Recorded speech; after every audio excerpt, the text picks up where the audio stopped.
Hello, hello, and welcome to another one of my streams.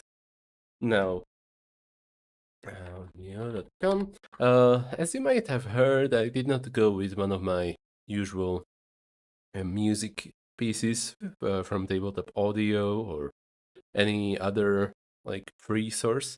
This is a track made by Nine Inch Nails, and I don't know how it will go.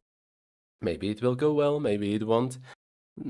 It's just an experiment I thought about. Because here's the thing, right? When it comes to copyrighted materials on YouTube, I remember how I played Watch Dogs Legion. They had some copyrighted music in it, which I, turns out, could not use in my stream. And therefore, they gave me a couple of options of how to resolve it. One of them was to just completely get rid of that segment of the video, while another one was to, how do I put it, mm, to mute the music itself and try to leave as much of the other audio in as possible, which meant that the remaining audio went down in quality a little, but at least it could be preserved. Now, I've had a couple of days to think about the streams, and on one of these days I thought, hang on, what if I were to play copyrighted music during the breaks when I am not doing anything, during the filler? You guys will get to enjoy music that is copyrighted, and I would get to spend way less time with looking up where each break begins and ends. And so yeah, that's what I was thinking about. If this is a good idea or not, we will see after the first stream once I wrap this up. Also, who knows, maybe some copyrighted music will be perfectly fine to be streamed, and I will find out this way. That would be pretty okay. Of course, I will credit it is a song made by Nine Inch Nails. It's called. Hold on, what is it called again? It is called Ghosts 4 and number 34. I believe Ghosts 4 is the number of the album, what pronunciation, English. And 34 is the music track number. But I am not sure since this is like one of the two songs that I know made by the band. It's made by Trent Reznor. Anyway, okay, enough about copyrighted stuff. I will need to open my window and start up a thing once more. So I will be gone just for a minute, but in the meantime, take a look at that. Look, I got my cover art redone. It was done already once, but I needed to redo it in this document. I did not edit much. Oh, okay, I guess the backgrounds are also a new thing. I'm not sure if I've shown you the version with backgrounds before. But I will be gone for just for a minute. I will be right back. I'm not even gonna do a BRB or anything like that. It's gonna be really quick.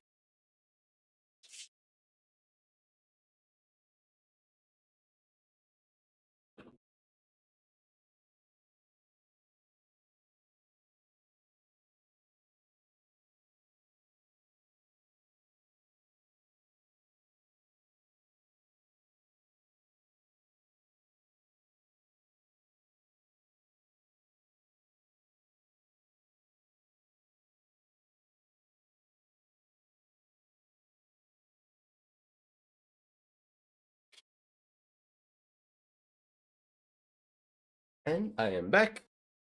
Okay. So Here's the idea I've been thinking about. I started working on these abilities previously, as you might have seen, and while all of these are, nice and all, I feel like it went away from the idea I truly wanted to test. And the idea I truly wanted to test was to keep the number of things minimal. Now, I'm not sure how exactly I could do much of that while preserving also this sort of relationship exploring way of making this game work. Because the core of this game is revenge, you know? You are cowboys looking for revenge against people who wronged you. And in order to be wronged by people, you need to have a motivation. And what a better way to motivate a person than by giving them a bunch of people they love, like someone, a parental figure, or someone you are supposed to take care of and raise and protect, or someone who would be your equal or even a lover, maybe someone who is in your debt or a rival of yours. And well, those you don't really love, but you might care about those. So, this is my formula I figured out previously. Number one, who do you really care about as a player and as a character? Number two, what separated you? What changed your relationship completely? Number three, how you how did you deal with them, with whoever wronged you? What was your vendetta like? Now, I'm not so sure about this third step yet, but I had an idea which I put into the name of this stream. And the idea is if then else, or if then and. So let's put it this way. Who do you care about? You can gain 1 luck whenever you are attacked, or the escalation is raised by 1, or when you rest, or when you roll a 1, and so on and so forth. This is just a temporary thing, because this is essentially your backstory, just whatever, whoever you are caring for. Number 2, what changed your relationship irreversibly? This stays the same, but when the previous condition is fulfilled, you may forego gaining 1 luck to instead, and we have some options here. Make 1 attack for free, disarm 1 person close to you, and maybe some others, depending on what I will figure out, of course. Now this, I have no idea what I will do with it. The idea I'm going with for now is end. Like, maybe you get something extra out of it? I'm not sure. I'm not sure yet. I am still unsure. No, I am once again unsure whether I want the +1 soul increase to come from these or from this. Think of these as tiny storylines. It starts off with a nice relationship that you want to keep in your life, right? Then the relationship changes, and you have decided that you want revenge. And this is a way to wrap it up, to get closure on it. Whether it is through forgiving them with mercy and gaining nothing out of it, or getting rid of them somehow, whether it is imprisoned or dual shootout. Okay. This, I have to talk about this, and I am sorry for switching topics so much so often, but recently I thought about the mechanics I came up with for the draw, for the duel.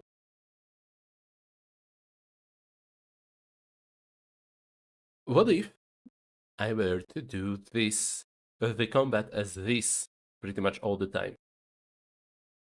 So instead of combat structured as it would be in a typical tabletop role playing game, or let's be straightforward.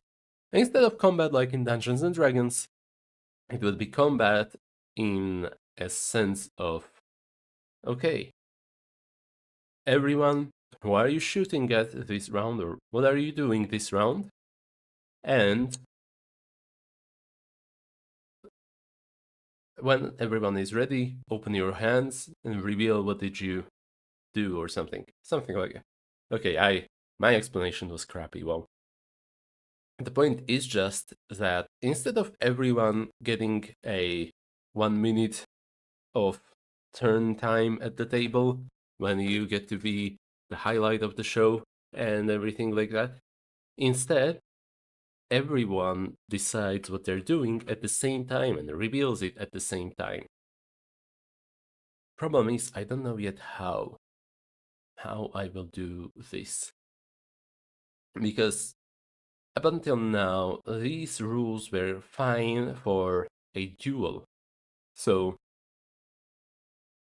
everyone can either shoot or not shoot. And that's a binary choice, which could be represented by either holding a die in your hand or not holding a die in your hand. Mm,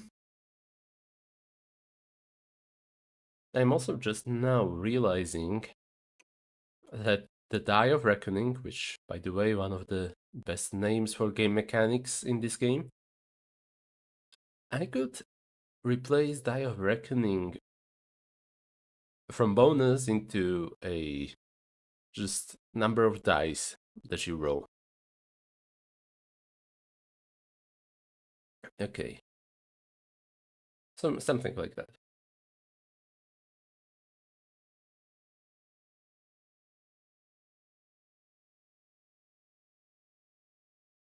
I forgot that I named it Die of Reckoning instead of Escalation. Okay, let's start with this actually. Let's try to rework draw into combat rules. So how does a shootout play out? Before the quick draw is initiated, all of its participants must come forth and announce themselves. It is not going to be necessary in a shootout. When there's a shootout, anyone can join in. This is when they announce their targets. No wait, I skipped it. Each participant is responsible for their own gun, though it is seen as honorable to borrow a revolver to a participant without a gun. I will not care about honor in this case. The fate initiates the quick draw by setting the die of reckoning to 0. Okay, let's start with this. The die of reckoning starts at 1. At the end of each round, it increases by 1.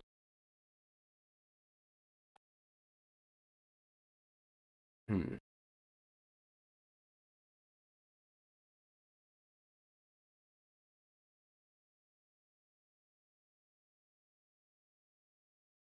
Actually, maybe I should read from here since this is more nicely rendered and more visible to you than my chat and my avatar, what my chat and avatar are covering up. Each participant decides whether they do or don't shoot by holding their weapons dice in the fist. This is when they announce their targets, whether it's by aiming their fist at them or speaking it verbally. They can change their choice based on the choices of other participants. Mm-hmm. Okay.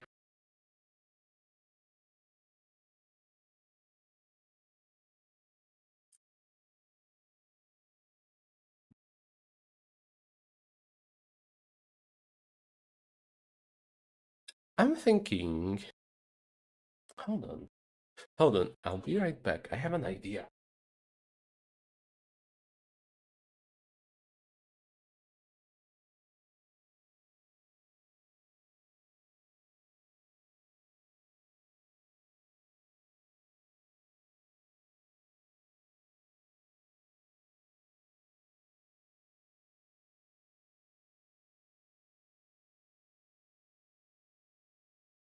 A couple months back, I got myself this set of poker chips.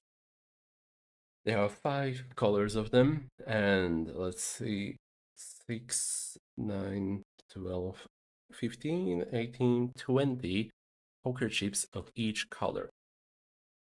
So I'm thinking I could have a color associated with each um, player and non-player character, maybe? Something like that. And my phone is ringing. Okay, enjoy Nine Inch Nails.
Okay, we'll see if this experiment pays out after the stream, but for now, let's continue.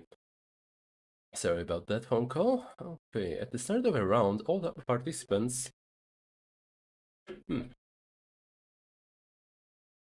before the shootout, the fate assigns each player a poker chip, a color, and starts the die of reckoning at a 1. The die of reckoning increases by 1 at the end of each round.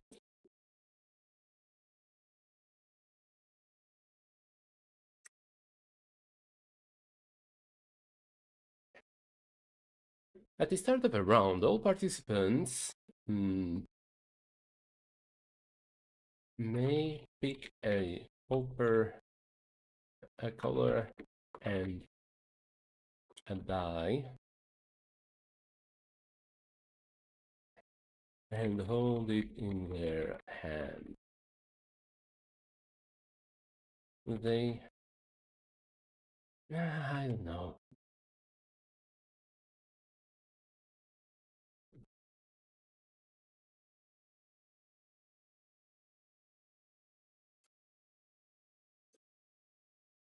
Yeah, now I'm not gonna do the color bit because it should be pretty obvious who a player wants to shoot at.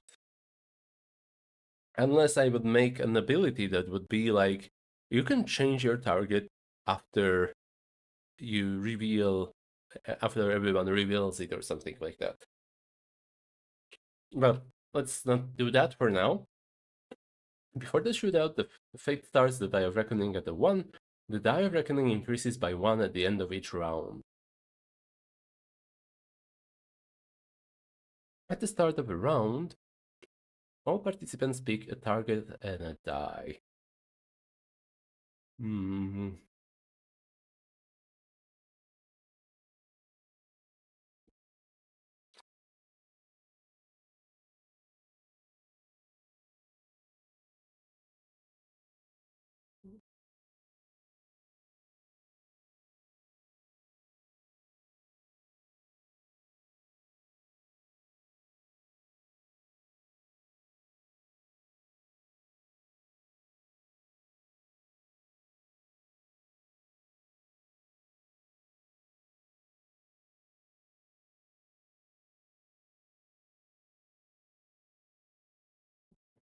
Hmm. At the start of a round, all participants pick a target and whether they hold dice in their hand. Anyone may change their choice of target or dice before until a reveal. All participants Once all participants are ready, everyone reveals their hands at the same time. Hmm.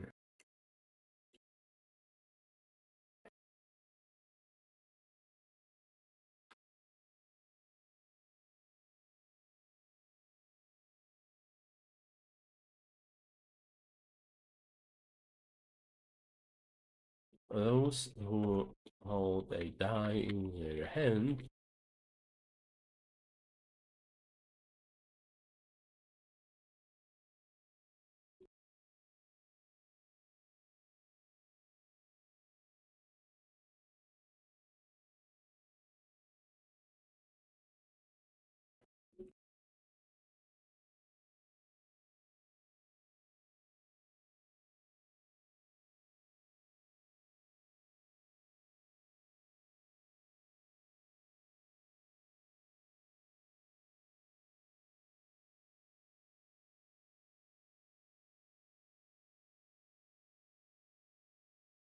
Once all participants are ready, everyone reveals their hands at the same time. Those who hold the die in their hand shoot at their target. Those who do not go in a clockwise order to inform the fate about their course of action in this round. I'm thinking of something more. What if you could not reload your gun during the combat? It is a strange choice, but think of it this way. The shootout could be very frantic. You would need to be covered by a friend or something like that in order to reload safely.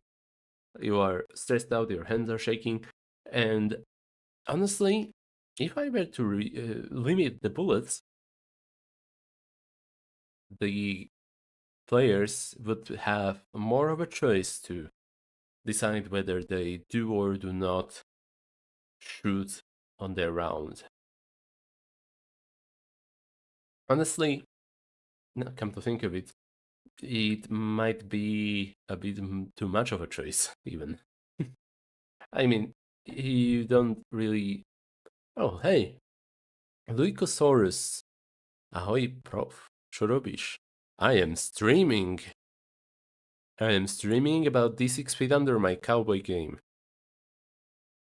Professor. Indeed, indeed. It is I. Wait, why is it translating for me?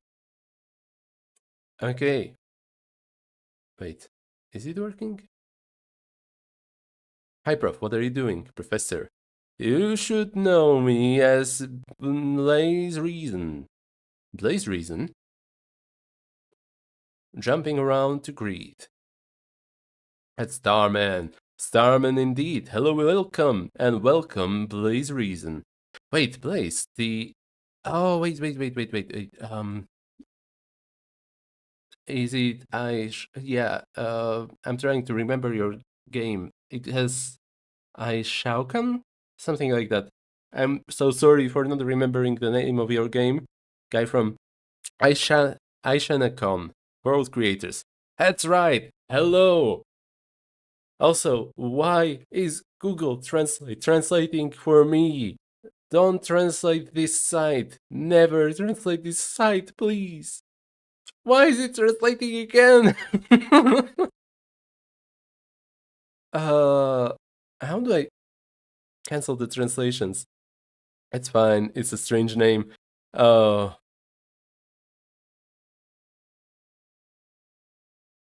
can I somehow turn this off? Let me translate this site. Okay, whatever. That's fine. It's a weird name. Yes. Oh, okay.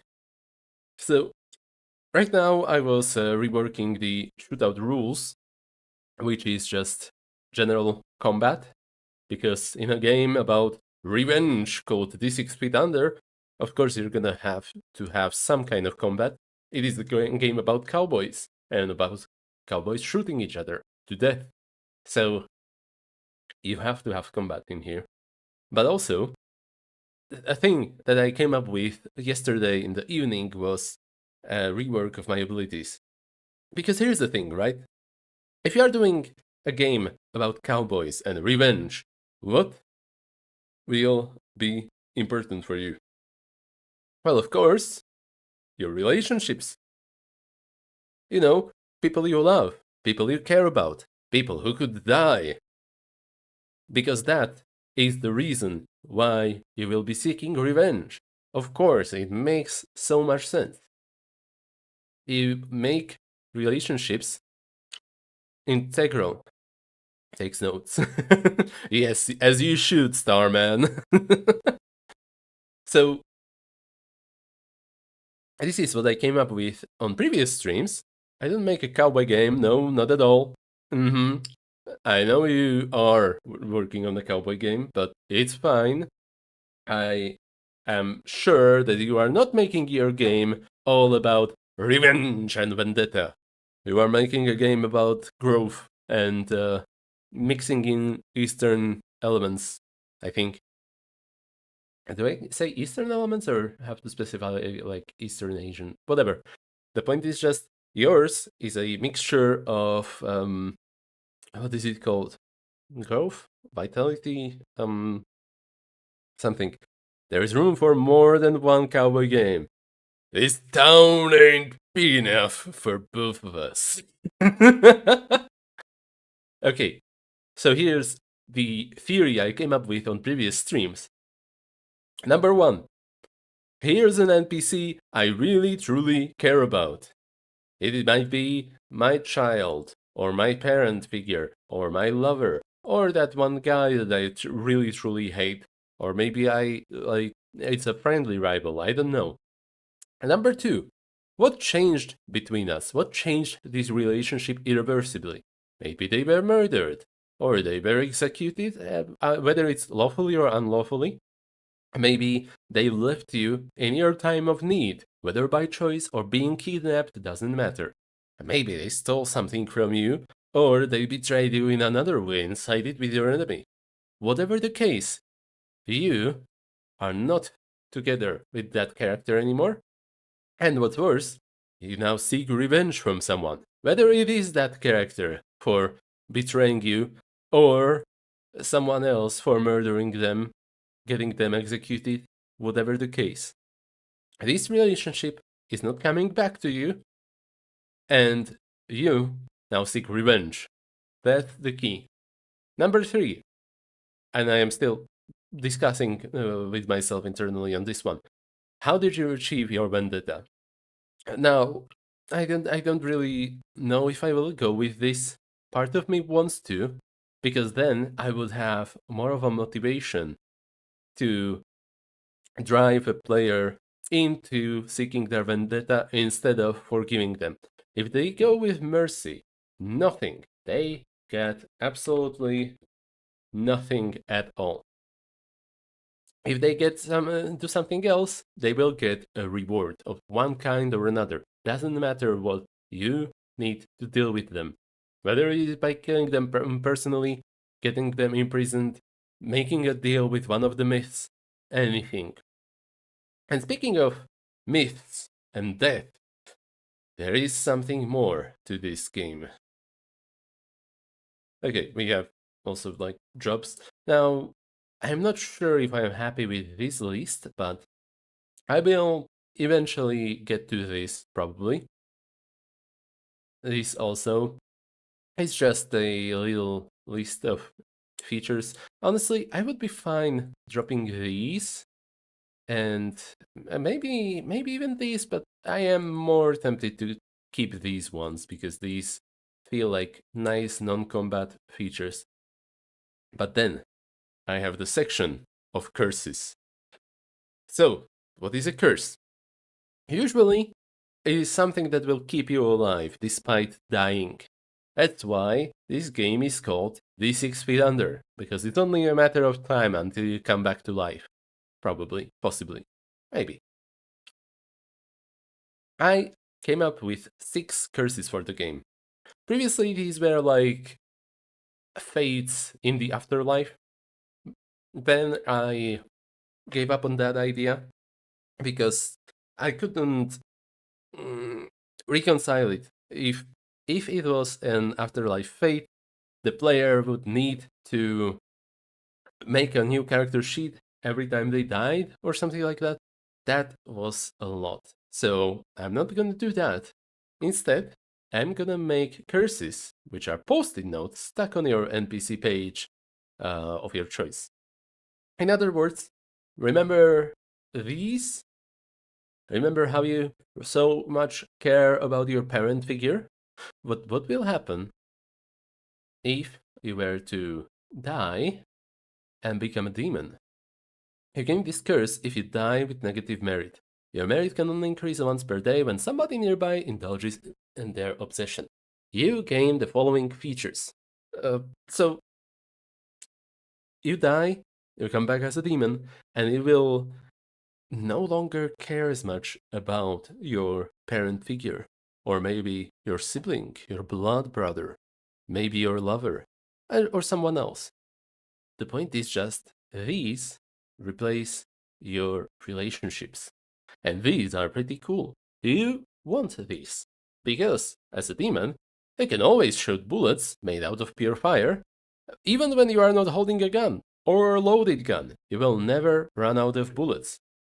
Which, if I am going to make the change that I was discussing just before you guys showed up, it would mean a lot because you could shoot every single round and pretty much nothing would happen to you, nothing would endanger you. While touching someone, you may read their thoughts. Now, this one is more interesting, but I'm gonna put it this way. It is in order to learn about the obsessions of people. I think of obsessions as 7 deadly sins, except I don't want to use 7 deadly sins. It feels old. It feels um, like it's overused. So I came up with a list of 6 obsessions. And if you can read their thoughts, if you know what their weakness is, you can tempt them. Hey, wouldn't it be nice to have a little drink right now, huh? Yeah, that would be nice. And it would be nice for me. Also, if your merit is negative when you die, increase it by an amount of luck you had left, minimum of 1, and come back with a new body on the next sunset. So, as a demon, you are essentially immortal. You will come back every time the sun sets, but every time you come back, your merit is getting higher and higher until it reaches a 0. If it is ever 0 or positive somehow, and you die for good. You are dead, dead, dead. Now, next one. This one, I am going to already make edits because I have since then changed my mind on some stuff here. So first of all, scrape is not a wound type anymore. Scars, yeah, I guess neither of those. I am fine dropping scars as well. It is for a specific setting. Yes, this is a weird Wild West of sorts. I don't have the setting named, and it is not a setting made in media, but it is a very specific flavor of Wild West where you have clockwork machine people and you have demons and zombies and so on. The whole point of the setting is the exploration of the endless cycle of revenge. So, a doll. Actually, I just realized I completely forgot about music and my washing machine. um, let's see which one. I guess Frontier Town for this time. So, um, it's a setting made for exploring or exploration of endless cycle of revenge. In other words, someone wrongs you, you take care of it, and therefore you wrong someone else. It's going on endlessly, probably, until someone dies for good. Anyway, let me just go check the washing machine, and I will be back within a minute.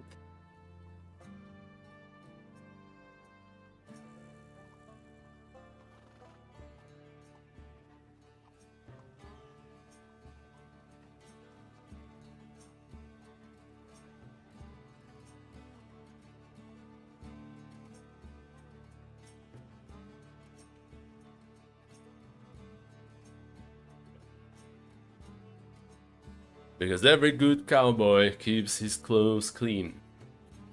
I don't know what the hell am I doing. Okay. Moving on. Another curse. Well, this one is not technically a curse, but I'm going to classify it as one, and maybe flavor-wise I could make it into a curse. Is being a doll. So, what is a doll? It's a mechanical, or partially mechanical, human. If you die and you have some money on you, as well as a doll part or something, you will get converted into a doll. So think of it as a clockwork cyborg. Your injuries will get replaced by something better, and you will keep coming back to life as long as your pockets carry more money than they did the last time you died. Which is pretty cool, pretty fine. Now this is an original creation of mine.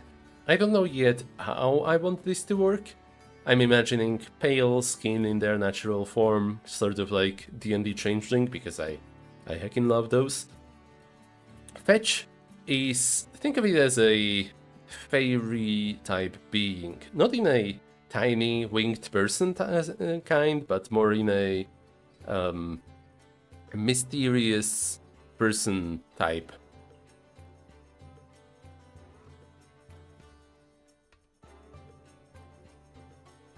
So, you become a fetch if you killed another fetch once and someone else killed the fetch for good. I have yet to reword this into something better, but for now it will do. When you are killed by someone who didn't kill you yet, you come back on the next sunrise looking like your killer. Now this is inspired by Vance Joy Riptide.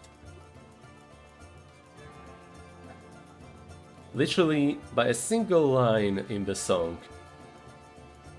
This cowboy is running from himself. I know that this is about the movie Midnight Cowboy, who moves to New York City and lives there and tries to forget his past. In other words, he's running from his past, not just from himself literally. But in the music video, they have this scene where there is a cowboy who is actually running from himself. Actually, that's Joy Riptide. I googled that previously.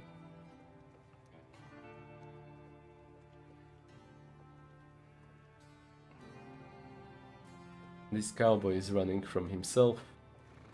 There it is. This cowboy is running from himself. Literally. And I look at this and I think to myself, wouldn't it be funny if this was a curse in the world? So, when you are cursed into being a fetch, you will look like the last person who killed you. And they will try to kill you again. Because if you were to die some other way, they will also become a fetch. They will also turn into their last killer. And only one person can be saved from this fate. Always just one person. And that means, as a fetch, the best thing for you would be to just go around and provoke other people into killing you. Because then it would turn others into fetches. And maybe there could be some benefit from that, like if you actually, yeah, if you get killed by someone, maybe it is harder to kill you or something. Well, okay, let's just have a look. You become a fetch if you killed another fetch once, and someone else killed the fetch for good. When you are killed by someone who didn't kill you yet, you come back on the next sunrise looking like your killer. That's the fate of the fetch. Here are the features that you get from that. Only ones who can distinguish you from your last killer are those closest to you or to the killer. Your closest ones are listed in your character zine. In other words, if you were to list your mother as your parental figure, as your mentor type NPC relationship, she would be able to tell that you are not who you seem to be, that you are probably even her son or daughter or child. If you kill your killer, you regain all your luck, and you may choose to regain your true form. So this is, I guess, another motivation to get killed more. Because if you get killed by just an ordinary villager, you could get them killed for a huge boost of luck and to look like yourself, just to boot. But you may choose to regain your true form, you don't have to. There could also be a third benefit, but I have yet to come up with that. Now, being a ghost is something completely different, because I realized this does not stack with other curses. If you are a ghost, you are a spiritual being. I could make an argument that a demon is also a spiritual being, but for now, let's not go there. And let's just say that that is a matter of your body. Maybe the demonic curse binds your soul to the body. So, if you die while being possessed by a ghost, you become a ghost yourself. Instead of using your own body, you must possess a body of someone else.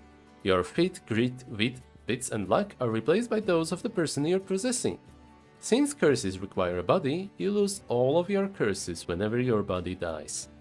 In other words, you get to puppet around other people and spend their money and spend their luck and so on. But there are some snags to this, there are some catches. For example, you can have no luck. Luck in this game is a resource which is spent in order to not get hurt. So, kind of like hit points, but, you know, a little more than that. If you take any injury in your ghost form, you die. What does this tell you? As a player, it tells you, I should get myself a body, because otherwise I will be dead really fast. Although, I guess I could make a tiny change to that.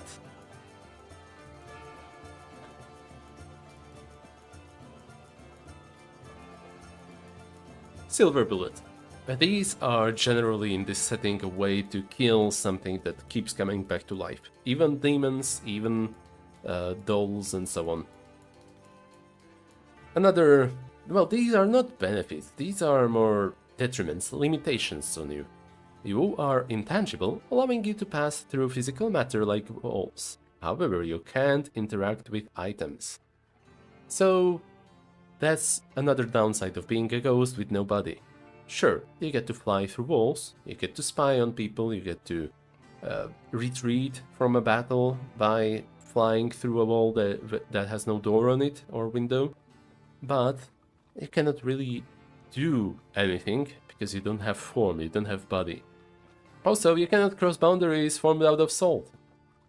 And part of me wants to say that this land is...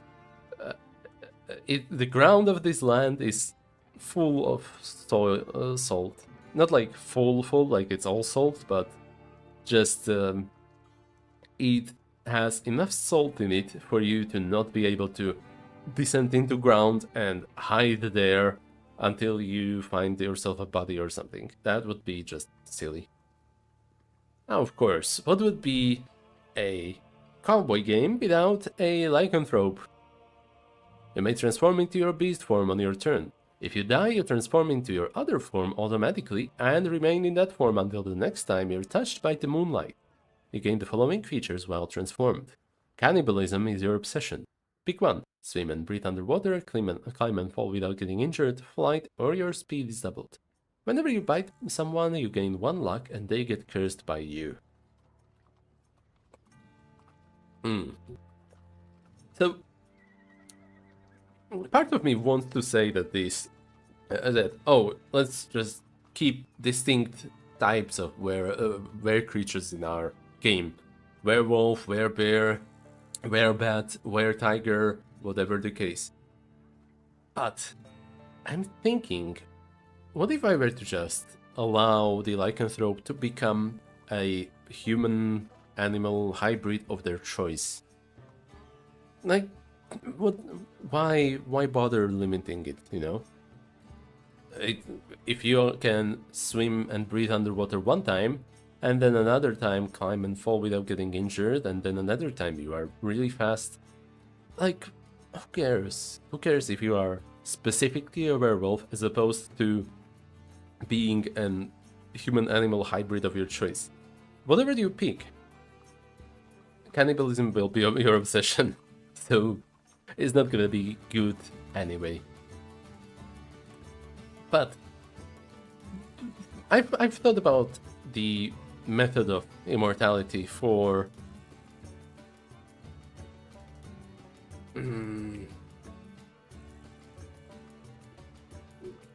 I thought about a lot about a method of immortality for these. You know me, I always like it if the game gives you a freedom of taste. Yeah, exactly. That's it. I really want to. I don't want to be like, you have to be this one specific way. Even in, okay, this is gonna be a huge tangent, but even in the RuneHack I do that, which is my main and I would say favorite setting. I'm gonna go into a tangent, but whatever. This is my stream, and I want to talk about RuneHack because I have an excuse to talk about it. RuneHack role-playing game. Now, here's the thing, right? In a typical game, you will have something that will go like, oh, you can be a moon elf who has a blue skin and white hair and average pointed ears. And you can be a sun elf with brown skin and brown or black hair and long sideways pointed ears. And that all is fine and all, but in this game I figured, hey, what if I were to just allow you to pick these? You don't have to be one specific type of elf. You can be a star elf, which, okay, this column means that you have to have at least one of the things in the row, because it's what you seem the most as. But you don't even have to pick from that. You can just say that I want my elf to have pale skin with blue hair and long upward pointed ears. What does that make you? Are you a snow elf or a star elf or a rain elf or one of each? Whatever. That is completely up to you. And also, if you like the kind of elves who have downwards pointed ears, you can do that. Sure, it is typically a fairy feature, not an elf feature, but it's just a condition in the world. It's called elf ears. Also, I couldn't pick how tall do I want the elves, because some media describes elves as really short, like, you know, the myths regarding Santa Claus and his Christmas elves, while others would make them tall. Not quite this tall, but like tall. So, you know what? I figured, hey, elves are gonna be extreme humans. Humans, but extreme. How about I just allow them a huge range of heights? So that's my preferred world building method. You can pick your own way, you can describe yourself, and if you are a lichen, sure, lichen in Latin means wolf or wolf-like, whatever it means, but I just realized it's raining. Huh. I might have to close the window. Uh, in this game, it's just gonna mean that you are an animal person, a person who could transform into an animal, bestial form. Though, I think the one limitation I will have in order for this to make sense is that you have to transform into a carnivore, not an omnivore. Although I don't know, is bear an omnivore or not? Is bear omnivore?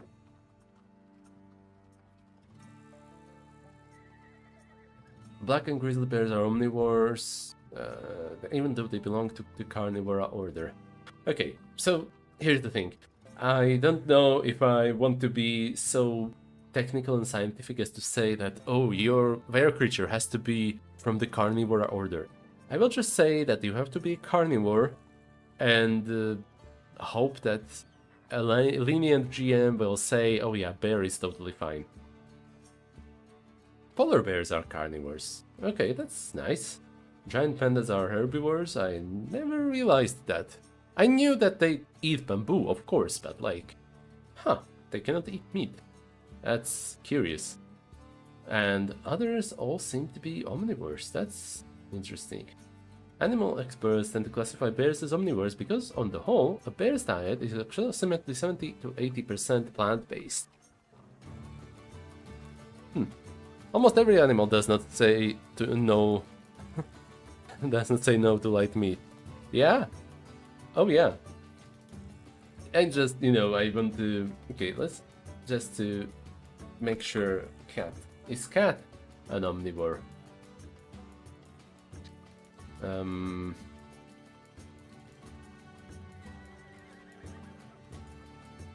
Cats are obligate carnivores. Okay, so cats are good. Cats are good to go. Almost every, yeah. Let's just check one more thing. Are dogs carnivores or omnivores?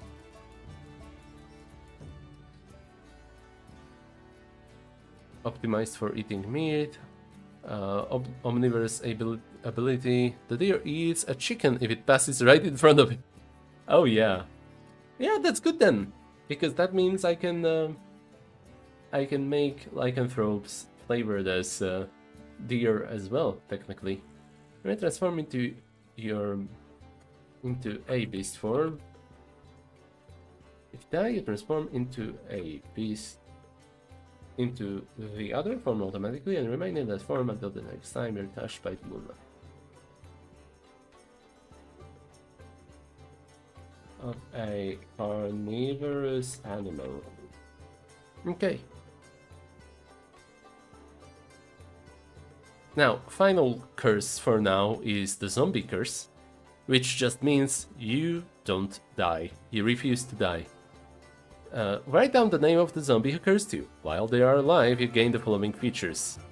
In other words, how do you get cured from being a zombie? You killed the zombie who infected you, who cursed you. What is Wendigo if not a scary werewolf enjoying a meat elements? Your soul is 0 and your luck can be negative. Okay, so here I have to explain another fun little thing. Oh, eating meat! Okay. Yeah, that's... Honestly, lichen is partly inspired by Wendigo, since cannibalism is your obsession.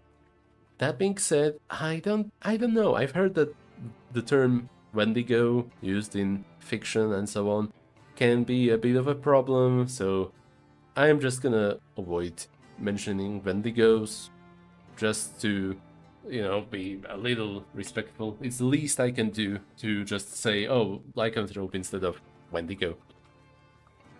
Okay, so, what is soul? Soul is the measure of your persona, how much influence you have over the world. It defines how much luck you can have. Wow, it's pouring really hard. Okay, hold on. I need to close the window.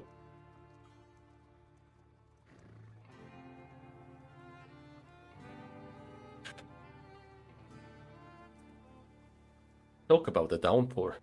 Okay, so what does this mean? Soul is how much luck you can have at most. It also defines...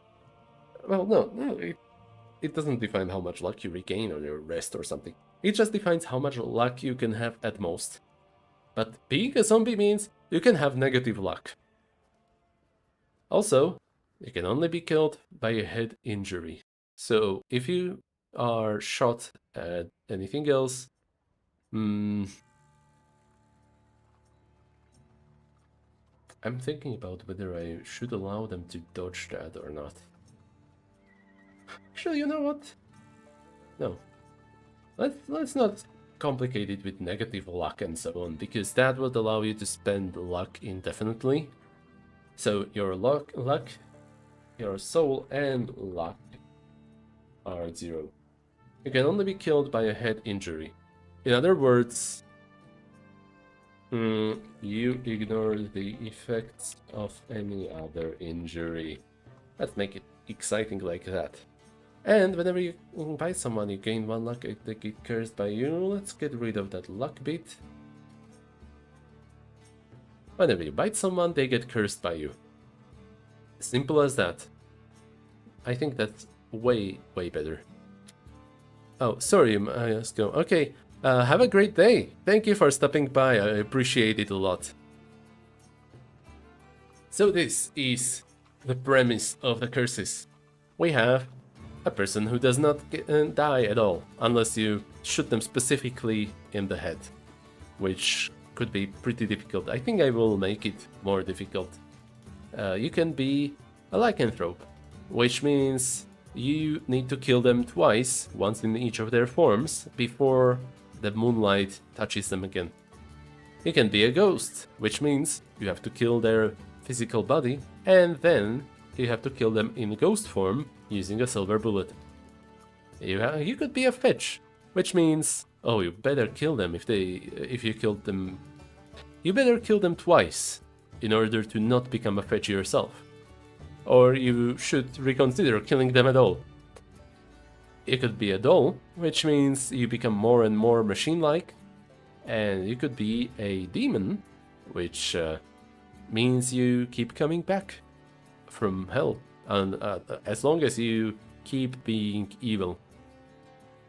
So that's the premise of the curses. Maybe there could be a final replacement here.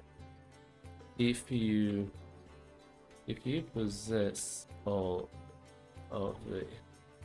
upgrades listed above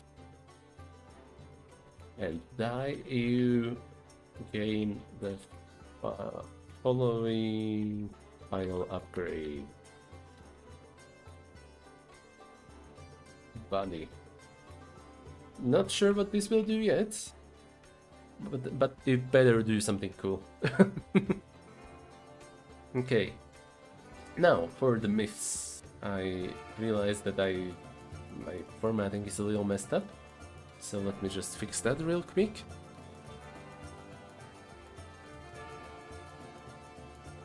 These are halfway just placeholders.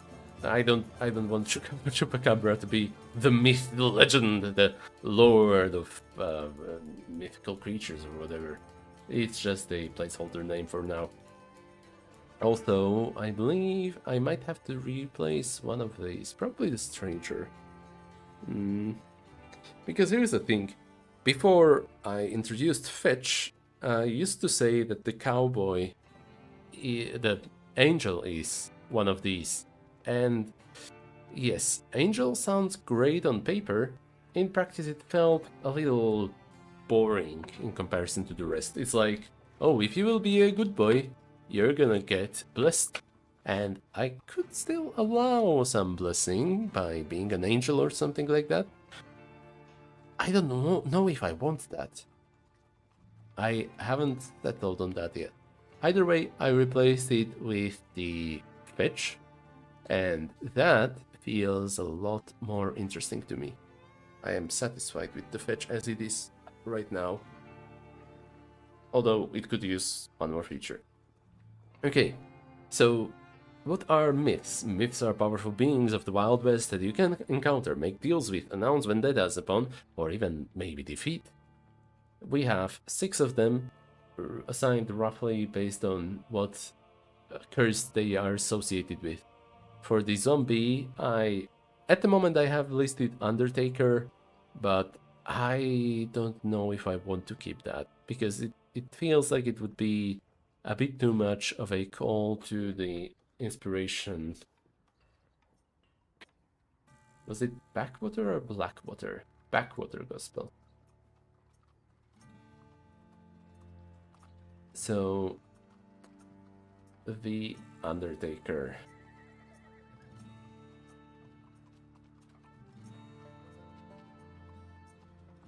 The Undertaker is this guy, this tall, lanky figure of a man who is said to bring death with him. Wherever he is, someone will die, someone will perish. And that is a cool feature, a cool concept, especially considering the fact that it's not even literal. It doesn't have to be literal. Like, oh, he's gonna kill someone. No, it's just his sheer presence that causes this fear, this panic in people.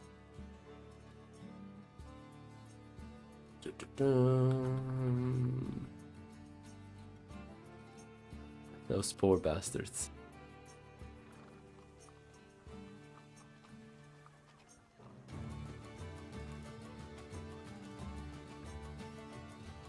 Okay. The Undertaker's coming. Who is it coming for? Well, it ain't gonna be me. And everyone runs away from the church. Because they are too afraid of dying. I am muting the audio just in case. And look at that. It's just this. He's just a man. He's just a man on a bike. Well, okay, he does have spooky ghost wings, but, you know, the point is just, he arrives to a place, because he's like, I think he's inspired by the people who would make coffins for people. He sits down and waits. And he waits until someone dies. What an image. What a view. That's the whole premise of the show.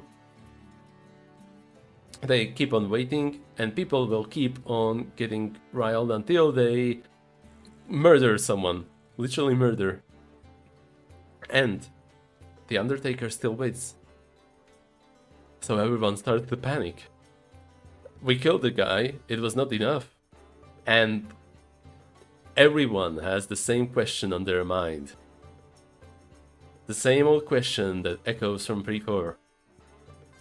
Well, it ain't gonna be me. And that's how they kill each other. In a huge massacre. I love this short movie. It's so gruesome. It's so cool. And that's why I want to have an Undertaker-like figure in this game. What is gonna be special about the Undertaker?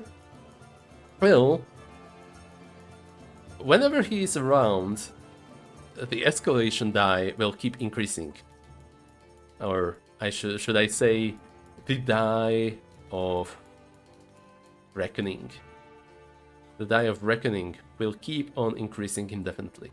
Usually, it will increase only during the shootout, but if he is not, if there is no shootout, the die of reckoning will just keep on increasing. And he waits. And he waits. What is the die of reckoning? It's a bonus you get to your dice, I think. I haven't decided just yet. Because I'm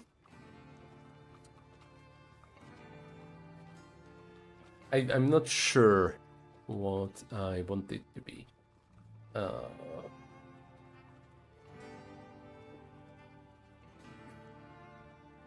Hold on. Where do I have that table? Is it this? No, it's not this. Oh, it's right above. Okay.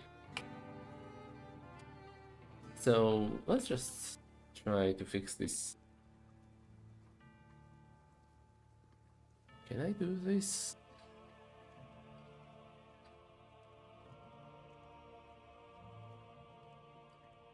This is what it would look like normally under normal circumstances.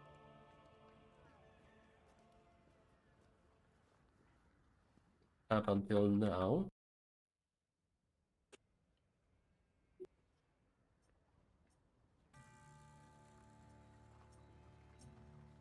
But I'm thinking of expanding that a little. Also, maybe I could just get rid of merit. Why doesn't it fit? Okay, can't hold items. That's the only one that's a problem.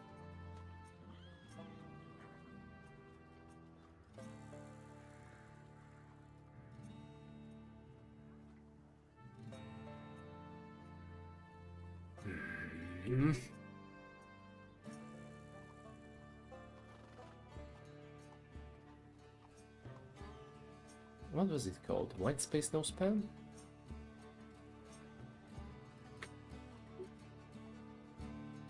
White space property. No wrap, that's the word. I guess this fits. It doesn't seem like it's that out of bounds. Okay, that's good. Excellent. So, this is what it would look like previously. I just realized that if I include more in the cell, like plus or minus sign, it's not gonna fit.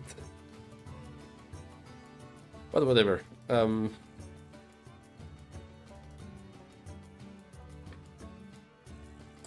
I even want I as a thing that you could shoot? I mean, yes, it is iconic. Ha, pun intended. It is iconic, but I don't know.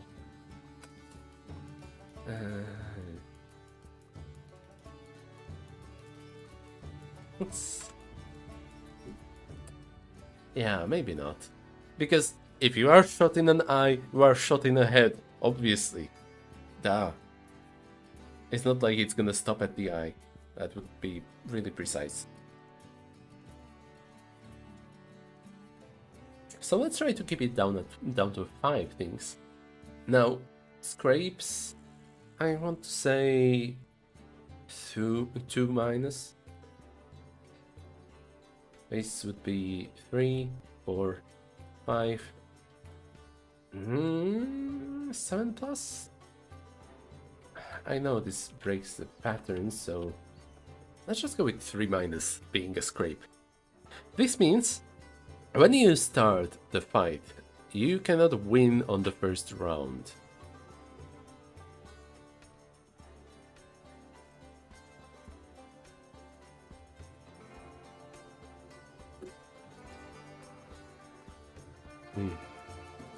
Well, let me respond to some messages.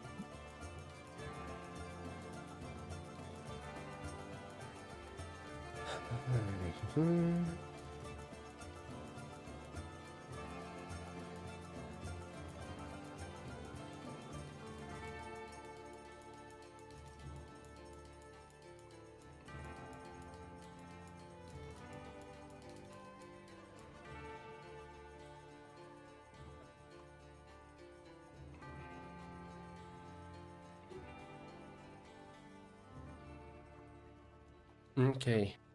Oh, hello, Kate. Nice to see you here. Okay, since I removed the eye injury, I might as well remove it from the doll. It's here.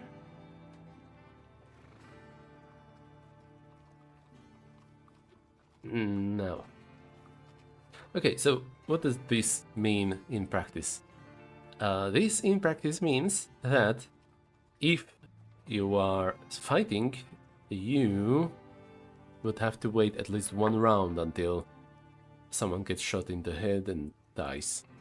or if they are injured sufficiently, they could die even in the first round of combat. But whatever, that's beside the point. Because shootouts, the die of reckoning will have to start at 0. And it increases at by 1 at the end of each round. Oh, at the start of a round. Okay, I will have to explain everything else there later. Wounds are resolved as they would be in any other shootout, and a total of 6 or higher will kill its target. All participants open their fists after a round in which the first shots are made. A quick draw will last for only 1 more round. Yeah, okay. So let's get rid of all that, because that's outdated rules. Okay.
I don't know what I'm writing, but for now I just need to get those thoughts out of my mind.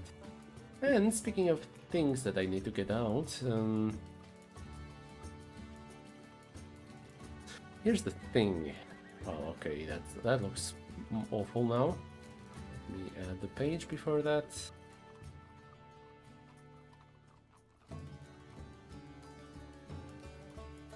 Did that not work? Do I need to add one more?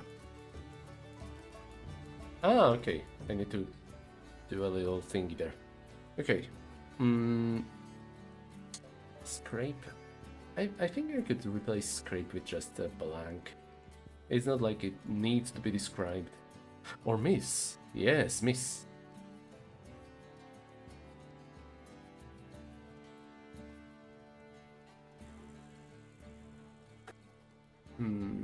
Where's the table again? Here it is.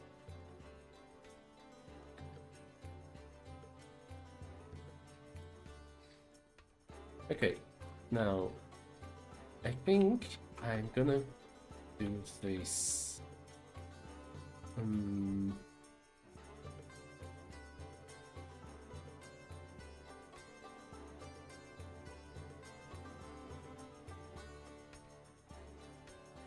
Just to give a little more leeway on. Oh, wait, what? TD. Oh.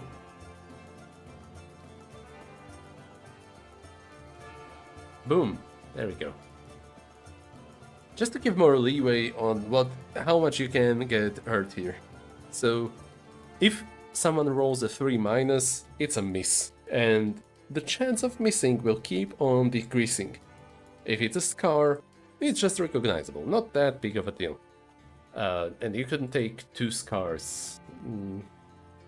Yeah, well, let's keep the theming consistent and make it B and B, right.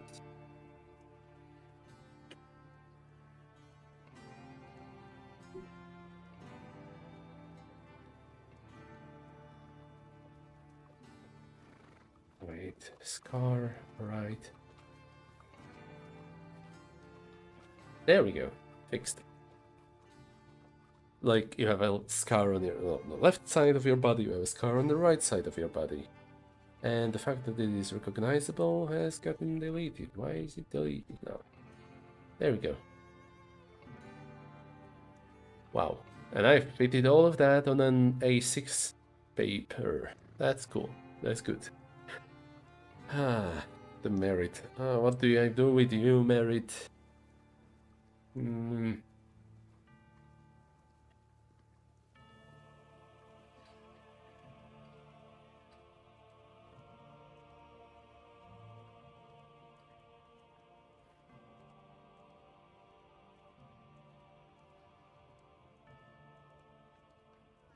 Okay, this works. I don't like getting rid of it, but screw it. Actually, let me just comment it instead of deleting it outright, just in case. Just in case I would change my mind. Okay. We've got ourselves a first page of character sheet. That's good.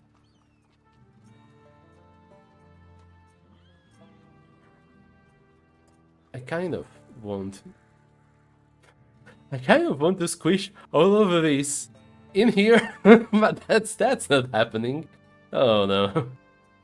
No, I will have to just hope that I will either minimize this list somehow and or players will remember the stuff they have on their character. I don't know. Okay. So, the Die of Reckoning. I'm picturing this as a huge die that the GM will have on the table for everyone to see. And honestly, once it reaches number 6, you don't really have to use it anymore because once you reach 6, every shot will be a headshot. Here's the catch though. I got on this whole tangent because I was talking about the Undertaker, the undead type of being who waits for people to die so that they could make them a grave, a coffin. The part where I say that the Die of Reckoning only increases around him is pure flavor. That being said, I think it could be useful, maybe even broken in one specific situation, and it's this. Also, let's switch music.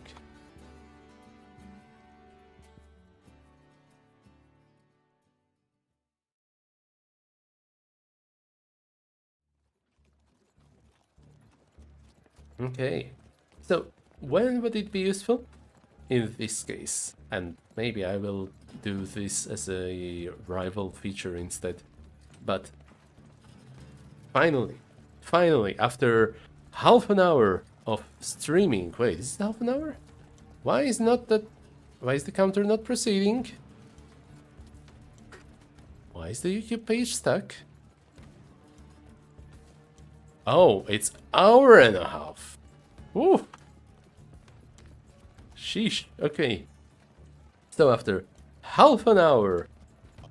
Why the freak is it translated again? Why are you translating my messages? Oh, I hate this. Where is it? Where is it? Where is she? Where is she? Hold on. Extensions? Is there a translating extension or something? No. Okay, hold on. I will need to figure this out because I cannot address you in a non-English way. Your messages will all be translated automatically if I don't do this. Where the hell are settings? Or tools? Settings. Okay. Translate. Use Brave Translate. No, I don't want to use Brave Translate. Does this work? Let's try another refresh. And it's still translated into... Why?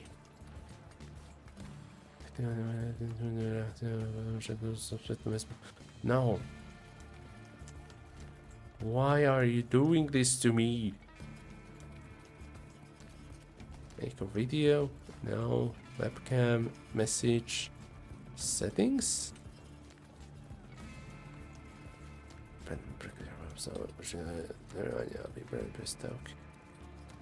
Oh, that is neat. That would be neat to know about for the next time. But no, let's not do that.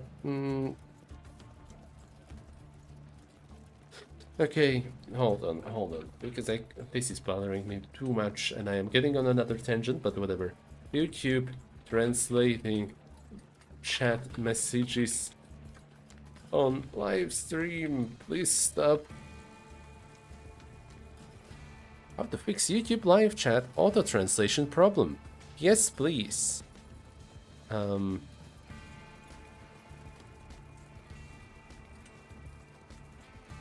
Okay.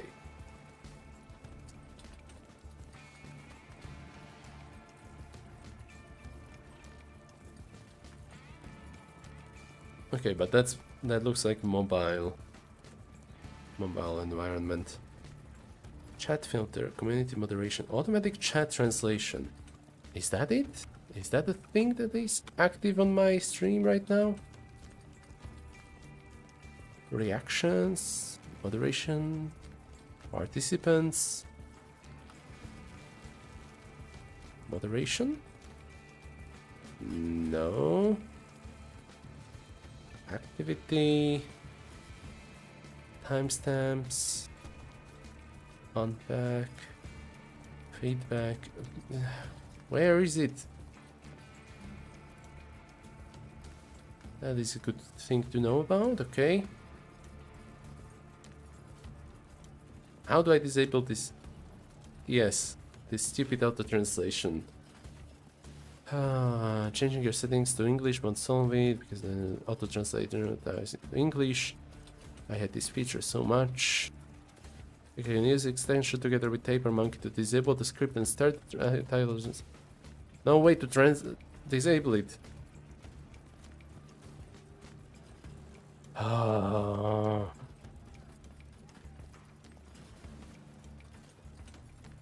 do I disable the auto-translate feature in live chat window during live streams? This feature appeared today and is a major... Oh, that appeared in March 2026. Holy moly. A major hindrance as I am bilingual. I have searched through the internet YouTube settings but cannot find a toggle to turn it off. Currently, chat messages are being forced into English regardless of my preference. How can I view the original untranslated messages? Please provide an option to opt out of this new feature. Chat room, complexity, abandoned settings, taste of America. Yeah, I would like that, but...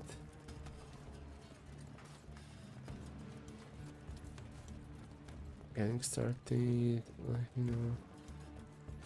Live stream chat translator. Ah, but I want to stop this!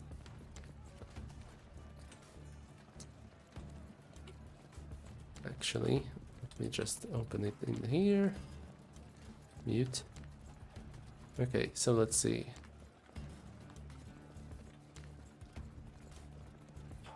But it's on the phone! I don't have phone open right now.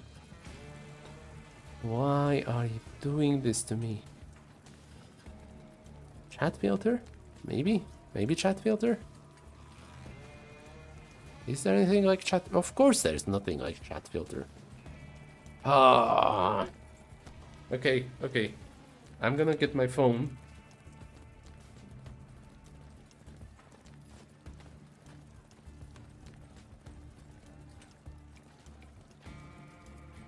So let's go.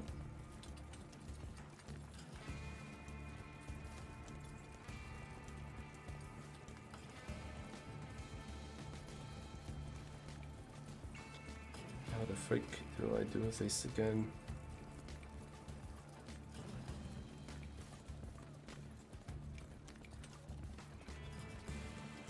There we go, like this. I don't feel like using YouTube Premium. Okay. let me just open up my stream on the phone. And settings, filter chat. No, that's not it. Settings, moderation of community, live chat. Yeah, no, not words. Moderation of live chat. No. No. No. It's not here. What the freak? Hold on. Let me check. How does it look for them again? Community moderation?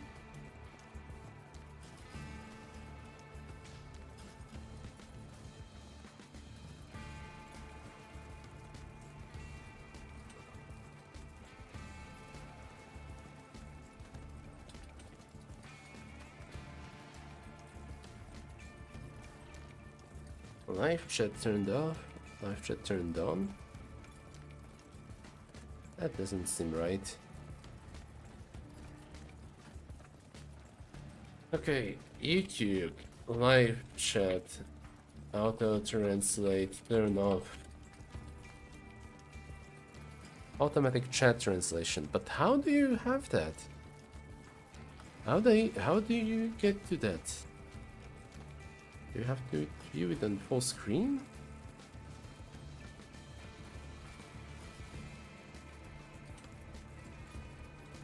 More?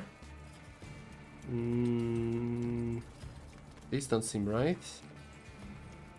Okay, let me just rewind the video again. Does this work only on chat that is vertical? Or streams that are vertical? Chat filter, community moderation. Okay, okay.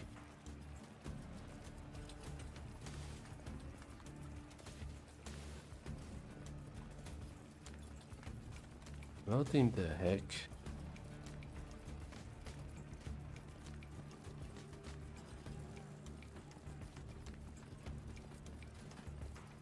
I don't even have that there.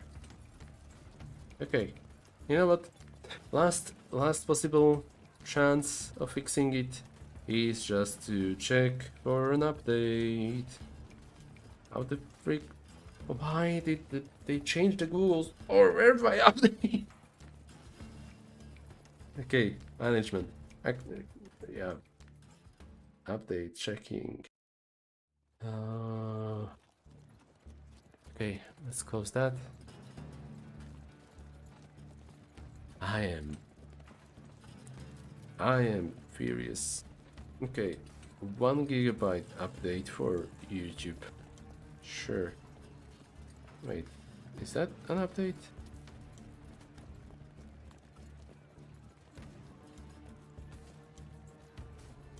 No, there is no update for it.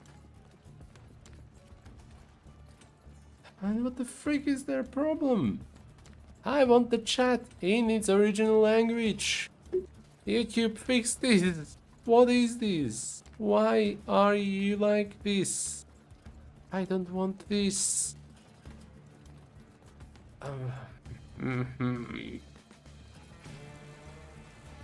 Let me check one more time. Translation. Translate. Use Brave Translate. Offer to translate sites into your preferred language. Nope, that's not it. No.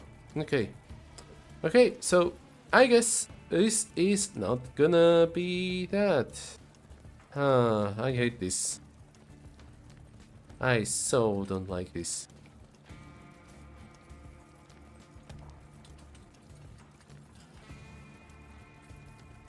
Okay, at least it translates it back into English when I hover my mouse over it. That's progress. At least that. Still, I am pretty not feeling happy about this because what if I am playing a game and I cannot afford to hover my mouse over that. I am just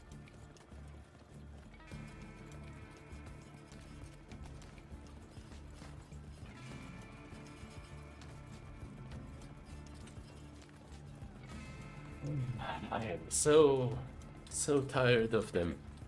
Okay, let's get back to it. Where were we?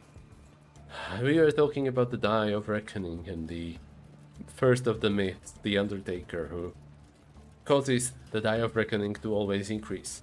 Now, that alone could be... it sounds awesome until you realize that the Die of Reckoning equal to 6 is enough to, like, not die. Wait, not to die. Is enough to kill anyone in one shot. So going higher than 6 is overkill. That being said, there is a possibility that it could be broken if I were to make a weird combination of these abilities, which is something that I explained at the start of the stream. This is what I named the stream after, the if, else, if, then, and, I think. I am not fully settled on this being the method through which I will do this, but for now, let's just examine it. This first feature on its own means that you gain 1 luck whenever the Die of Reckoning is raised by 1. Is this gonna be broken? Technically, if you can spend luck in combat to do stuff, which you probably could, but I don't think it's that broken, because you have a maximum amount of soul, a maximum amount of luck you can hold. This allows you to forego gaining 1 luck to instead do something else, like make 1 attack for free whenever the Die of Reckoning is raised by 1. So whenever the Die of Reckoning is raised, you get to shoot. But the catch with this is that you only have a limited amount of bullets.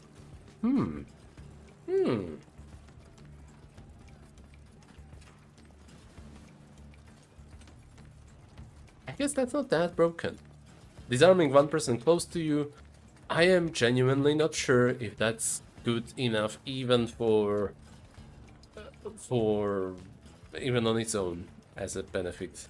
Because it is a benefit in combat, sure, but out of combat, I don't know. I guess not really.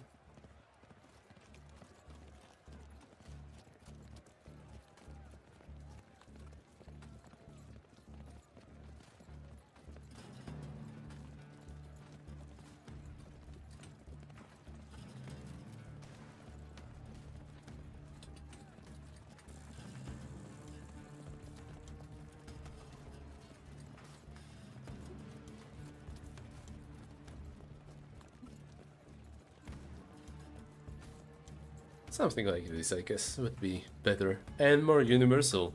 It wouldn't have to be just a combat benefit in this case.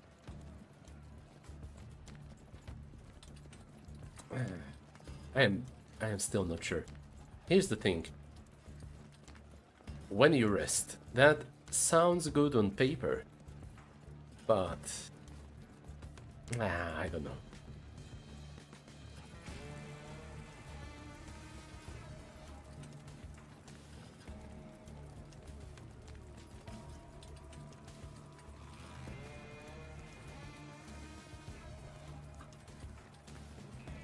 Honestly, earlier today, just before the stream, I reconsidered even this categorization as is, because relationships with characters, with NPCs, could be formulated in many different ways.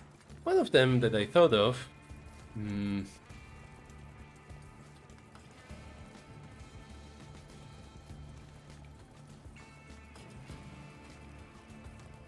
is emotions. Like, for example, you have... this could be desire, devotion, admiration, trust.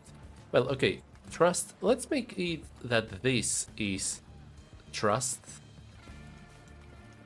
Maybe I could start this over. Okay, so What does this NPC make you feel? You gain 1 luck when that trust. I kind of want to say nurturing or protective, but that's not an emotion name, that's an adjective.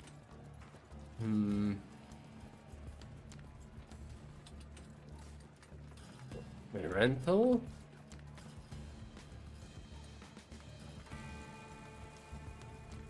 Protective? Defensive, caring, protecting, preservative, maternal, jealous, fatherly, protection, motherly, shielding, eternal, okay.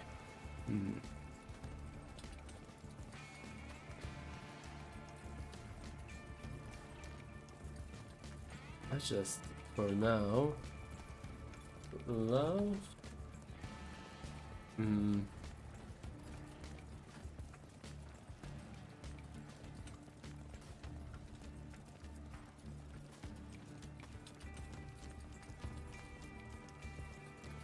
Respect, that would be a good one.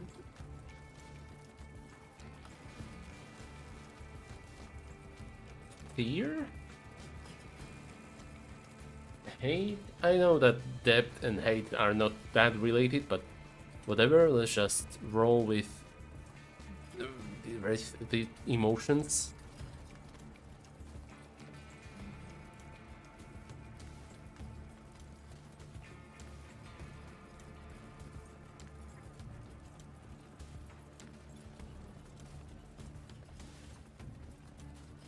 I'm trying to come up with the word for dependence, I guess. Okay, let's just see what I found. Love, affection. Yeah, I guess I already have love here. Passion, desire. Well, I'll just keep that as love. I don't feel like separating desire or passion into a separate thing. Attachment, dependence, respect, admiration, belonging, identity, utility, cooperation, utility, cooperation, compassion, caregiving.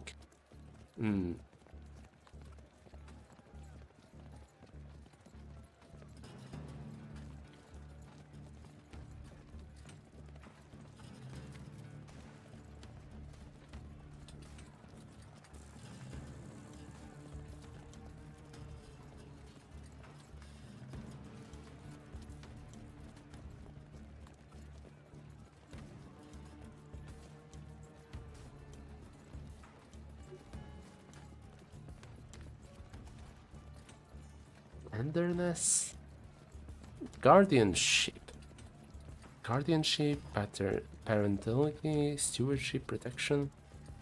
Do I feel protection? No. Do I feel devotion? Kind of. Do I feel nurturance?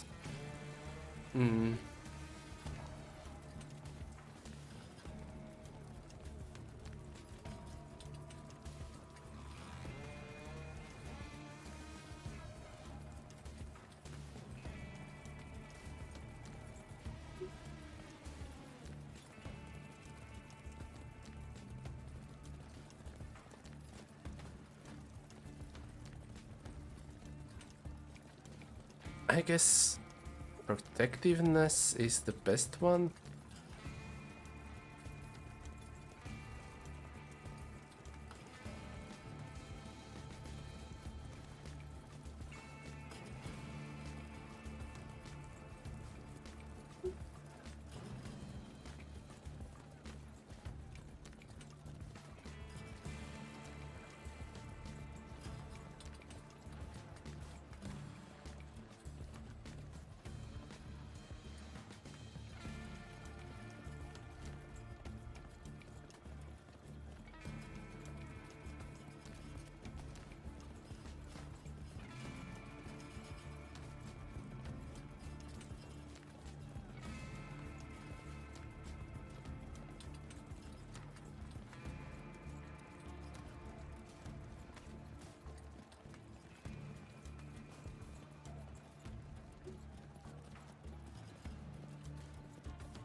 I guess devotion could work. Loyalty. Fondness. Let's just say devotion.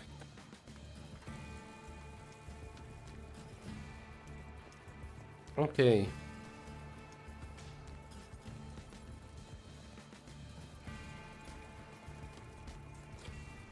Okay. Now then. I am somewhat back on the track. If I want this to be more universal, I should probably replace these with something less specific. Because right now it's just too specific, I think. So let's just see. Death. If death part 2, it doesn't matter if it's just someone... Whoa. What the heck was that? If someone murdered them or they got executed lawfully or unlawfully, doesn't matter.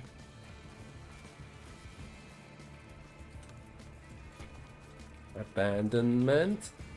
So they left your life by choice, or maybe even not by choice. They just left your life. Betrayal. This, I feel, is a broad category that I've been fighting since the first time I worked on this game overall. And the worst part is that these are the only ones that really truly make sense to me. Everything else feels like just more and more specific ways of saying these. Make one deck for free.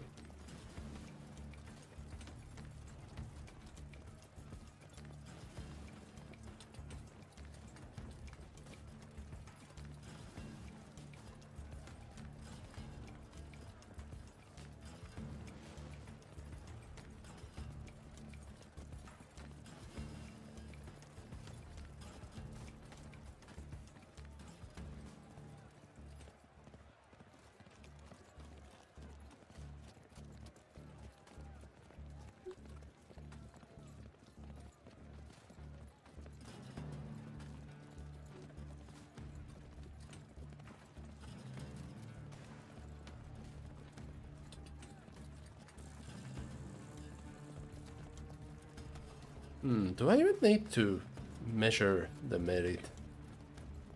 I'm thinking about it mainly because of the...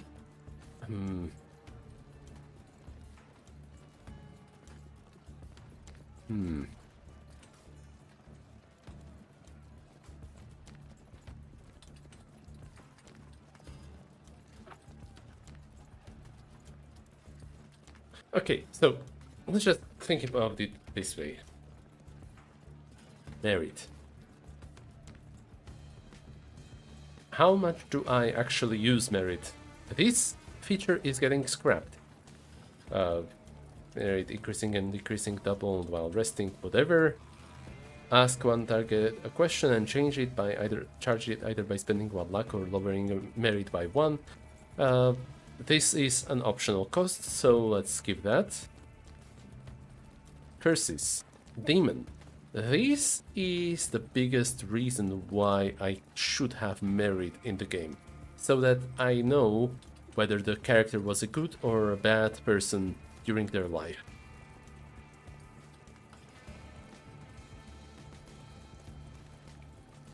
That's literally the only reason why I should keep it. And I am not settled yet on whether I actually need it or not. I mean, yeah, it would be useful for knowing when a character is an angel or a devil, but a devil demon.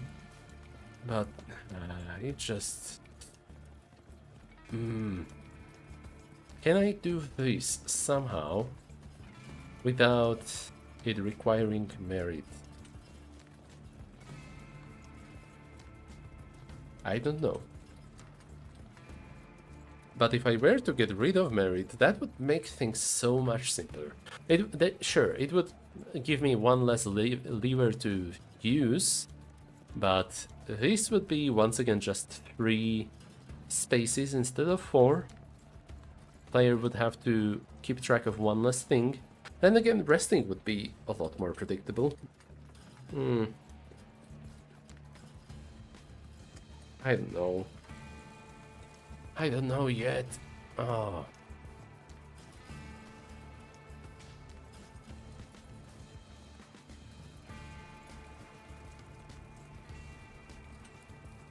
I think the obsession listed in there is a bit of an awkward fit now. Now that I look at it. Oh, wait. Can I redo this? Oh, that's awful.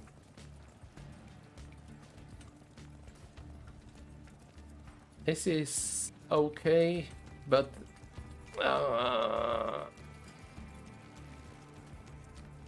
part of me wants to make the obsessions into checkboxes. Like, if you are doing all the obsessions, you get to become a demon or something. But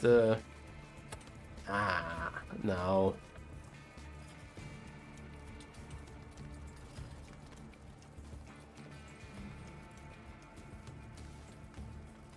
Now, where the heck was the obsession header? Where is it? Oh, here it is. It's right here. Okay.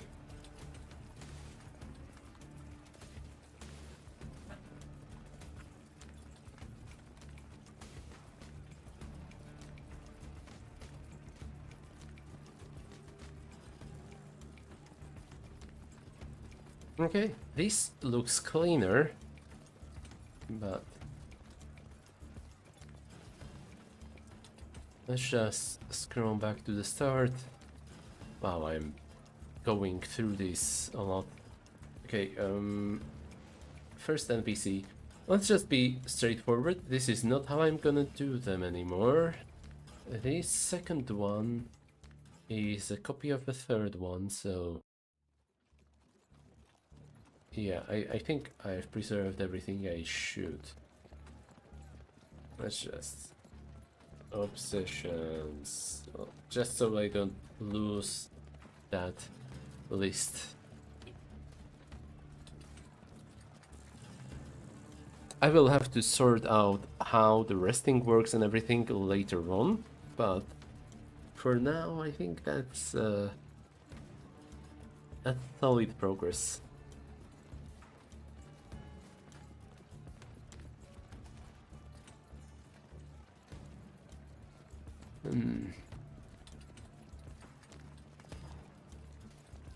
See, I feel like I don't really need the merit.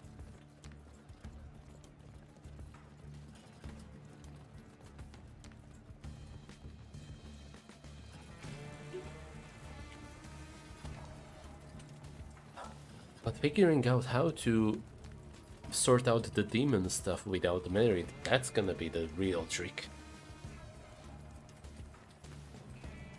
Maybe... okay. Let's start with this. Your luck can only increase once per day when someone nearby indulges their obsession. If your luck is 0 when you die, increase it by an amount, decrease it by an amount of luck you had left. Okay.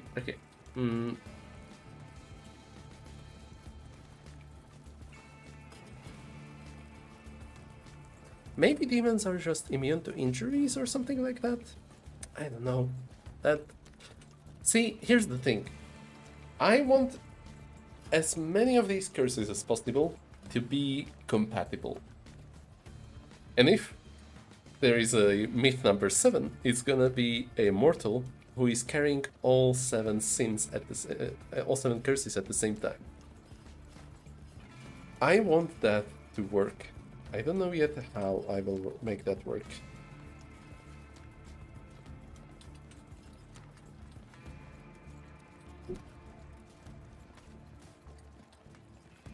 But if I were to have this as surviving based on the luck... No.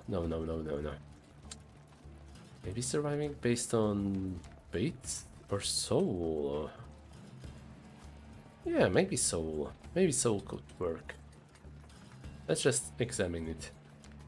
Okay, you gain this curse if you die with negative merit. That's not gonna work, but whatever, let's proceed.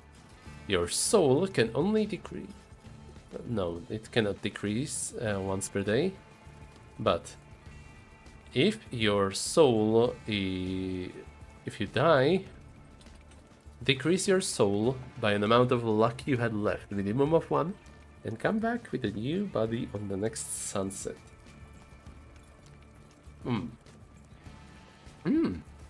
Yeah, I think that could work.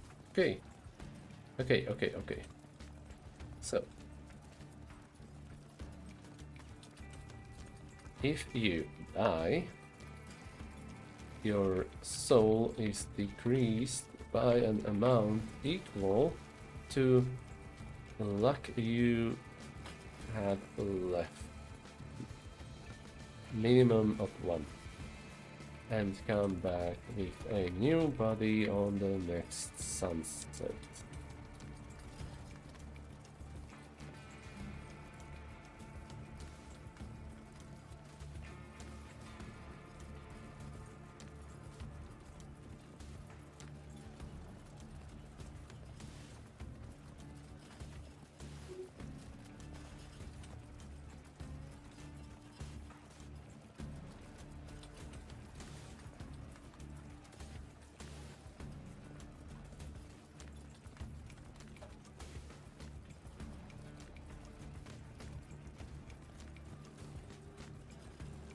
Okay. That would be one step closer to removing the merit from the game completely. And I really want to. Because it doesn't even work in a naming scheme with the rest of the stats, and not to mention the fact that it's not a stat, it's a measure of how good of a person you are. But how the heck do I measure that in here?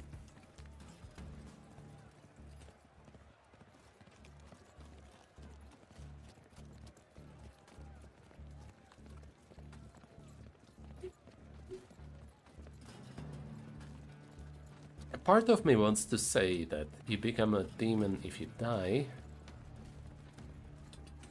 and someone is seeking vendetta against you, but the whole point of the game is endless cycle of revenge, so you know, it would be almost guaranteed that you would become a demon upon death. And I don't really want that. I want to give the players at least an illusion that they can be good, despite chasing revenge all their life.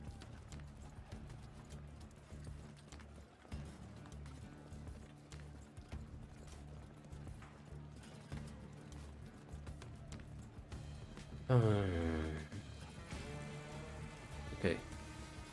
Let's switch to music, because I'm losing my focus because of this stranger. Okay, volume is fine. Now then. You gain this curse if you die.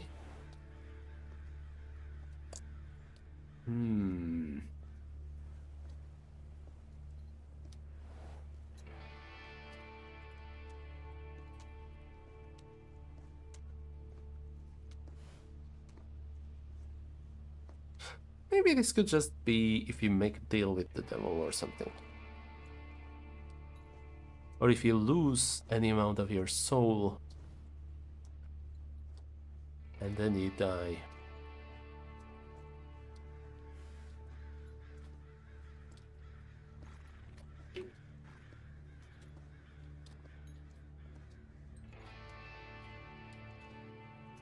Yeah. You gain this curse if you lose any amount of your soul. Your merit can only decrease once a day. No.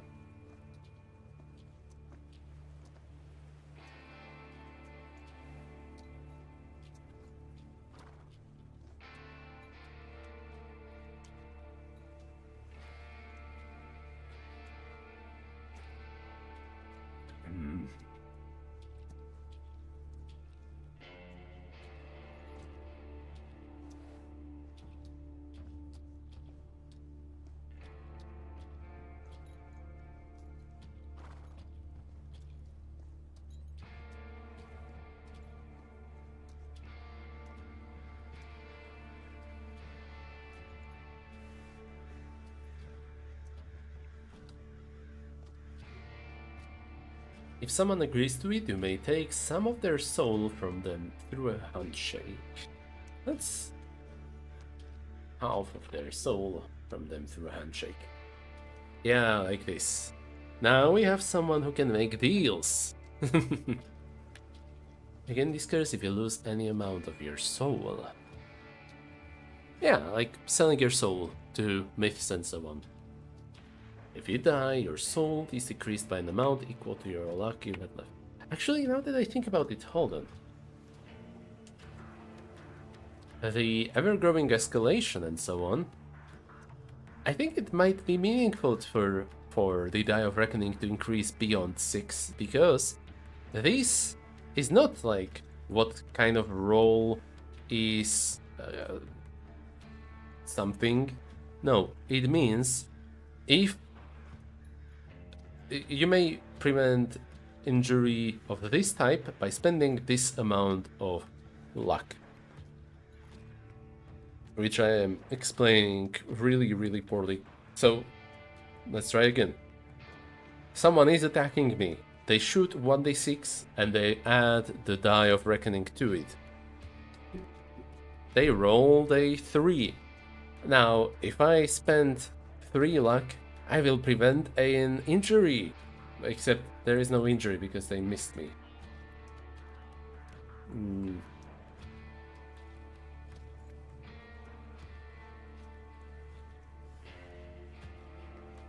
Maybe if I...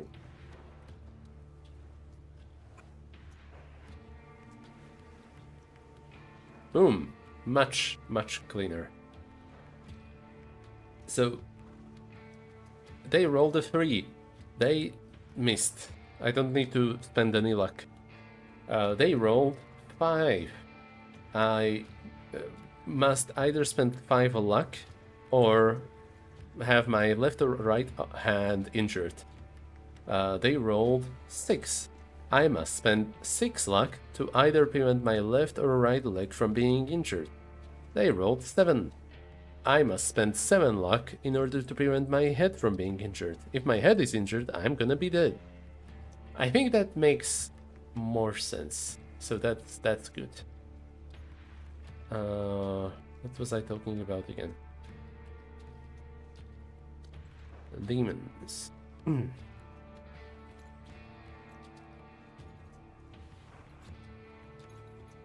And Die of Reckoning. Yeah, okay. I think this works then. It uses no merit.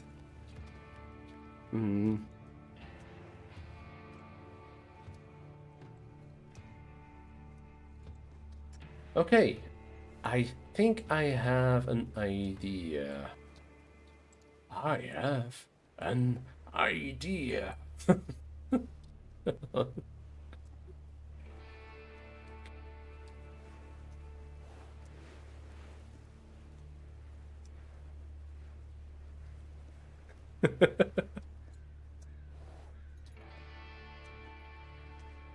I have an idea. Okay, here's the deal. Again, this curse if you lose any amount of your soul. Let's make that a separate thing. Not touching another with their phones. No. You gain 1 soul if at least 1 person close to you nearby rests, indulges their obsessions while resting. And now, this is getting interesting because originally obsessions would just be hold on. I need to write the obsession here then.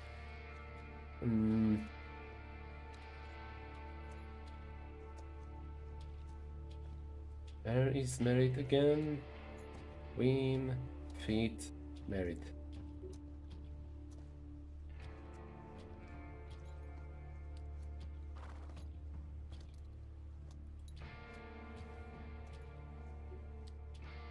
Okay. I don't have space for obsession again. Oh no.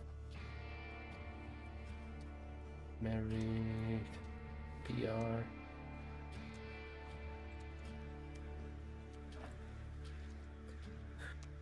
Is it just me, or is this one more narrow than this one? Yeah, it is. They both are. Dang.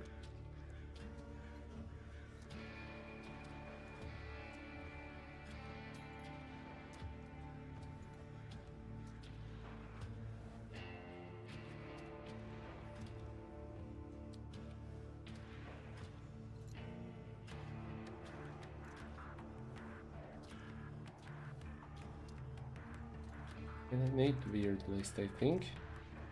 Oops. Yeah, that's the only one here. I don't technically need item generator either. Cost table could be useful, could be not. Whatever. I'm cleaning up formatting as I work. Wow. Talk about the lack of focus. Okay, okay. Obsession. I need to list obsession somewhere.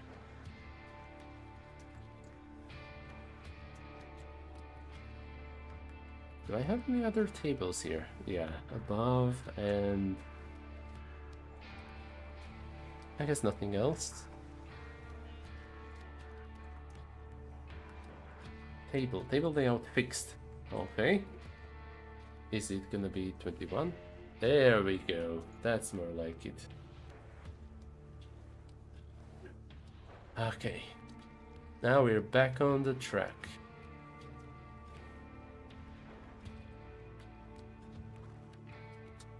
I could just re-add here, say H5, obsession, H5.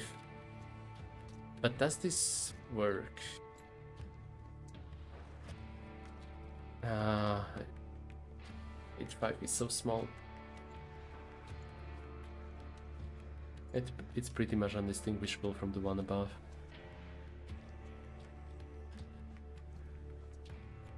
Where is the size of H6?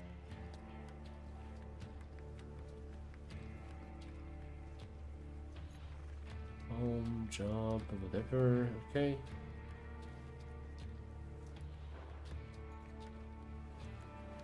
I don't have a size set for H6. Hold on, why does this not change? H5. This should be H5.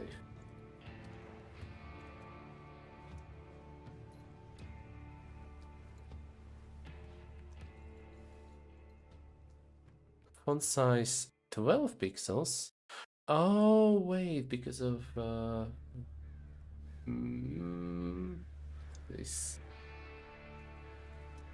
Oh, that's awful. No. 16? Yeah, okay, this is acceptable enough. Let's just go with this for now.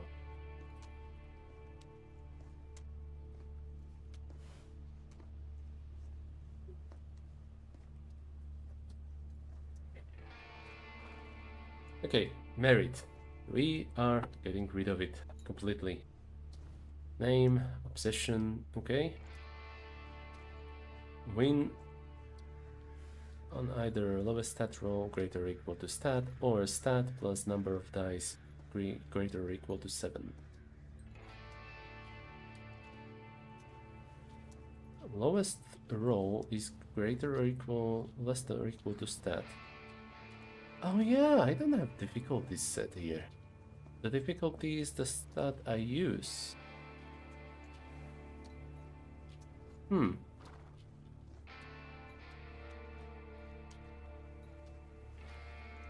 And for this, the difficulty is the body part. Oh, not really. It's just... Okay, okay.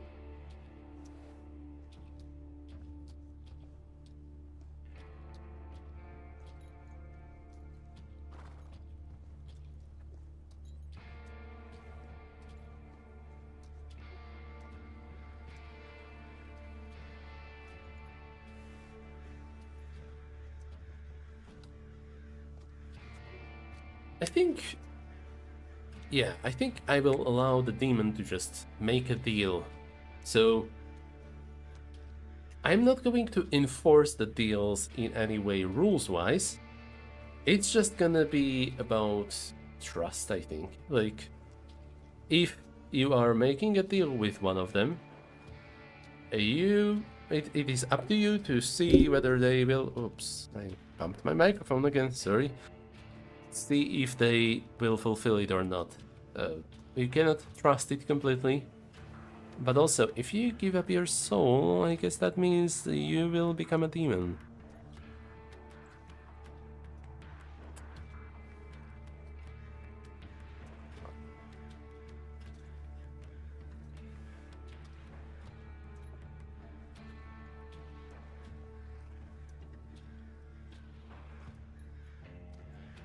Okay, I'm trying to think of a way to do this.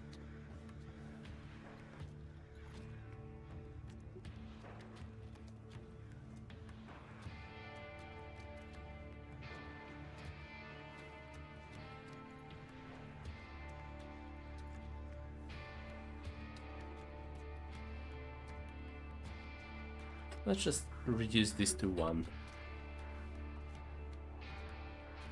Or should it be number of times you've died yet?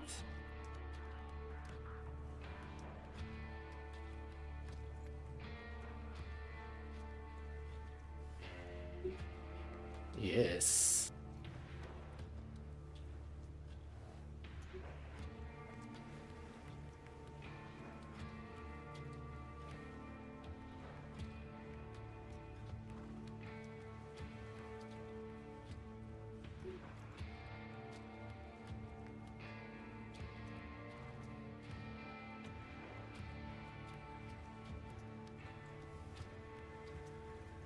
Let's go with...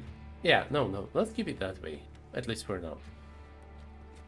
You gain this curse if you lose any amount of your soul.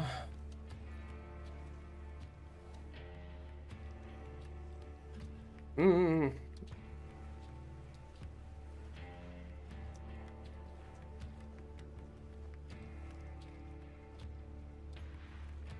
Okay, let's get rid of... no. Do I want that?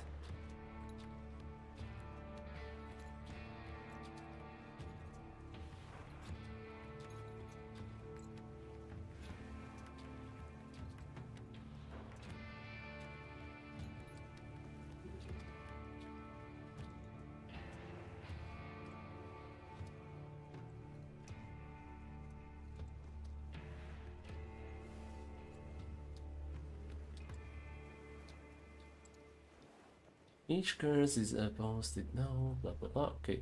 You gain this curse if you lose any amount of your soul. I kind of want to word a way to not become a demon if you somehow regained the amount of soul that you sold, that you gave up.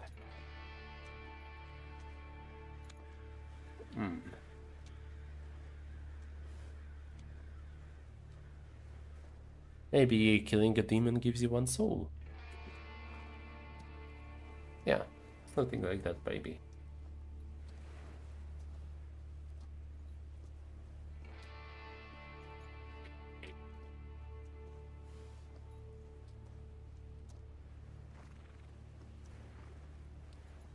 Boom. Now we have a motivation for demon hunters. Isn't that exciting? Oh, so good. As for the motivation of fetch hunters, honestly, I don't think there would be fetch hunters. Except for people who accidentally killed a fetch. Because if you kill a fetch, you will need to seek them out, otherwise you will become a fetch yourself. And that could be good, but also maybe not.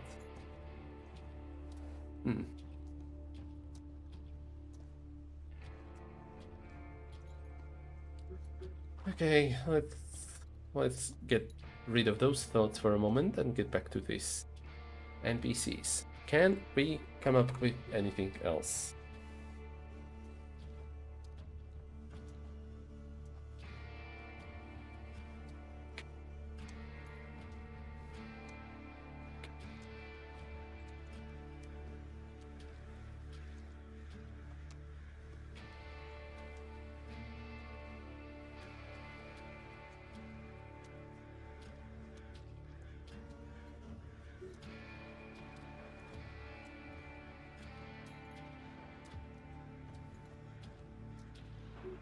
Let me just see if I find something on the internet to inspire me here.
Hmm.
Hmm.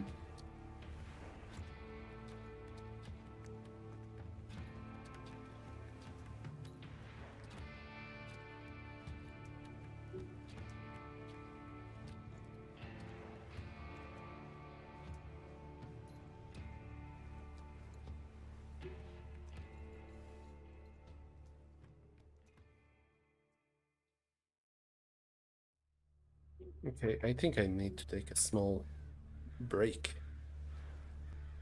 So, 9 Inch Nails, go.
Okay. That took me a little longer than I expected. And I will have to go away from the computer one more time in roughly 6 minutes. What the heck? Why was there a spike of viewers while I was gone? No! Ah, dang it. Okay. Okay. Okay. It's fine. Let's just get back to work. Okay. Death, abandonment, betrayal. I could really use more. Problem is, it is hard to come up with more. Like, let's say the player character is made obsolete, right? But in what way? That just feels like abandonment, you know? Uh, maybe the player character, maybe the NPC is corrupted. Okay, that just means it's betrayal, you know. And as for the violation, um, something sacred is irreparably damaged. So that's also betrayal in a way. Oh,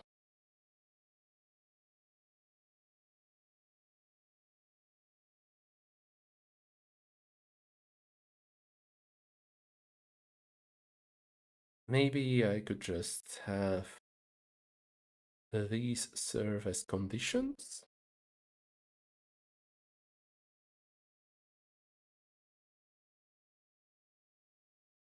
Hmm.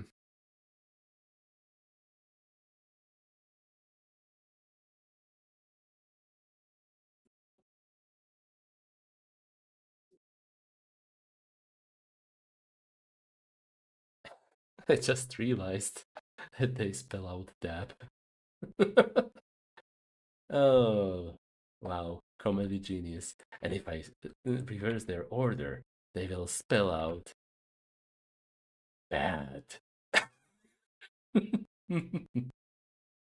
Okay, whatever. Let's let's think. Let's think. Um,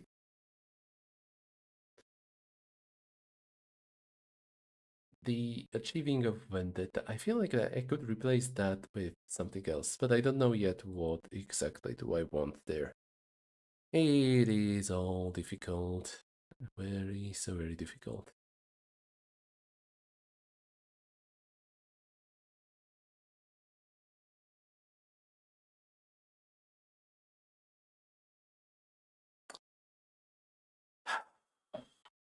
Do I even want this to be an element? I mean, I could just have this be an assumption, like, or not an assumption. Maybe this is something that will increase one of your stats or something like that.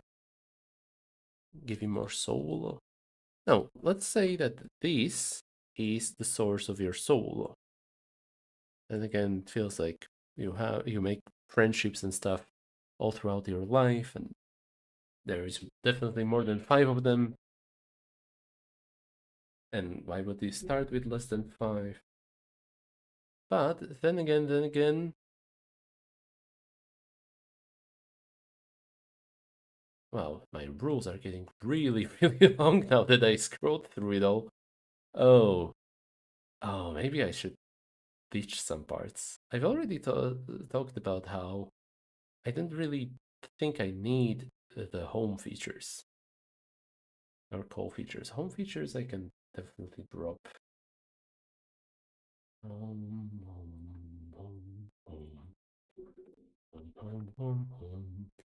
Call features. Fame. When you roll two matching numbers on dice, a myth appears. Add one to the roll when attacking another person's vendetta. I don't really like that much. Add one to the roll when attacking your vendetta. All costs you pay are reduced by one bit. That is okay, but honestly, I don't even know if I need bits all that much. Wanderlust. Whenever you are outside, you may ask the GM about the nearest place of interest you can see. Uh, you may ask the GM a question. Okay, okay. If I am doing this, I kind of want everything to be about asking the GM a question, like who is the richest around here or something.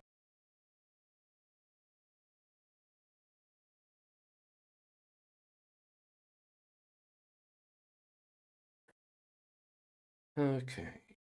Oh, I think that's the yeah, that probably is the 6 or so minutes that I needed. So I'll be right back.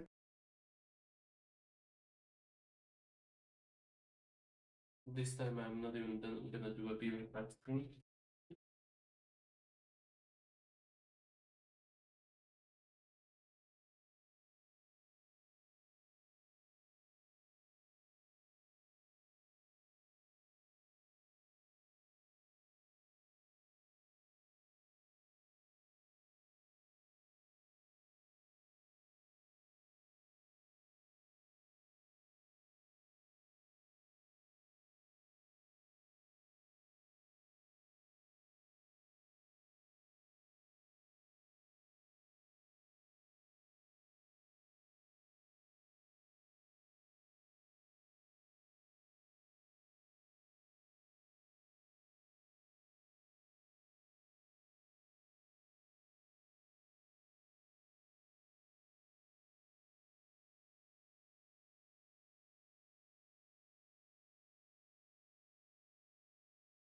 Okay, that's dealt with.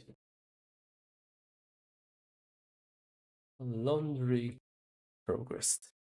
Okay, so core features. I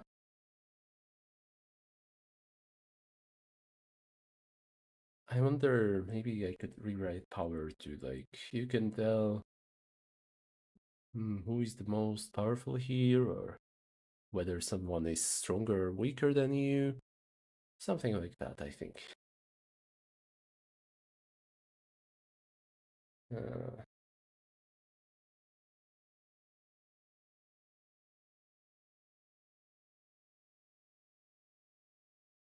Also, I believe I called them Fate, not GM.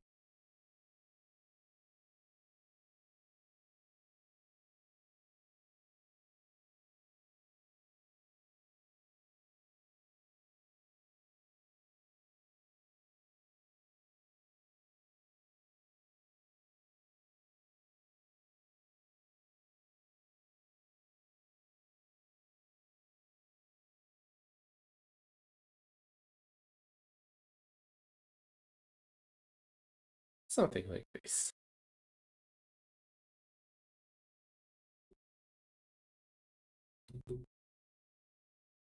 I can ask a question this way again until midnight. Liberation. Or do I want the. Nah, I don't want the power to just be a combat benefit. That's gonna draw the min maxers towards picking that instead of any other motivation. And that is a bit undesirable.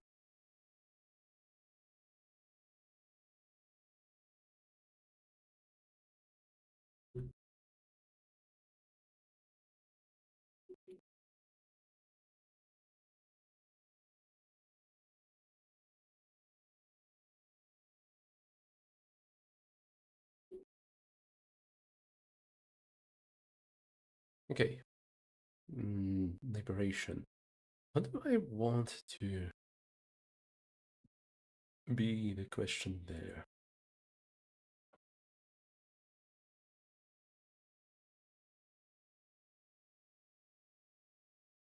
Hmm.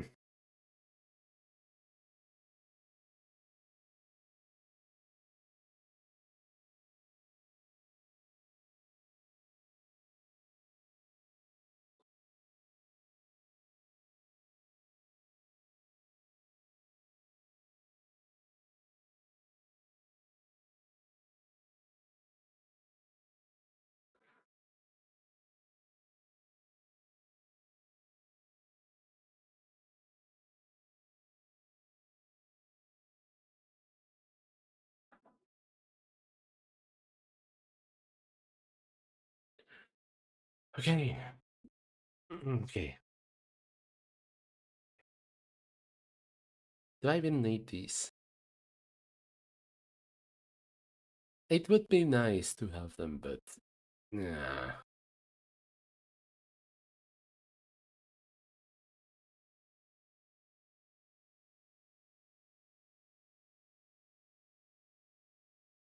Okay, let me just wait. Where do I have the previous version of the 6 feet under? Is it just on Binder, or do I have it saved this time?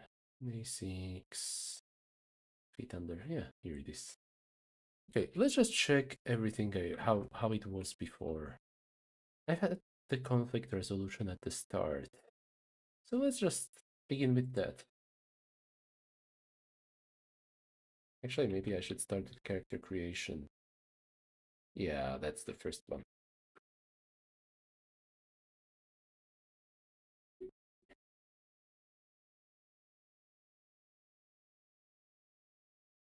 Okay. Name your character. Begin with once. Mhm. What the hell do I want the starting stat values here to be? I think I went with like 3, 4, 5. Let me check though. Stats lucky 7. Their starting sum must equal 6. Uh, but that was including the merit, which would allow you to be more powerful and muscular. Mm, assign. I'd say that your starting stats could add up to 10. Yeah, I think that sounds about right. That would give us a sum of, for example, 1.45 or 2.35. 3 is like 50-50, so that's okay. 5 is almost certainly gonna be a success. 2, rather unlikely. 145 is also fairly good. Also, 442 is valid. So, mm,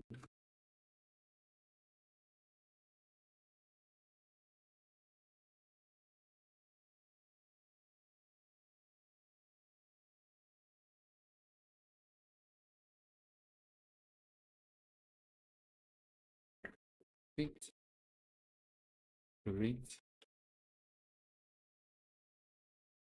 wait. Your soul starts at 1, and your lucky starts. Your soul and luck start at 1. Mm, I don't know exactly how much do I want bits to be valued at. I'm thinking just like 1 bit is equal to full magazine of your revolver. Not sure if that's called magazine, but like full bullets worth of revolver. Mm, your you you start with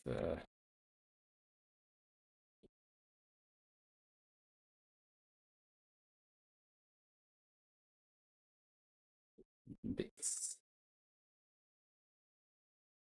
Select one obsession. Hmm.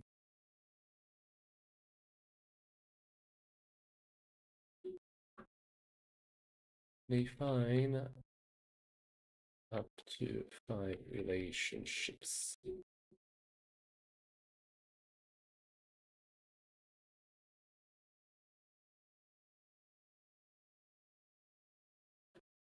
You may only choose the first feature, and you can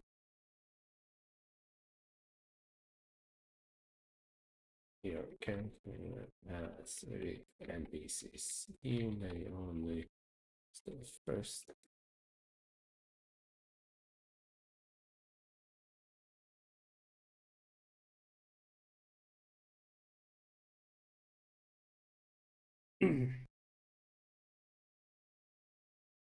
Okay, okay. Here's what I'm thinking. Um, you are gonna have two guns, a melee gun and a ranged gun, or weapon, I guess, would be a better word. Do I even want a melee weapon in here? Is it is it gonna really matter that much in a cowboy game? We're talking about guns, shooting, you know? Who the hell gives a shit if someone is wielding a sword or something like that? Like, no. I play cowboy game because I want to shoot. So you know what? Screw it. All guns are ranged. Okay, so that means anchoring,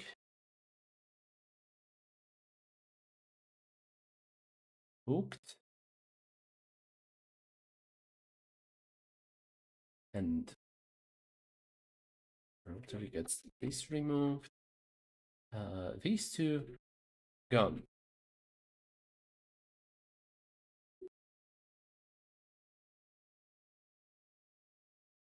There we go.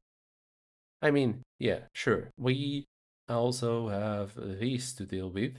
We will deal with that in a bit, but for now, I think it's fine.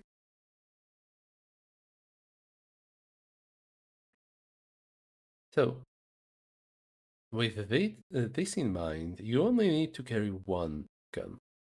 Now, sure, a player could be like, but I want my gun to be loaded, and if I run out of bullets, I could just carry another gun. To which I say, my dude, just I don't care. No, you get one gun, maybe two guns. Okay, two guns, just so you could have more properties, but both of them are ranged because screw going melee. If you are going melee, I will have a simple way of resolving it, but I am not going to encourage players to carry melee weapons into a gunfight. It's gonna be like a last resort. So, that being said, actually, you know what? I'm thinking once more. My brain is just doing a lot of thinking today. Um, okay, so here's the thing. If it's gonna be a one-handed gun, I could imagine it dealing 3d6 so that I could pick this and maybe this or even this. If it's a two-handed gun, it's gonna deal 6d6 as a baseline. Okay, so you get to pick two guns.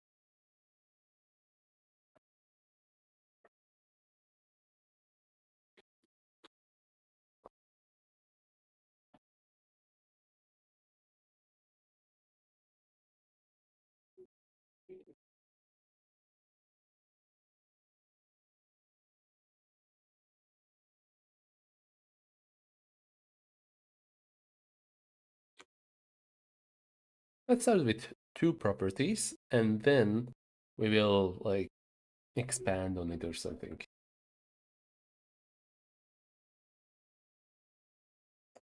Okay, so these, let's also keep them next to the bullets. Why not? Perfect. And shootout rules, that's gonna be on the next page.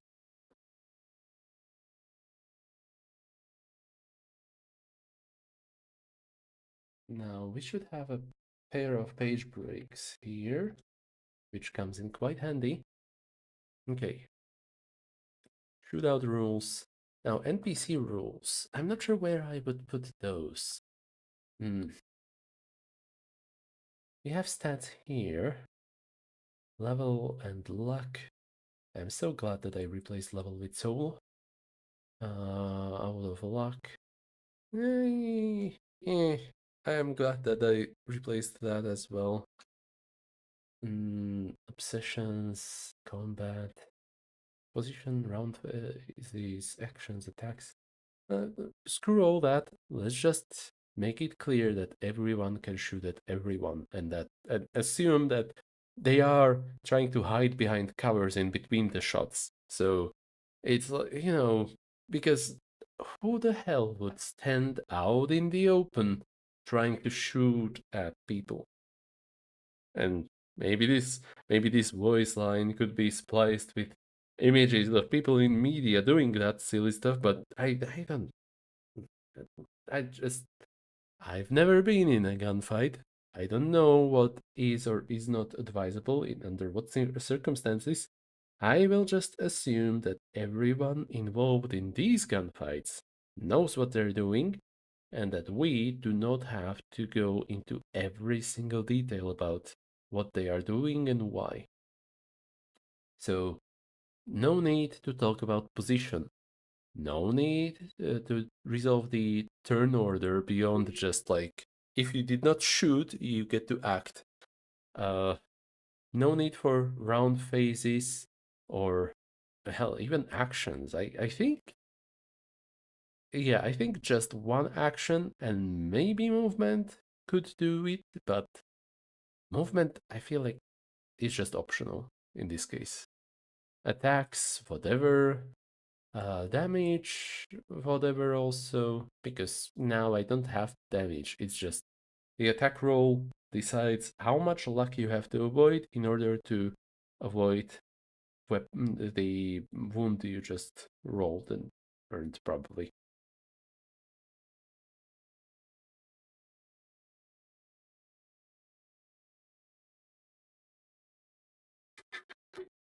Cover, screw that. Drawbacks and benefits, screw those especially, because that's gonna be really difficult to make up on the run without repeating yourself here and there. Now, travel.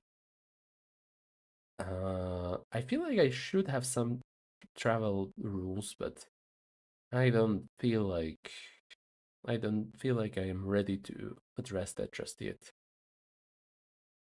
Do I call the lycanthrope a beast instead? That would be it. Yeah, let's beast. Because lycan, like I said previously, it means wolf, and like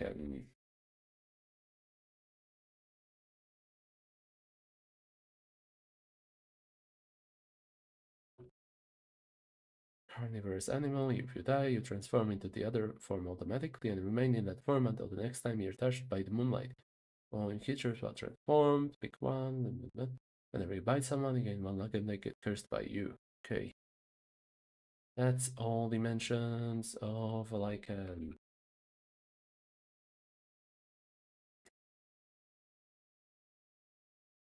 yeah, okay. I prefer that over like also the fact that you can turn into any animal makes you quite beastly if I do say so myself. So, that being said, let's scroll all the way back to the start again. Stats. I'm just gonna copy this. This was a fine way to describe it.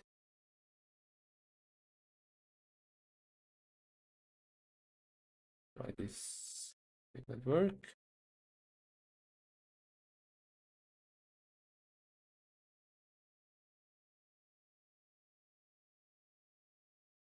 Boom. Assign your stats. Assign values to your stats such that their sum is 10 and none is lower than 1. Grit, this is your strength, endurance, and courage. Fit, this is your quickness, subtlety, and deception. Wit, this is your brains, common sense, and caution. let's not start with that. Let's start with things that you do not have to pick. Your soul is a measure of uh, your influence over the world. It starts at what? It, it limits how much luck you can have at the same time. It starts both your soul and your luck start at one.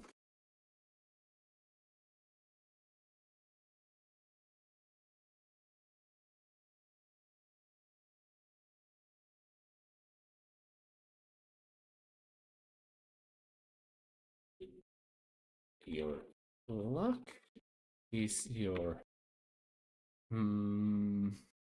capacity to avoid negative effects, and you can have more luck than your soul. Awkward sentence, but I will have to fix that later, another time. Mm, bits could be a thing of its own. Mm, select one obsession. While you rest, you may choose to indulge or resist your obsession.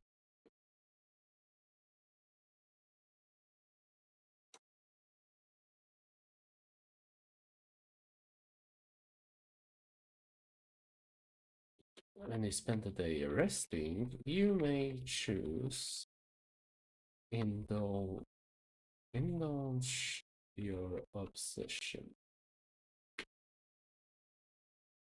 You regain 2 luck. Resist your obsession.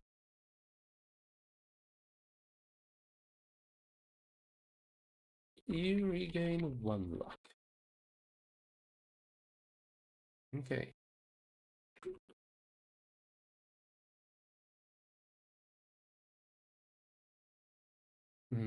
What were my obsessions again? Apathy, pleasure, renown, worth, justice, success.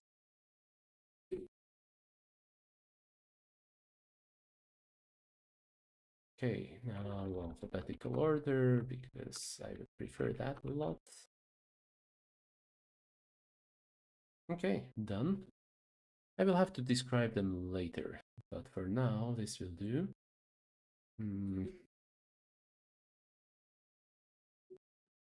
Okay. Oh, this page is getting full. We start with a number of beats. Let's combine that line with the guns. We start with a number of beats and two guns. You create using the properties below. 2 properties per gun max.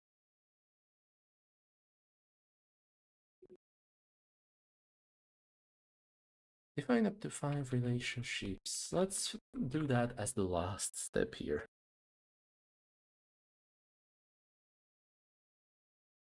I don't like how much space there is around these. Also, let's not do this here. I mean, okay, let's do this, but not here. Let's save it here for later. Okay. Your soul is a measure of your influence over the world. Your luck is your capacity to avoid negative effects, and you can have more luck than your soul. Let's remove that and let's separate that sentence. Run-on sentences, am I right? Your soul is a measure of your influence over the world. Your luck is your capacity to avoid negative effects. You can't have more luck than your soul. Both your soul and your luck start at 1. Hmm.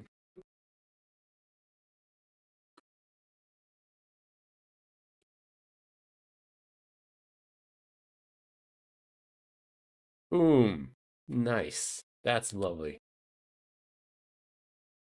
Assign values to your stats such that their sum is 10 and none is lower than 1. Grit is your strength, endurance, and courage. Fit is your quickness, subtlety, and deception. Wit is your brains, common sense, and caution. Select one obsession, apathy. Mm,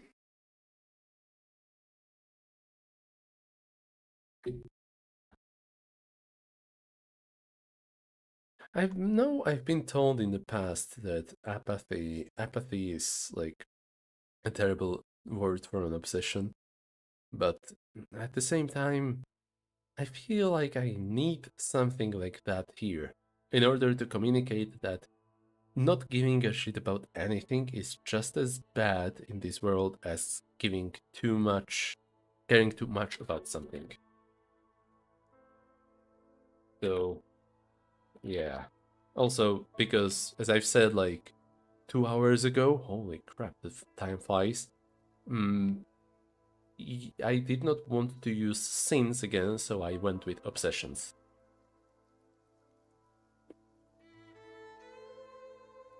Speaking of obsessions,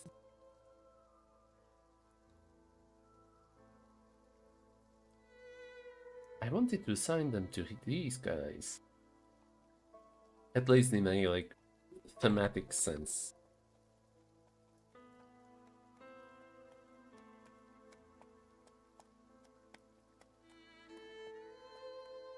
Now let's see. Doll or machine sounds the most like it would care about justice. Justice or success. The angel one has to be replaced by fetch.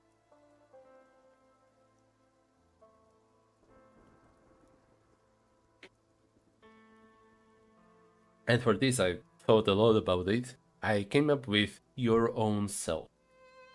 Also, I think ghost would be the stranger.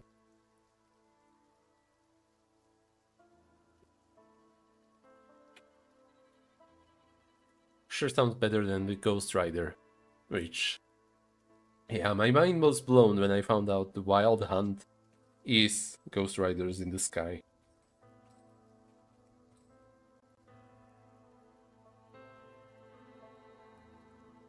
Dollmaker, your own self. I want this one to kind of violate the naming scheme here. And also, I am imagining that your own self would look to everyone like themselves.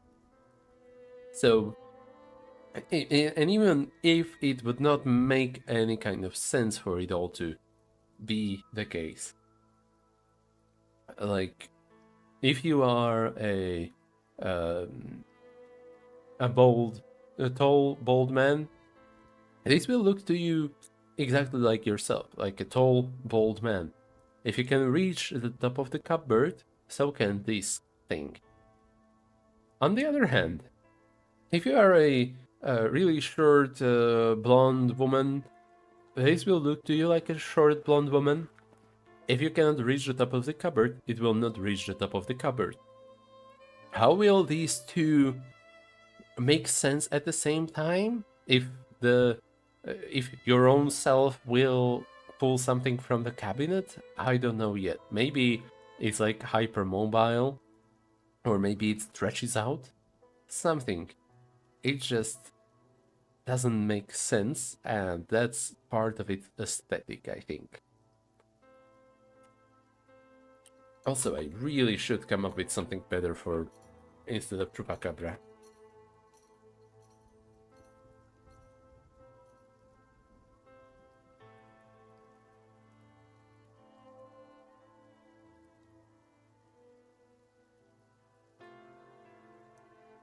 Hmm.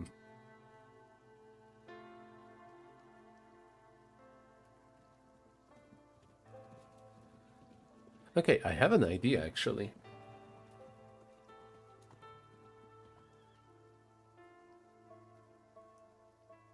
The Wereman.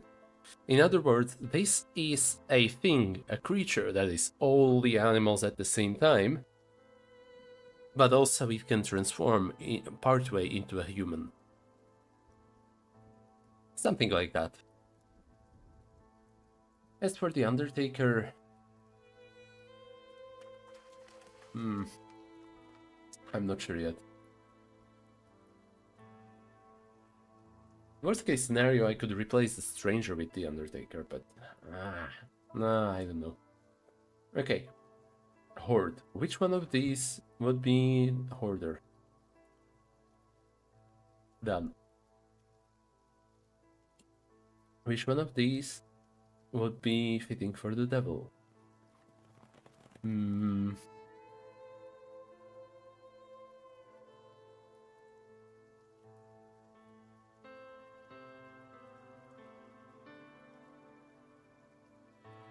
Okay, done. Which one of these would be Undertaker? I think Apathy? Apathy?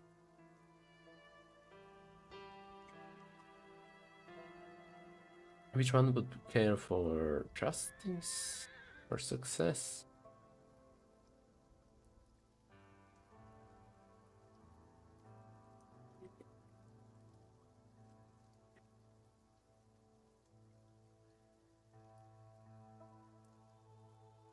Hmm.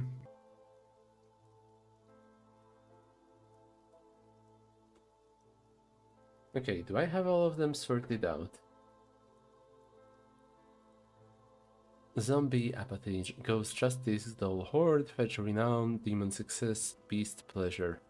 Yeah, each of these is different. Good, that works. Hmm.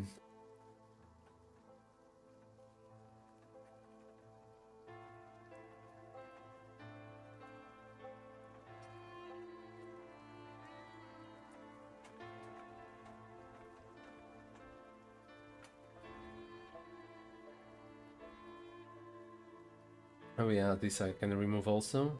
Attacks non-adjacent characters must be loaded after 6 bullets are shot. Let's just remove this and explain that in a separate thingy thing.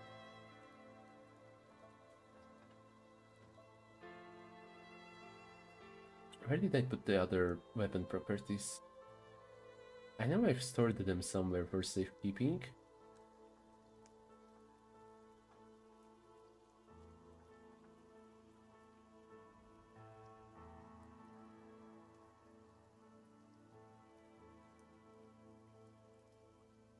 There we go. I mean, yes, this is a smaller list of properties for the guns, but at the same time, it is still fine, I think. A bigger problem will be what to do with double-handed guns, because those would ideally have 66 damage.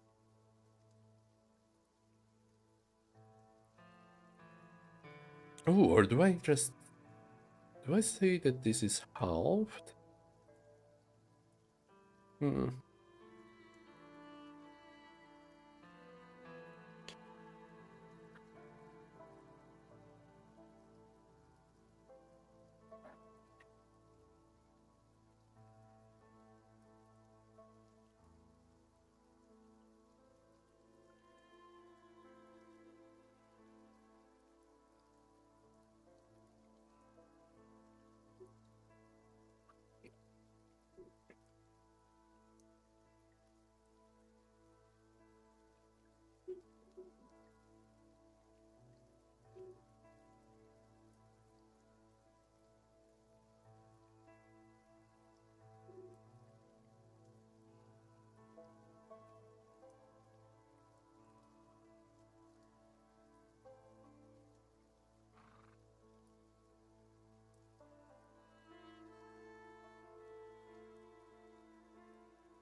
Hmm.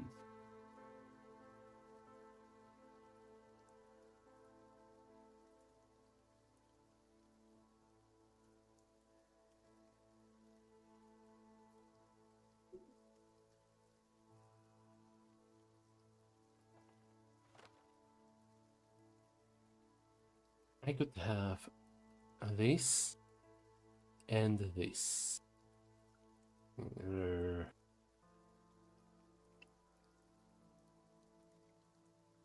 hmm.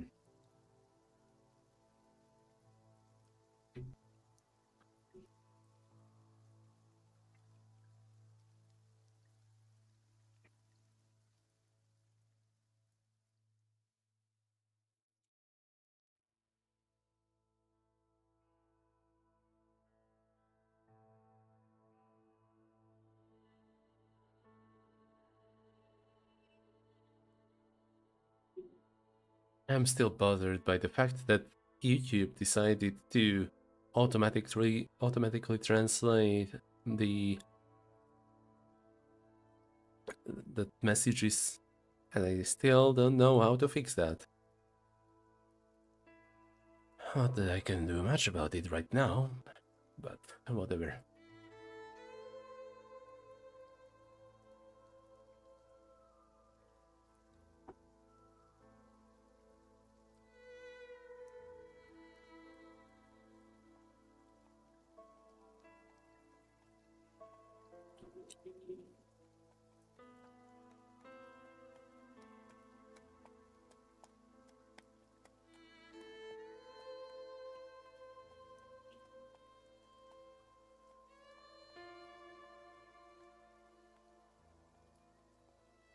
The thing I'm thinking about right now is how to deal with this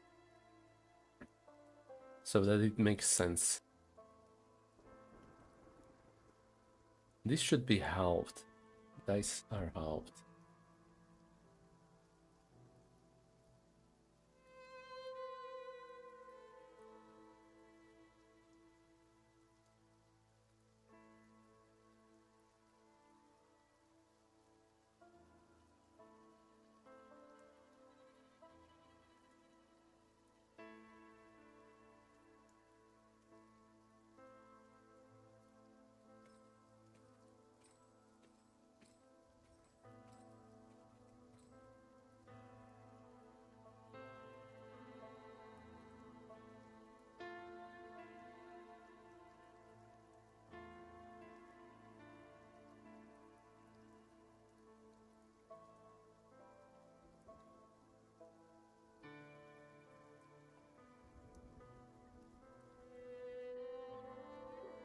The thing that I want to keep consistent here is that every weapon has 6 dice.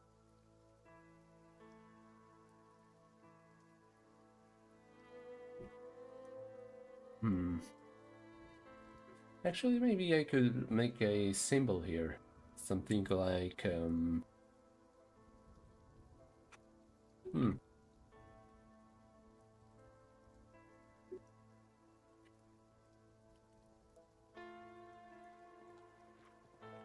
Ooh, I think, yeah, okay, I think I can do that. So, crack 1, 2.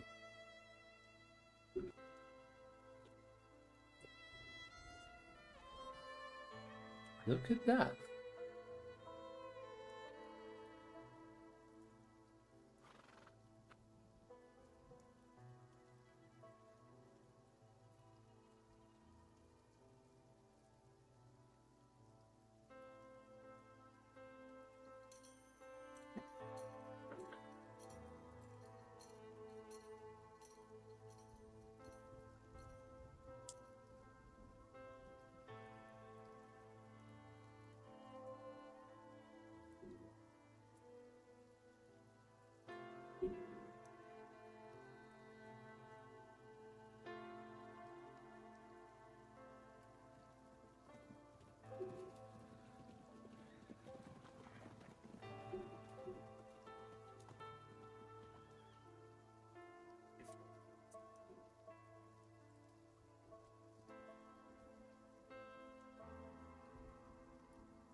Hmm. Can I even have all these? I cannot. No.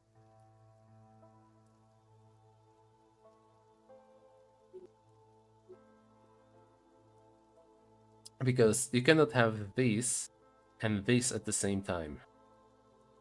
Okay, so this works.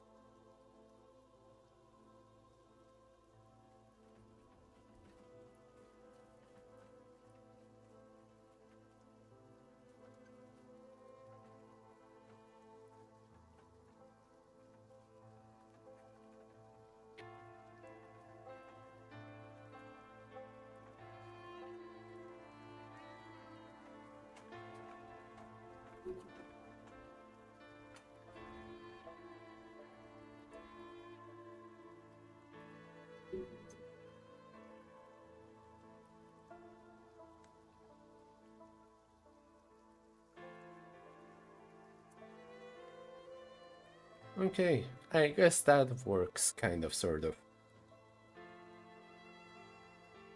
Hmm.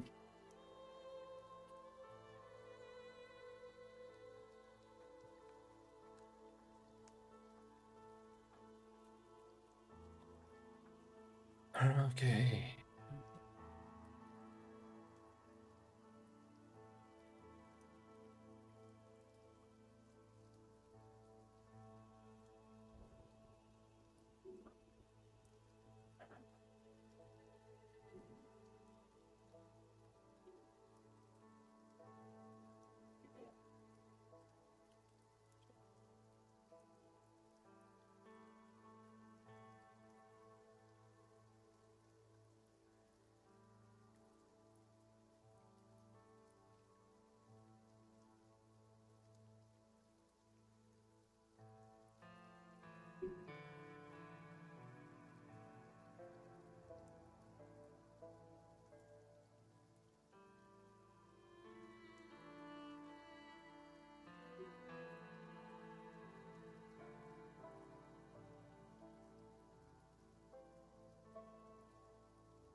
Hmm.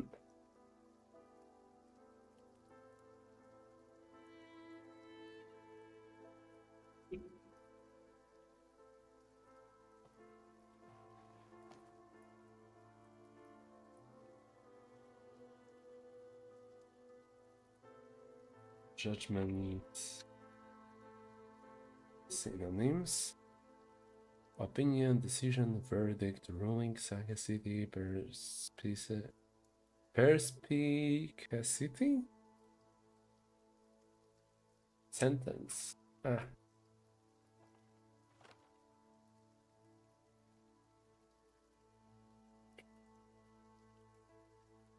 yeah, I like this.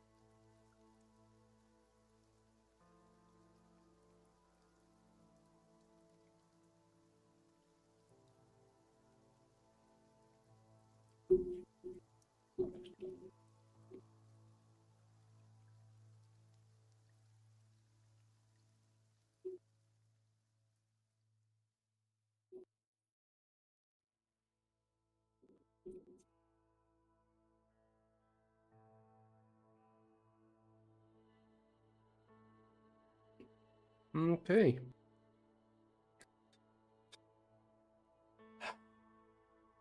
I've made plenty of progress today. I am almost surprised at myself.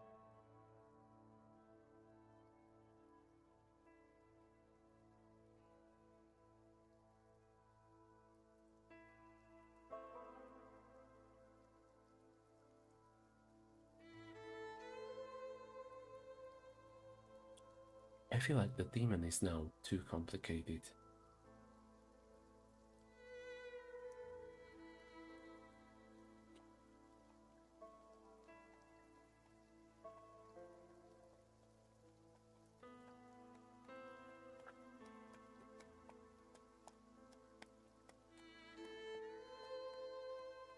Mhm.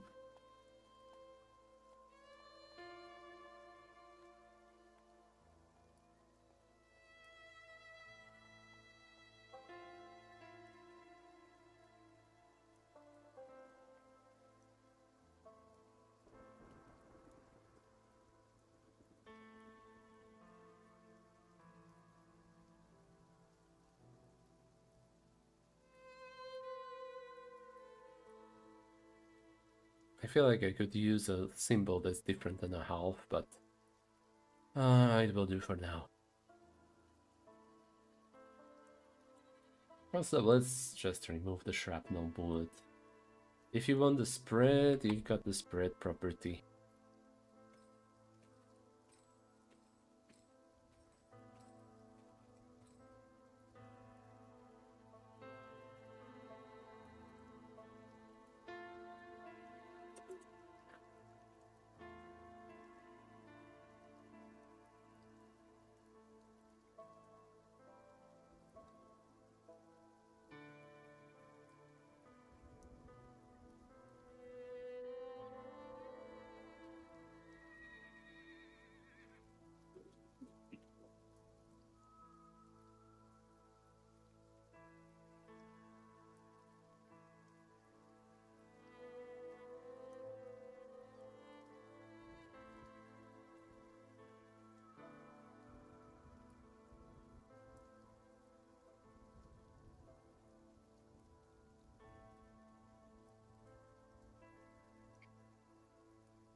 Hmm.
All right.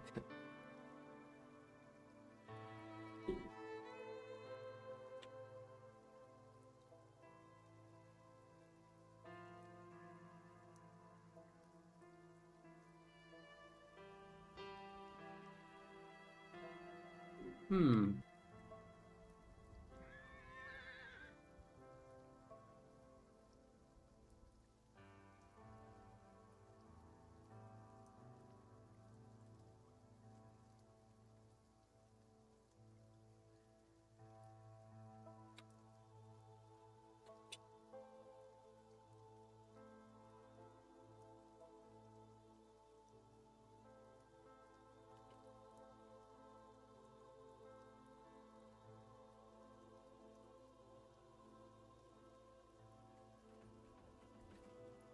Okay. I think this is as clean as it gets.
Ah, yeah, yeah.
All right.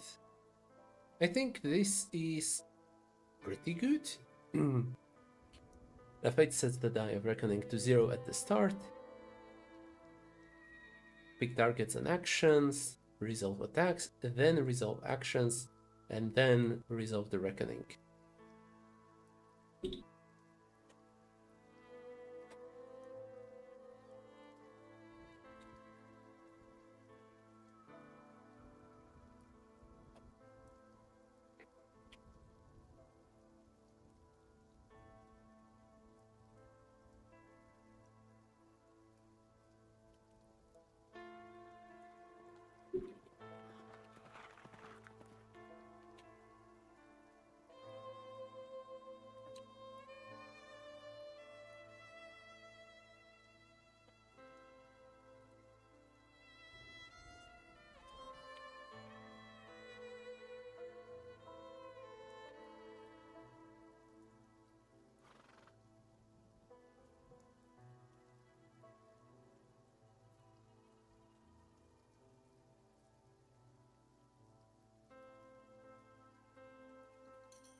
Okay, yeah.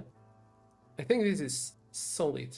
I I like the changes I made.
Hmm.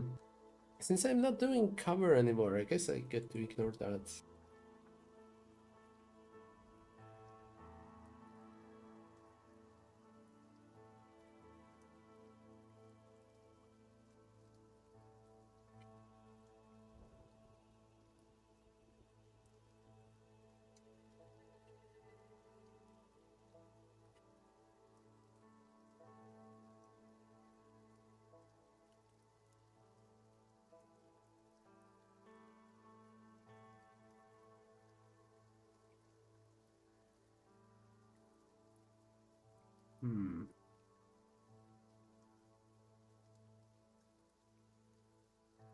kind of want to imitate this. I have an idea.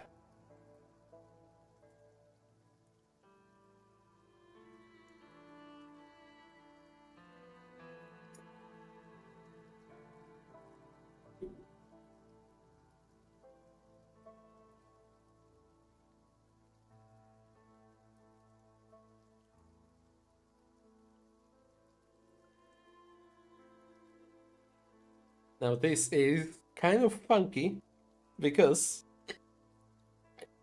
when you shoot your gun, you can make one attack for free. And since you made an attack, you shoot your gun. So you make one attack for free. And you shoot your gun. And you make an attack for free. The keyword here is shoot your gun, which means you will run out of bullets eventually. And since you will run out of bullets, you cannot make infinite attacks. You can only make as many attacks as your gun can hold at the same time. So I think that's good. Yeah, I prefer this to it being spelled out. I want the player to think like they outsmarted me by making an infinite attack machine.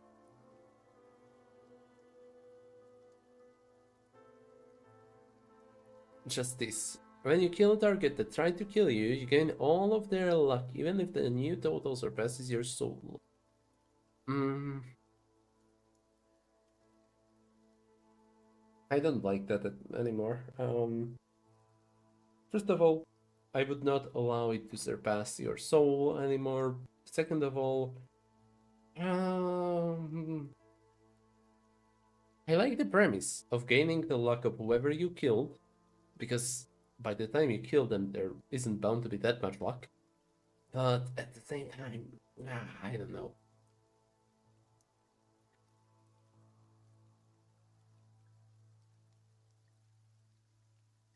Object, the target with an attack hurts someone, the damage is doubled. Meh. Okay, new music time.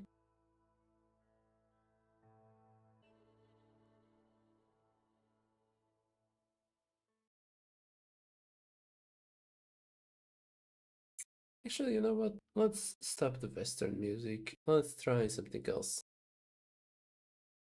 Mm, Dance the Vampire. What's this one gonna be like?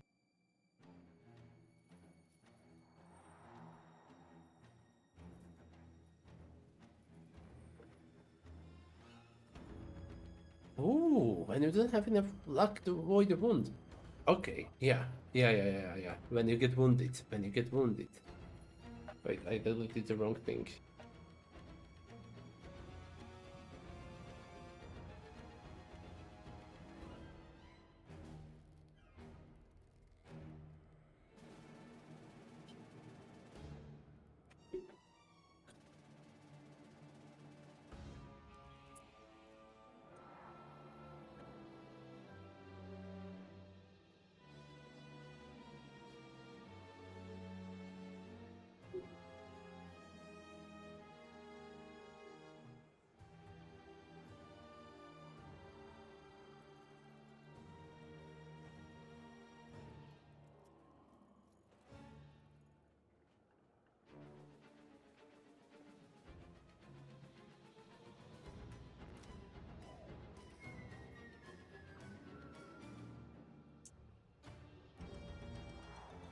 Okay, yeah. This music doesn't work for me.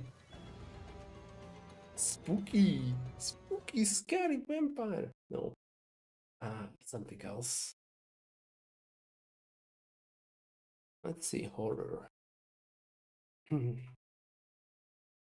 Shelter from the storm in the shadows. House on the hill.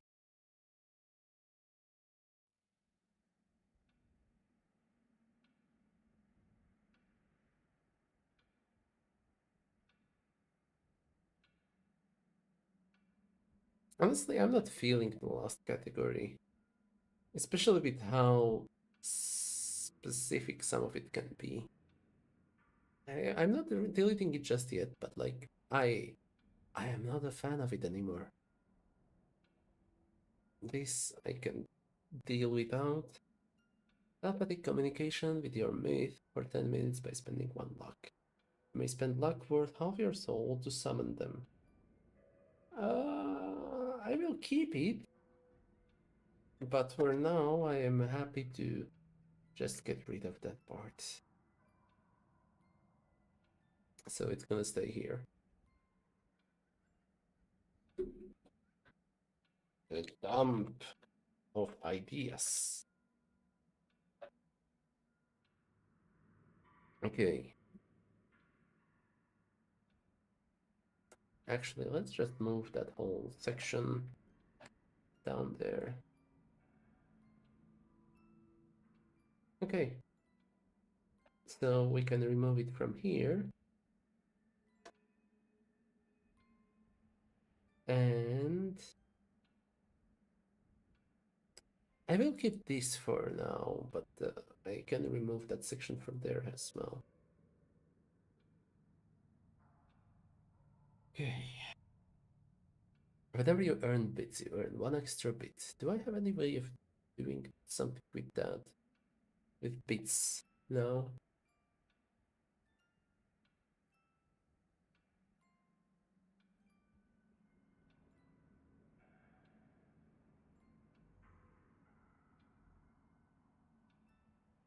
Hmm.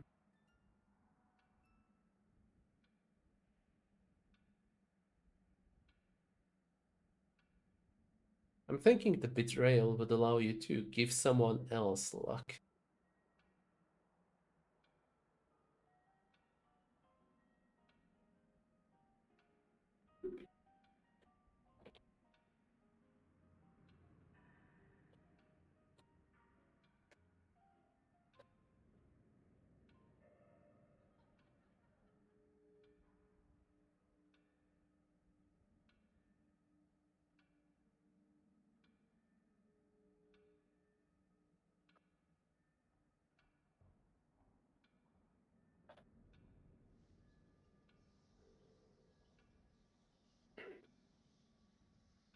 Hmm. I don't know. Do I like this?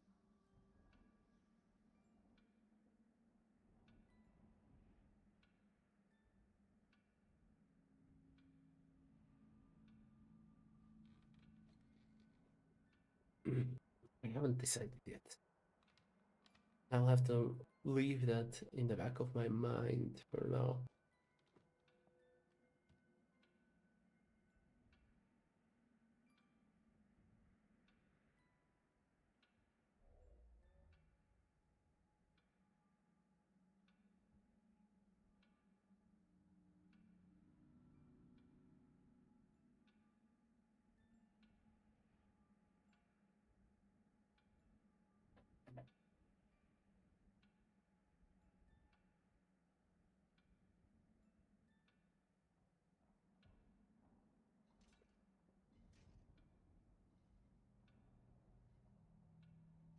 Though I need to update the doll.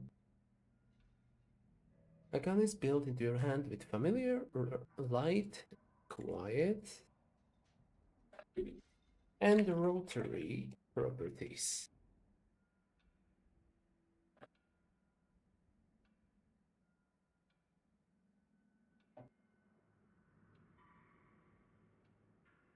Hmm.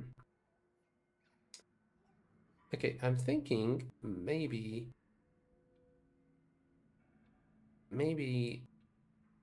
Vendetta achievement means you get to increase your stat or stats. So, in other words, oh wow, okay, I need to move that one up.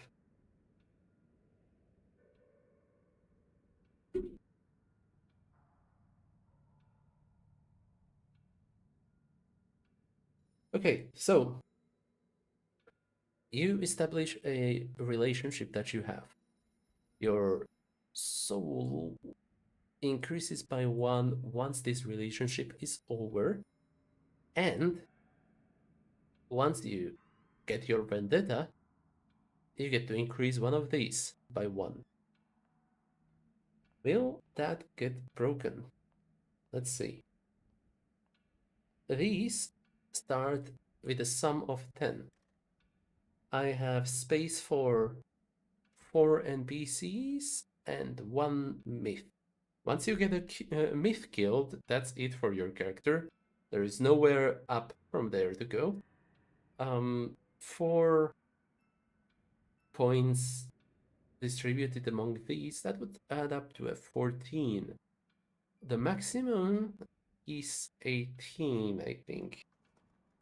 Yeah, that would be 6 plus 6 plus 6. Hmm.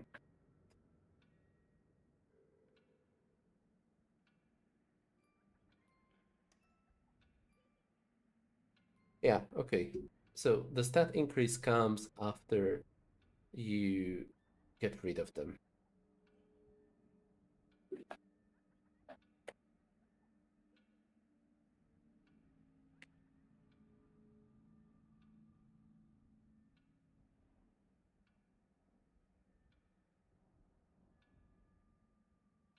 Simple as that. No need to overcomplicate this stuff.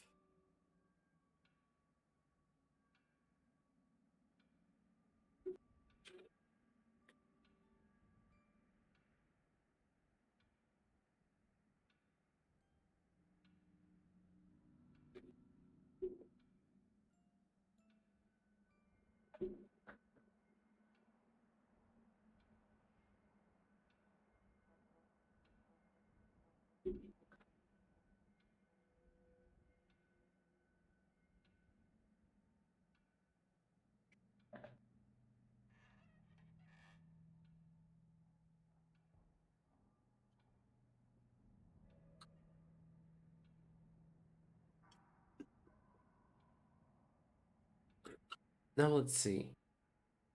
Are there any combinations that would be broken? Absolutely broken. When you get wounded, you gain 1 luck. That is not as bad as it sounds, because if you are getting wounded, that means you are down on your luck already. When your ally loses 1 luck, you gain 1 luck. That just means you are siphoning luck out of people around you, which could be interesting, but mm,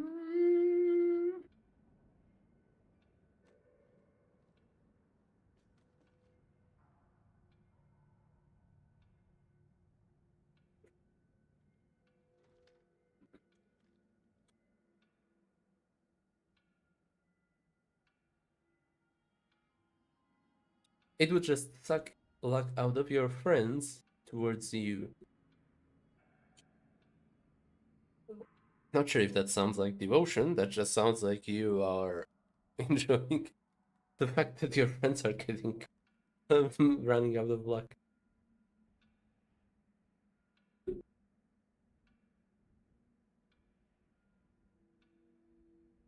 This is not much better, but at least it's like, oh, I'm gonna defend you or something.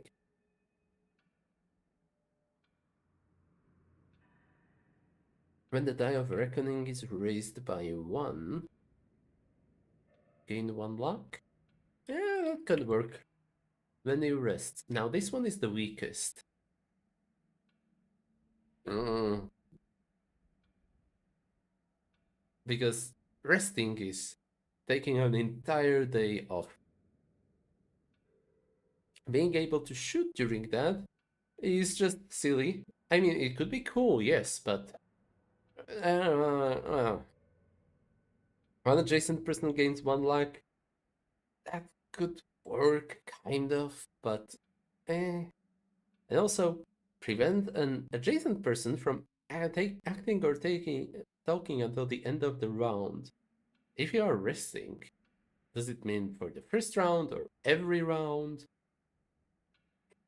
Hmm. Ooh, wait. Gaining 1 luck during your rest. Attacking during your rest.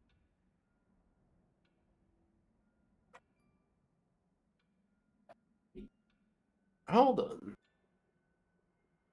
What if it was not limited?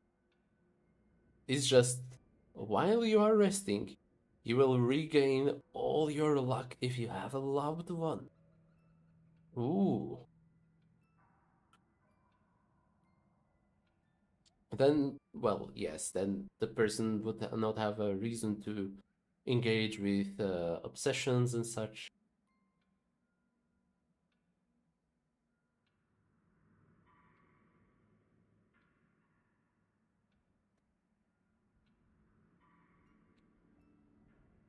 When while you rest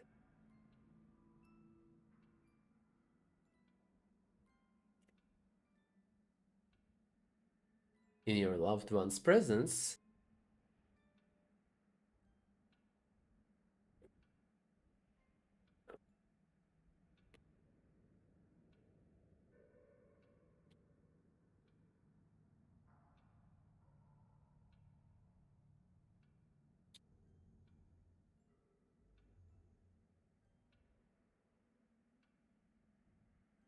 for every hour spent resting in your loved one's presence, you gain one luck.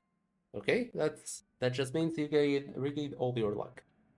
For every hour spent resting in your loved one's presence, you adjacent person gains one luck. Okay, yeah, like your loved one or something. For every hour spent resting while in your loved one's presence, you prevent an adjacent person from acting or talking until the end of the round. That one is a little weak because until the end of the round,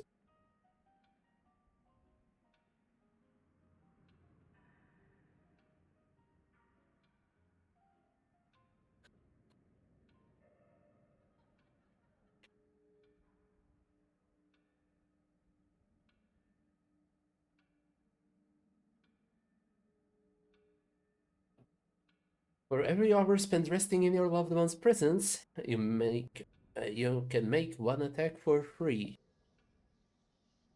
Yeah, because no one should bother you when you are spending your time with the person you love. Good. That is great. This just gives the player the motivation to have a loved one. And once the loved one dies, this ability becomes useless. Well, mm,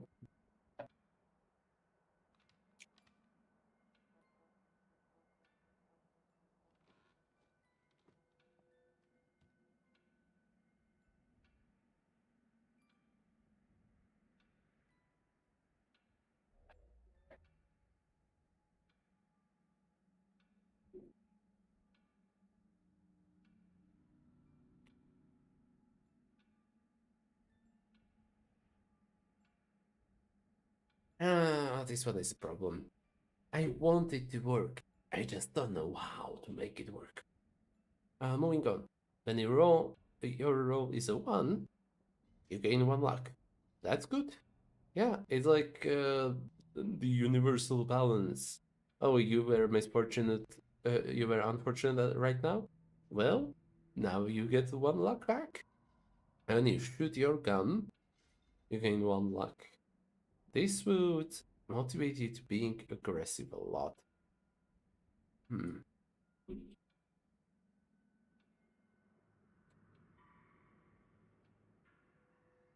Do I want it to be just in combat? Yeah.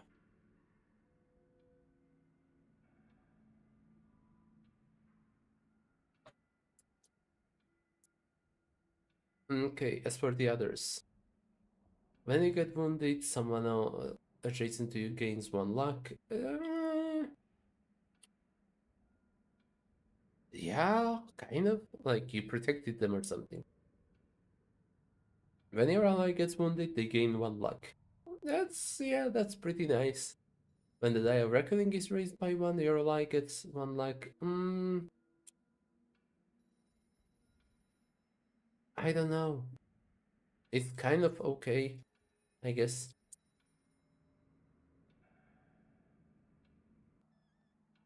There is hardly any music here. Okay, let's see, another song.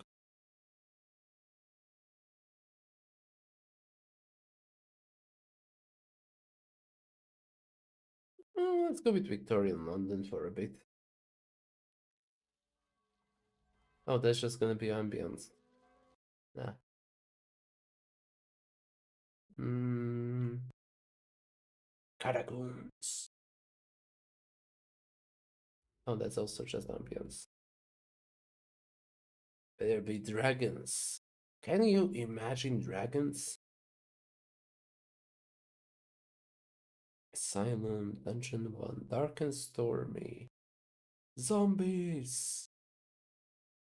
I don't know, it's gonna have zombie noises in it, I think. Vampire's Castle.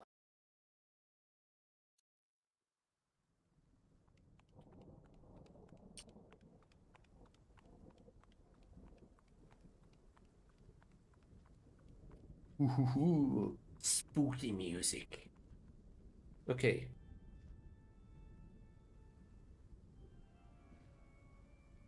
When the die of reckoning is raised by one adjacent person gains one luck. Okay. Fear. When your roll is a one, someone adjacent to you gains one luck. Yeah, okay. When you shoot your gun in a shootout, someone adjacent to you gains one luck. Yeah, that's pretty fine also. But I am thinking about it just very minimally right now. Hold on. Because here's the fun part. You get multiple of these features. So, if something allows you to make an attack for free, let's see.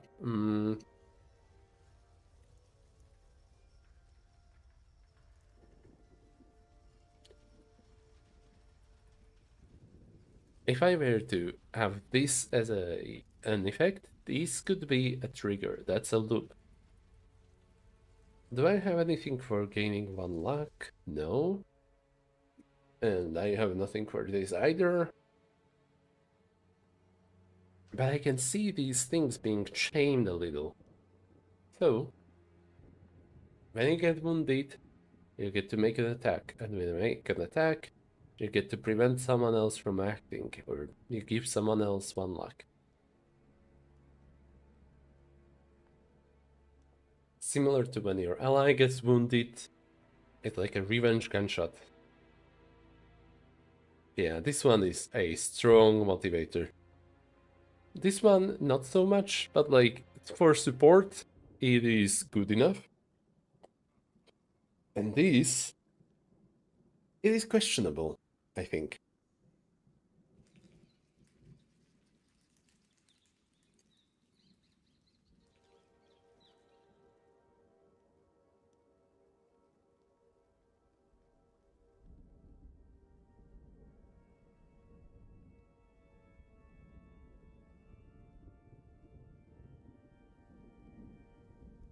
Toccata and Fugue in D minor. I like that.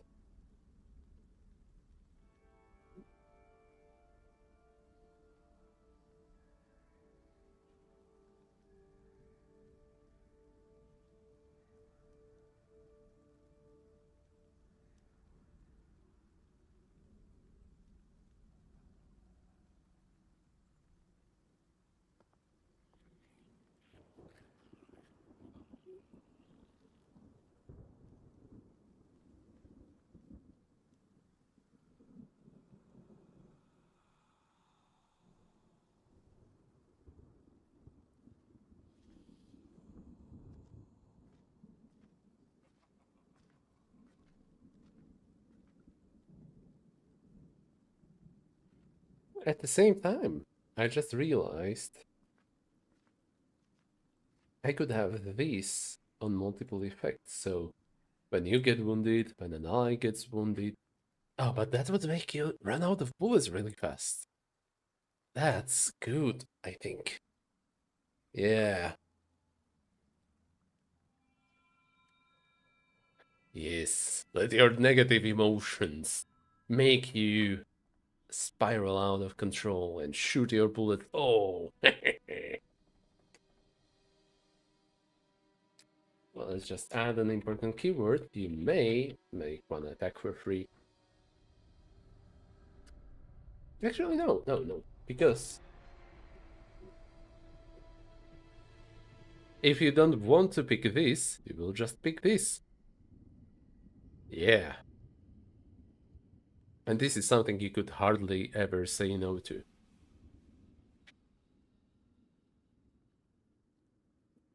So perfect chaining in this case would be when you shoot your gun in a shootout, you make one attack for free. So you hated someone and they died. As well as you hated someone and actually, no, you don't need another one for this. This one comes as a freebie. Hmm.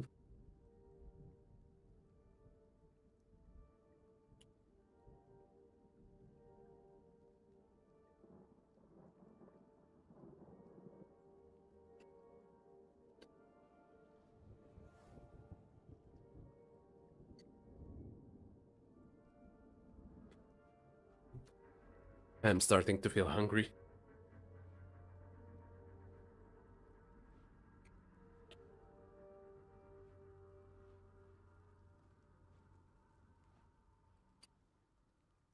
The stream has been going on for 4 hours. That's lovely.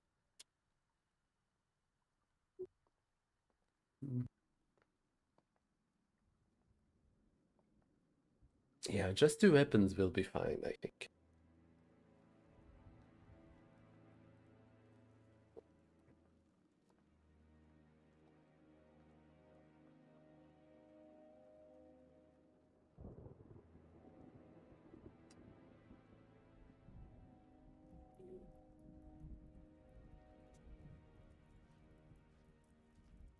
Hmm.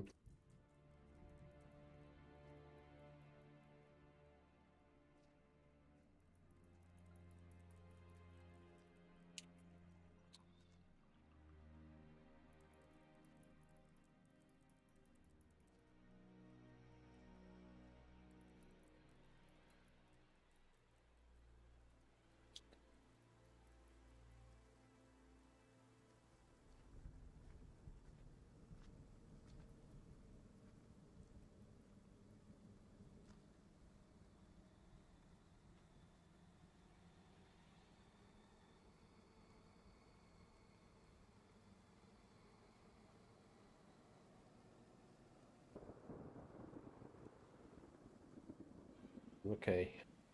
I think this will be generous enough. Now, let's see how can I deal with the formatting of this.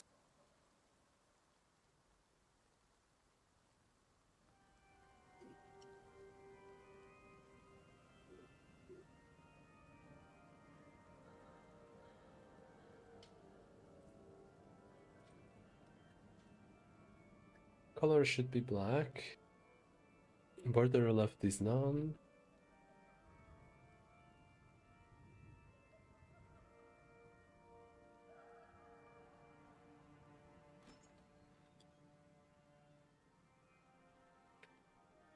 Padding left. Maybe we can keep that.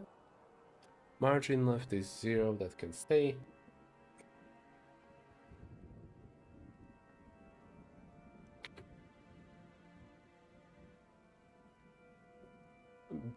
BA83.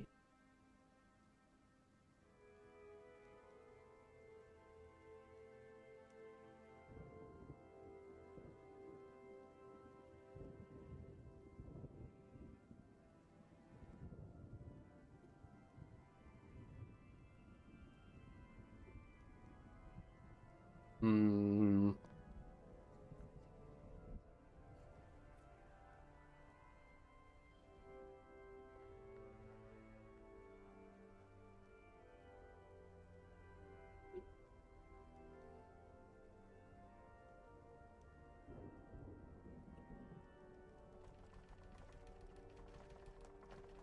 Why is that padding?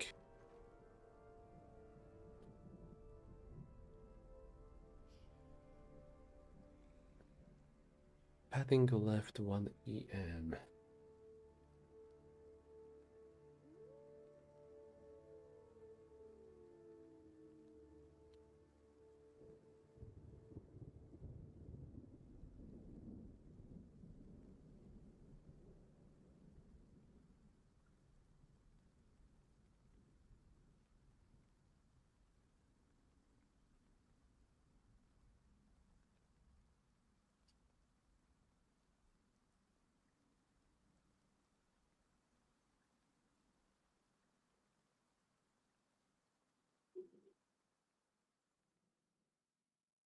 Oh, why is it set like that? What's the matter?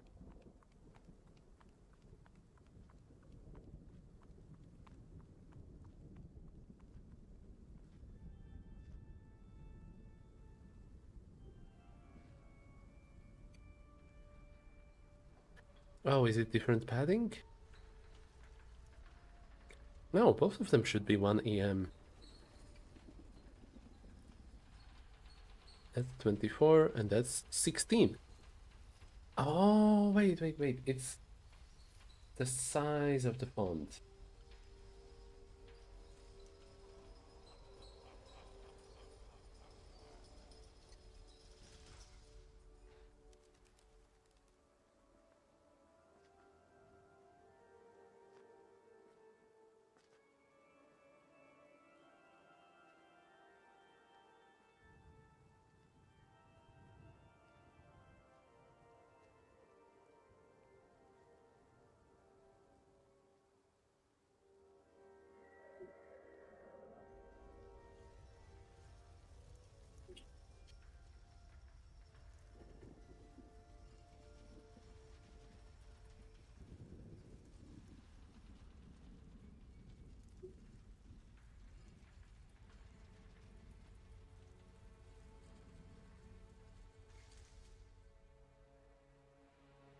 Not sure what is it called when it's a magazine of bullets, but in a revolver. And having English as a second language can suck sometimes.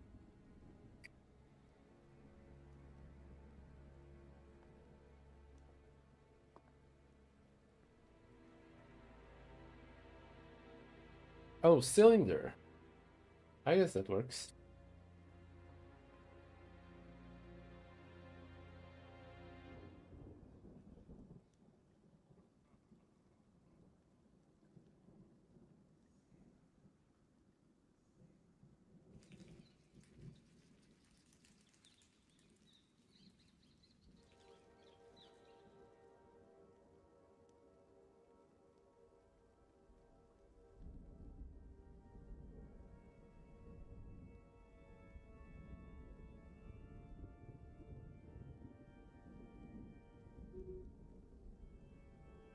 Something like that, I think.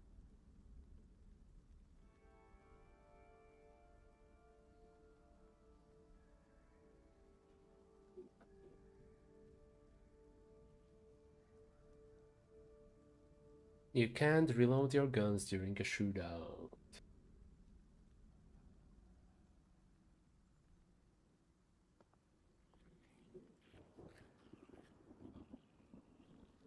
You may spend 1 bit to reload your guns with bullets, spending it even retroactively while not in a down. I think that works.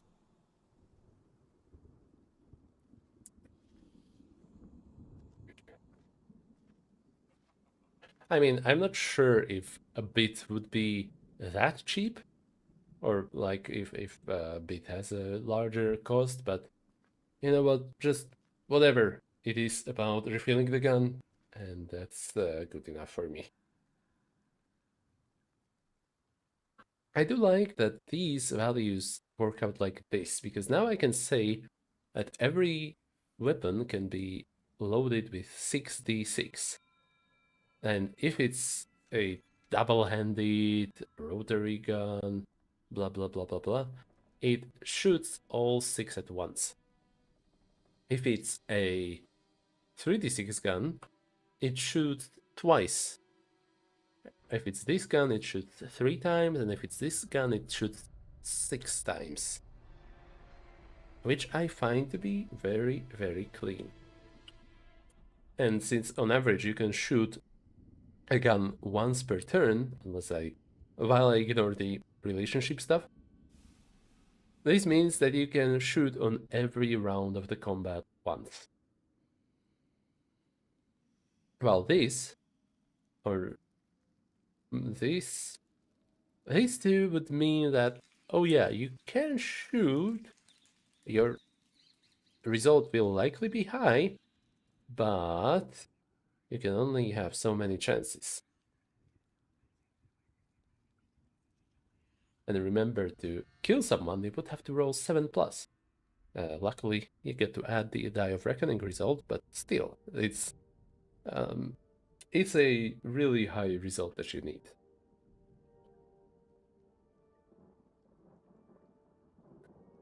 Okay, do I want to keep these? I don't think so. I mean, part of me wants to, but this effect I don't want.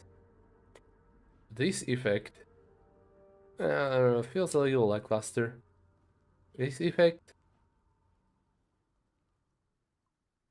also lackluster. Right now I don't even have any other uses for bits. This effect, that just could be a normal thing, and this effect, this one is the only useful one along with this. But yeah, just no.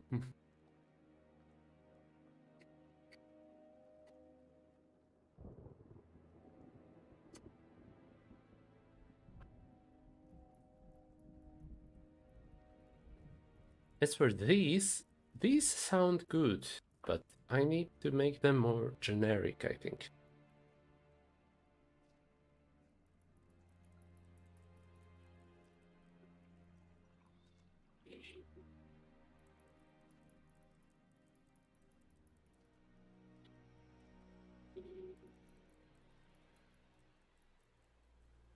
Hmm.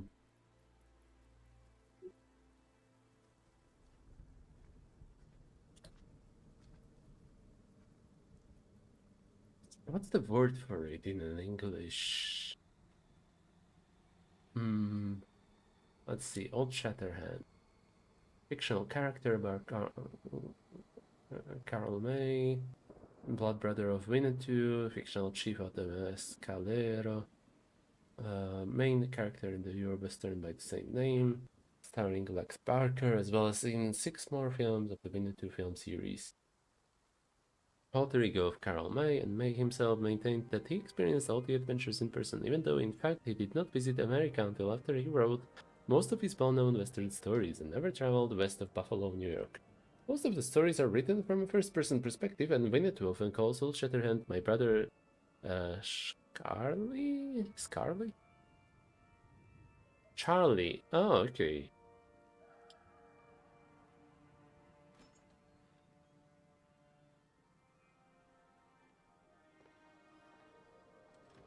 May attach the prefix "old" to the names of several of his characters, considering it to be typically American and a sign of the character's great experience. In the stories, Old Shatterhand is given the name by his friend Sam Hawkins, and Old Shatterhand was able to knock his opponents unconscious with a single punch from his fist aimed at the head, specifically the temple.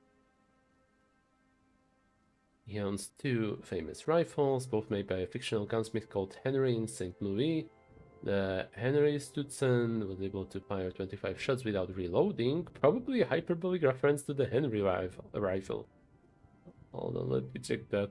I gotta check that out.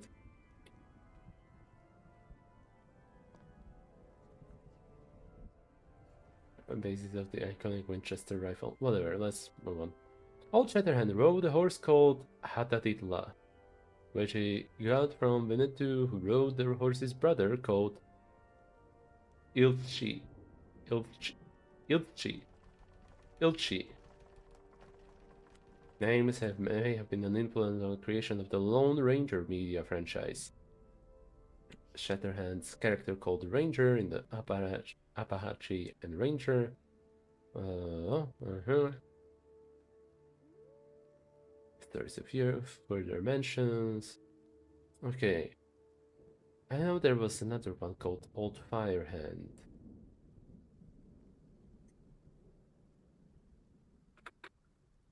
Old Firehand.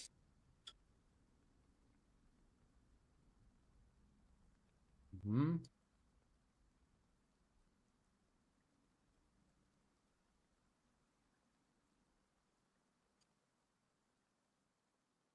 Wow, that is really minimal. There is pretty much nothing written here.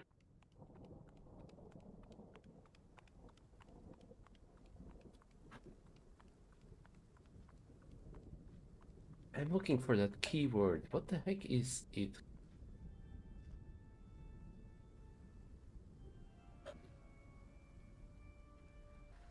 Time for different music. Hmm. Let's go with this. I am curious about this one. Firehand and his Apache friend Winnetou are determined to get justice for the murder of four young braves. They set up to track down the gang responsible for the horrendous act. Oh, Firehand.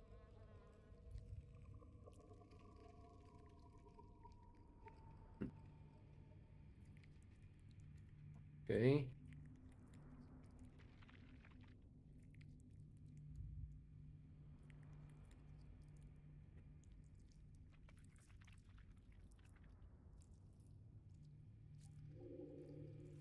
Okay, the Silence gang is chasing Apache Chief Winnetou and his sister Nsochi, Nshochi after having killed several Apaches to steal their horses. Winnetou and his sister run into a group of trappers led by Old Firehand. The trappers help Winnetou and his sister Nshochi evade the Silers gang. Together they head for the border town of Miramonte. In Miramonte, the Mexican sergeant Mendoza and his men have captured and imprisoned Billy Bob Silers, the young brother of the Silers gang leader. The local fear, the locals fear an attack by Silers. Blah, blah, blah. Also in town are Old Firehand's former girlfriend Michelle Mercia and her son Jace Mercia. When they meet in town, they are surprised but happy to meet again. Oh, maybe the word is trapper, the word I'm looking for. Trapper definition. One who traps animals for their fur, one who traps animals. A boy who opens and shuts a trapdoor in a gallery or level. Hmm.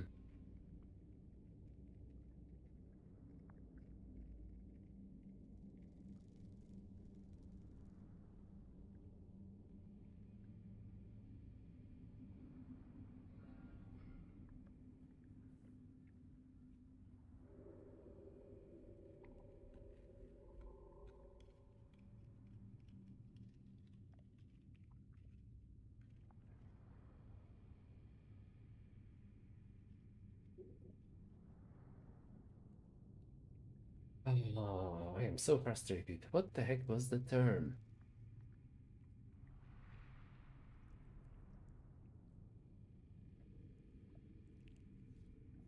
Winnetou. Maybe it could be on the Winnetou page? Let's check the Amazon first. A group of trappers. Yeah, it sounds like trapper could be it.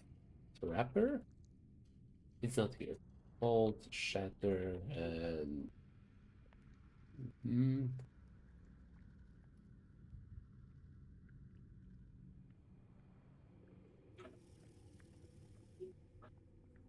old shatter hand, fire hand, sure hand.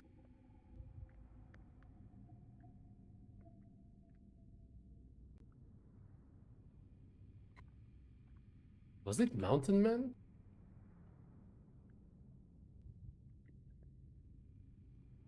A man who lives on the frontier. I believe that might be it.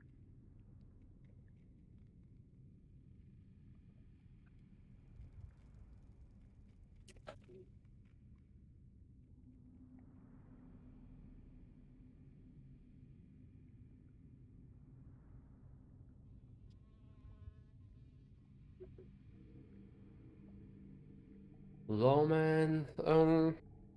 I guess this one gets to stay because it labels both a deputy and a sheriff. It could also describe like the what is it called? Home militia? Whatever the case, something like that. And rancher. I guess that one gets to stay like it is. Okay, so jobs. I like the jobs. I want them to stay.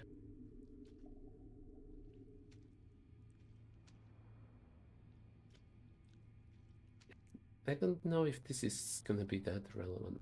Let's keep it.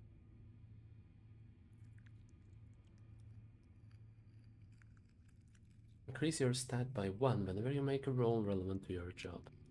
Actually, no. I should do that as an extra die instead. Roll additional die whenever you make a roll relevant to your job. Boom. Maybe extra die to shorten it?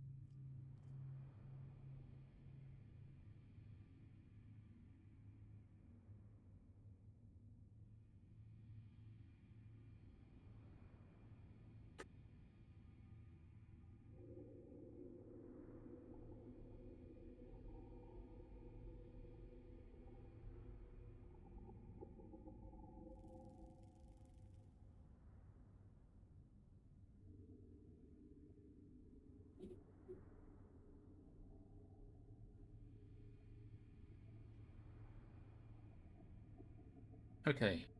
For now, I guess that's it.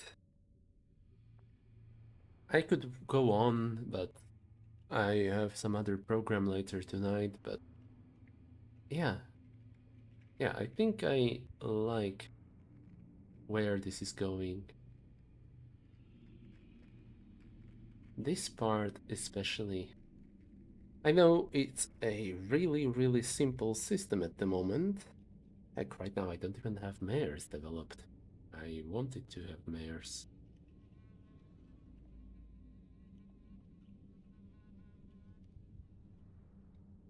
Okay. The point is just that I am pretty happy with how it's turning out, and I am looking forward to seeing where I will take this later. Just one more look at these features, because these took me quite a bit of time to come up with. Depth. Whenever you earn bits, you earn one extra bit. I can deal without having that. Out with you. Disciple. When someone you see loses their luck, you may spend any amount of luck. I already have that in a way. Equal. You may transfer any amount of luck to another character through a handshake. I could have that, but let's not go into that now. Lover. If you stop loving them, your soul bonus decreases to 1.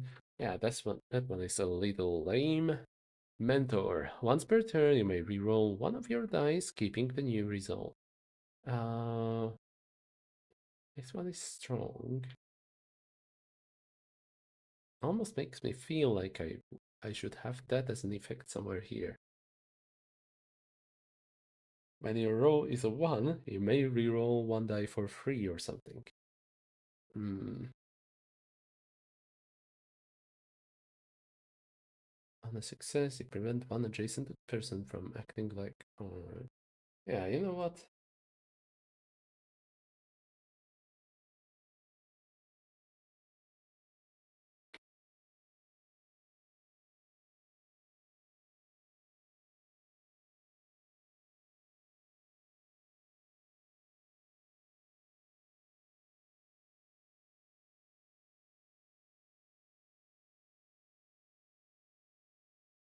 Something like this.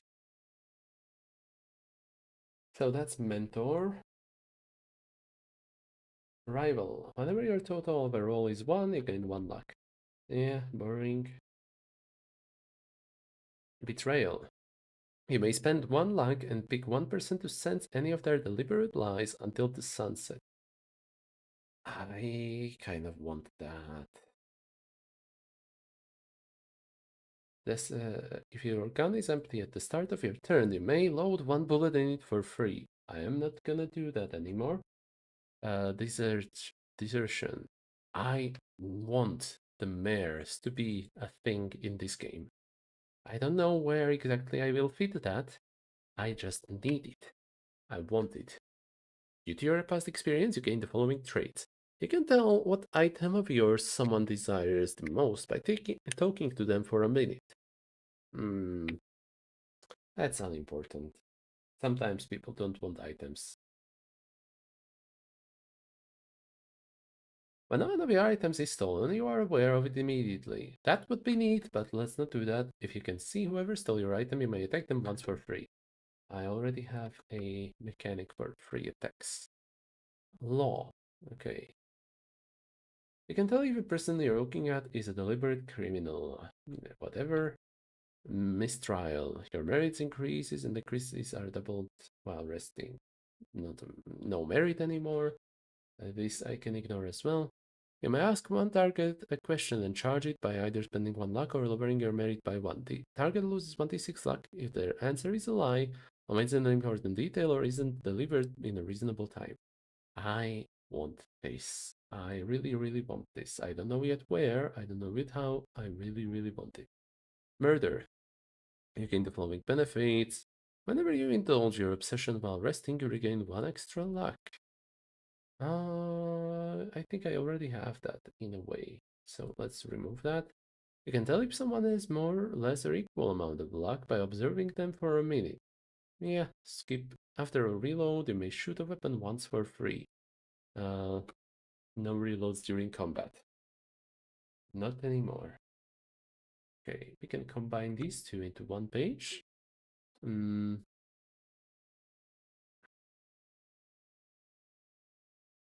I like this more than I like this. But that being said, this is better because it is blanket over all possible lies you could be told. Whereas with this, you need to ask a specific question that you have a feeling they will lie about. Okay, these I can keep these for a while. Call features. This one is worth keeping, and this one is worth keeping. Maybe the calls could be similar to the mares or something like that. So let's just keep the ones that I like and get rid of the rest. Actually, let's keep all the labels. Fame, liberation, power, riches, wanderlust, wisdom.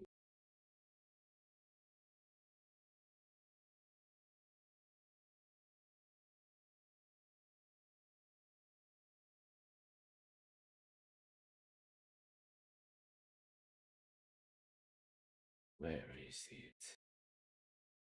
Where is it? The dump of ideas. Here it is. So that's all the ideas I have dumped so far. Hmm, I will rewrite this into just a list to save space.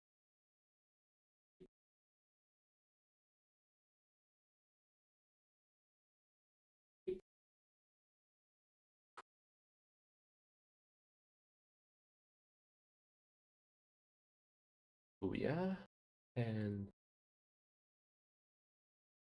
there we go.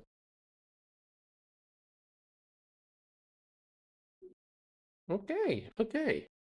We are officially cooking, officially and unofficially.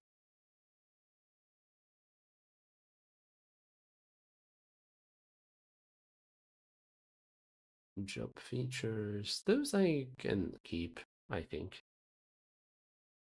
Though it could be nice if I could turn this into some sort of relationship, like community type relationship.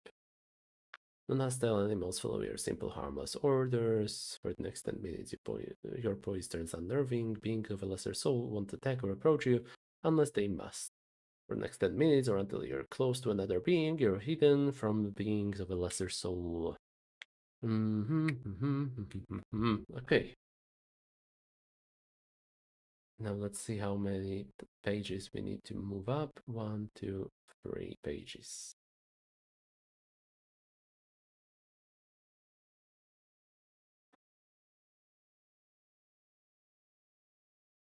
All right.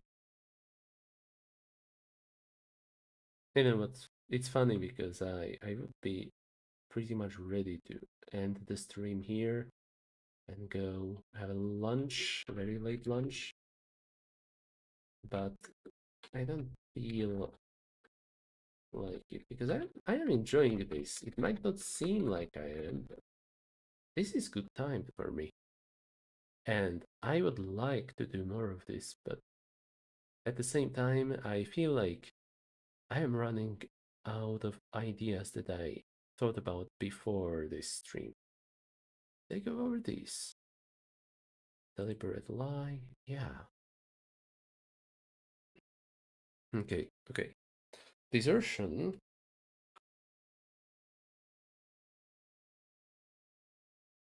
I should move into a separate thing. Into the dump of ideas.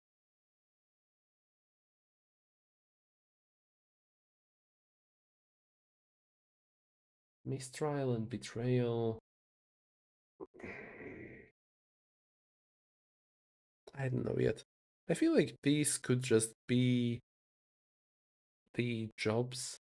Some alternative job could allow you to spend 1 luck and sense any deliberate lies until sunset or for an hour or something.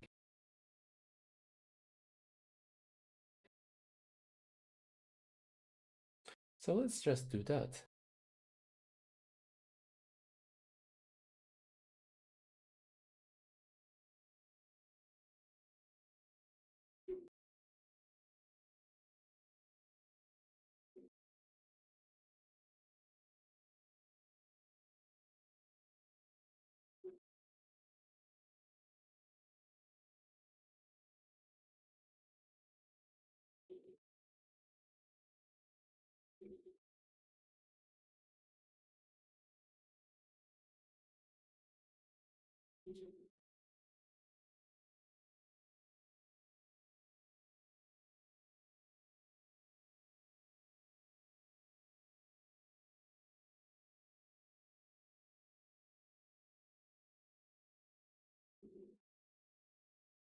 Okay, I guess this works.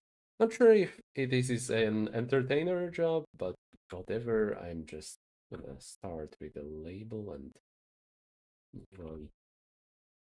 people, person, rancher. I don't like the fact that there are 7 jobs here, but at the same time, you know what? Screw it. Screw doctor. That that to me feels like an obvious optimal choice that the player would make. Being like, oh, we need to have a doctor in our party to cure our wounds. No, the doctor is gonna be a profession at a town. Yeah.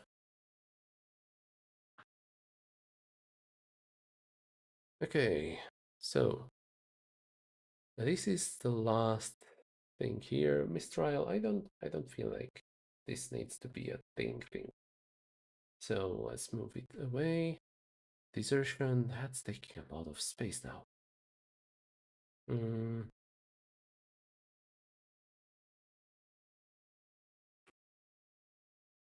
let's move this to the first page, I think.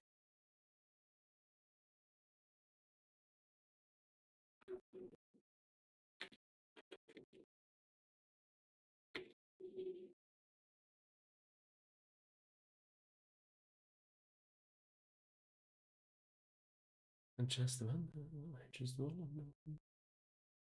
if you go last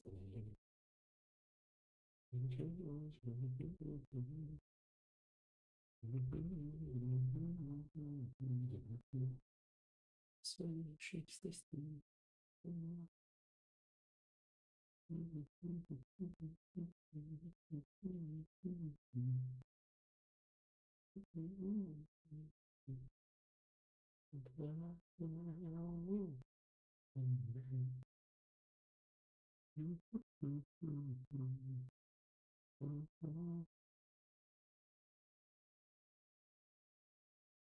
I'll keep it for now. Okay, that would make things a lot more compact now.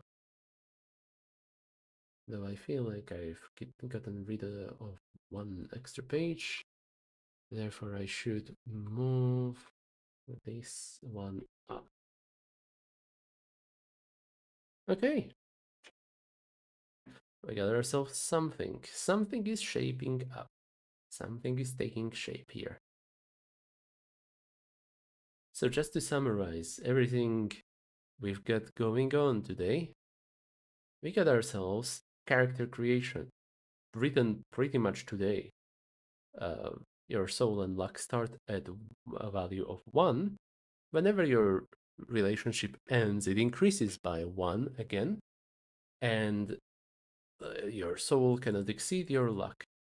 Your stats start at a sum of 10, and whenever you get your vendetta, your revenge, one of them can increase by 1, up to a maximum of 6. I think I should write that down there.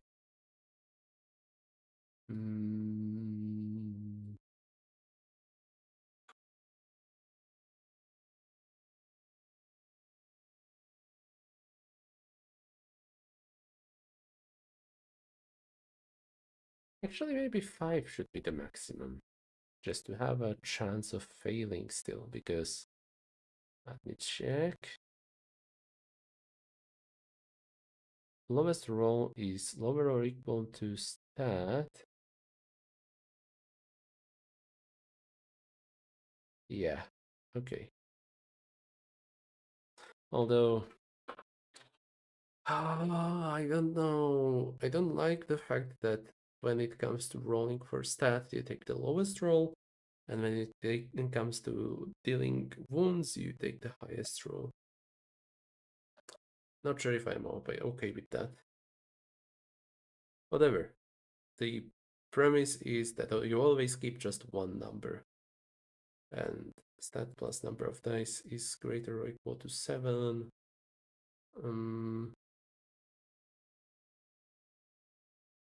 With heart, that's, yeah, once your stat reaches 6, you would need to roll nothing, so maximum must be 5. No greater than 5. Okay, but that means my stats will reach their maximum after like 5 vendettas. I don't like that. I'm not sure I like that at all.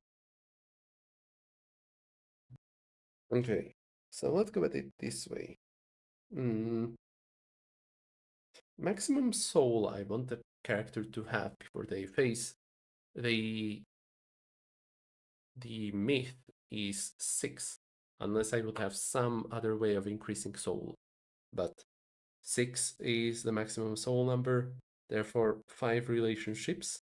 Therefore, I think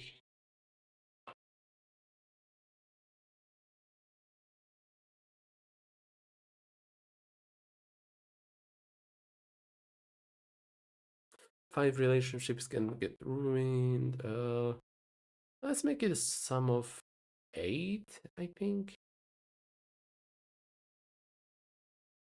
1, 2, 5, 1, 3, 4, 1, 1, 1, 2, 2, and 4, 2, 3, 3. Yeah, I think 8 will do.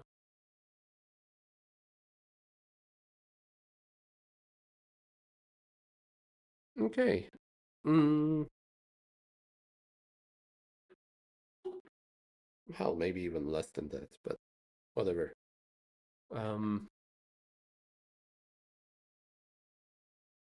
Select one obsession. apathy, or just displeasure, renown, and success, uninfluenced by the world, possession of great amounts of wealth, delivering the deserved punishment, enjoying the best things life may offer, being famous, remembered by many, success in the endeavors you pursue. You start with some number of bits and two guns you create using the properties below. Two properties per gun maximum. Define up to five. Actually, let's reword that to be four properties total.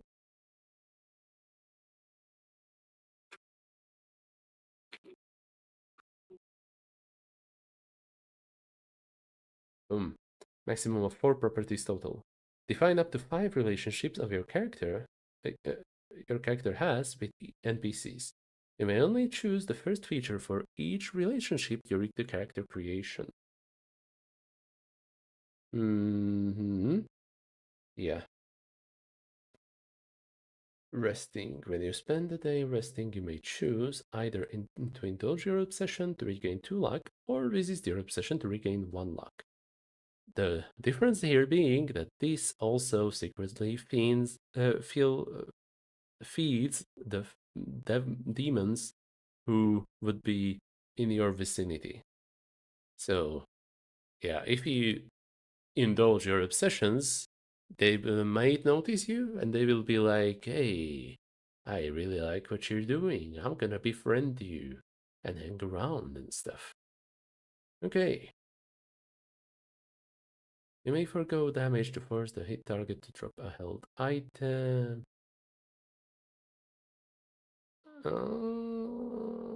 Yeah. Familiar weapon can be disarmed and jammed for anyone who isn't blood related.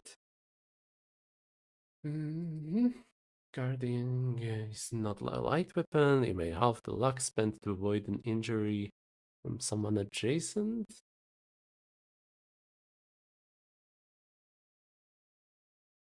Light is that requires you to halve the weapon's dice. Actually, I don't need to say that anymore. It's just one-handed. Causes recognizable wounds. Light only can be concealed. Shoot bullets in any order. Hits up to 6 adjacent targets. No benefits from properties that affect the targets. The amount of dice rolled when the gun is shot is defined by the number of properties marked star that it possesses. 66, 3d6, 2d6, 1d6. Bullet types, these allow you to teleport, these allow you to um, blind enemies temporarily, these allow you to draw attention, and these allow you to kill a target and prevent their reincarnation. Shootout. The fate sets the die of reckoning to 0 at the start.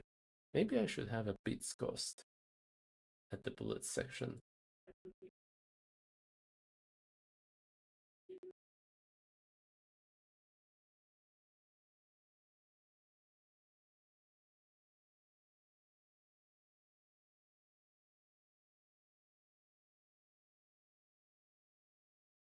Like, let's say silver bullet could be 1. I'm not sure.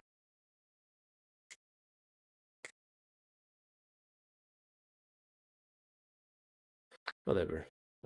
For now,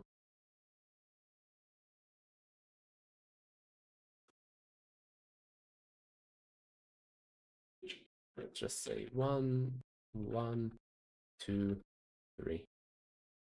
Fibonacci. Shootout rules. I am super happy that these are not typical combat rules and that they fit on a single A5 page. This is good. I like this a lot. I'm not sure if I like this, but considering that you would only deal 1d6 in case you are hitting multiple targets using a light concealable weapon, I think this is fine. Yeah. Like 2d6 would be an expected amount for a gun most of the time. Resolve actions. Those who did not attack take turns in a clockwise order informing the fate about their action in this round. Some actions may require you to make a roll using one of your stats, while other actions, like moving, may require no roll.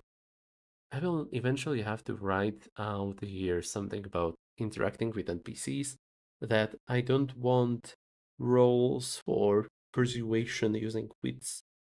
Wits could be used for reading people, like understanding them better, but I just don't want to be to make a persuasion roll, you know? So this I am ready to teach the first part. The second part, yeah, that one gets to stay for now, for a bit. Um, let's move that to the next page actually. Next page, not this next page. So over here,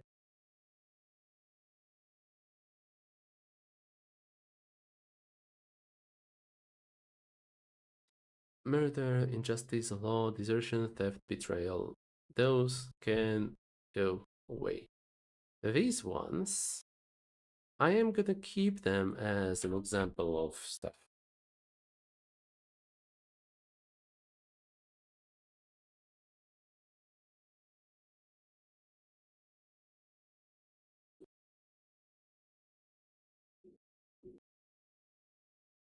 Okay, okay. This is okay. I know that I don't need these labels for them, but I will reuse some of them here, I think. So, job features. I want to keep these. I do not know where, since I need 5 pages for four vendettas and one myth. And also, one page is the front page, one page is the guns page, equipment. Wow, I am cutting this document down in size a lot. Okay, so this gets to stay. First page. Second page, equipment. Yeah, this also gets to stay. I think I could list all the bullet types there and ask the player to list them. Oh, wait, I have an idea. Okay, I have a good idea, I think. Equipment. Let's just steal this structure and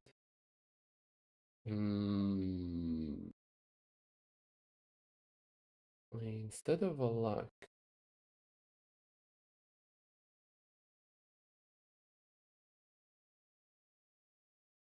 Oh, okay, I need that. Okay, instead of a lock, we go with base. Instead of soul,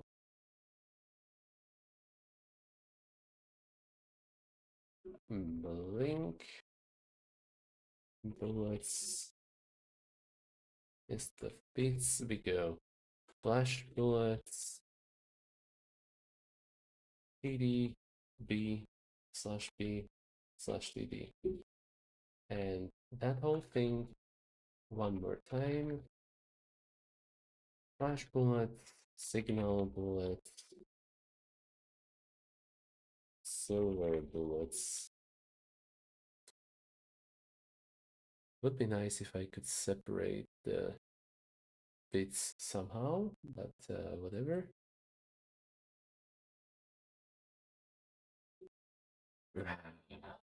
Worthy. Really worthy.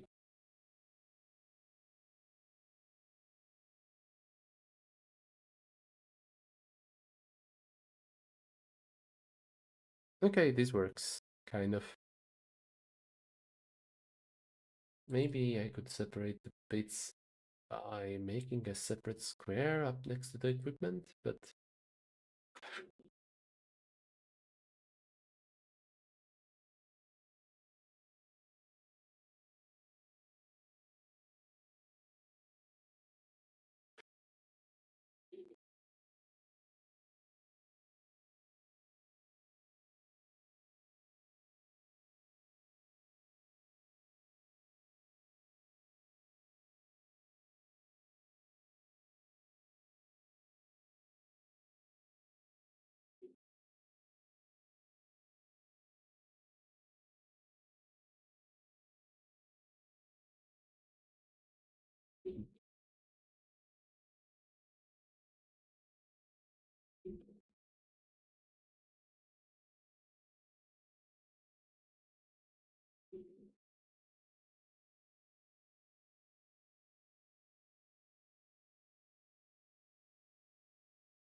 Oh, why isn't it floating?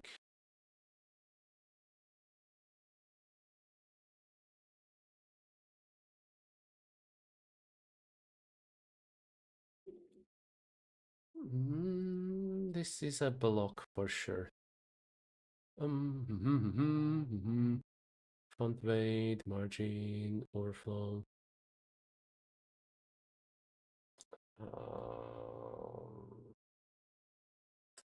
What's it called?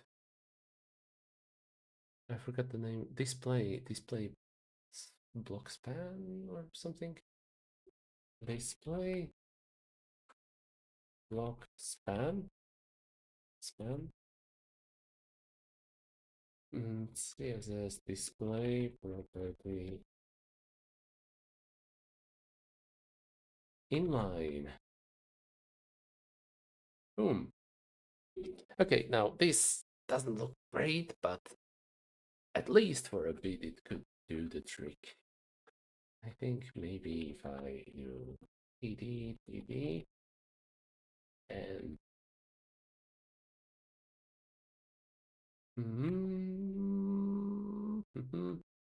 okay, I need to remove the bits from here and one of these. Also, also,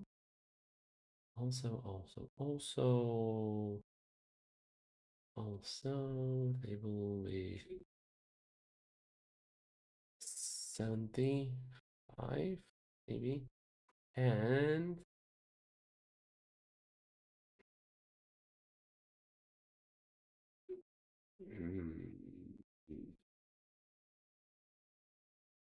wait, like this. On the page and the child 16. Ah, that's not doing it. Excellent center. Ah, why isn't it working?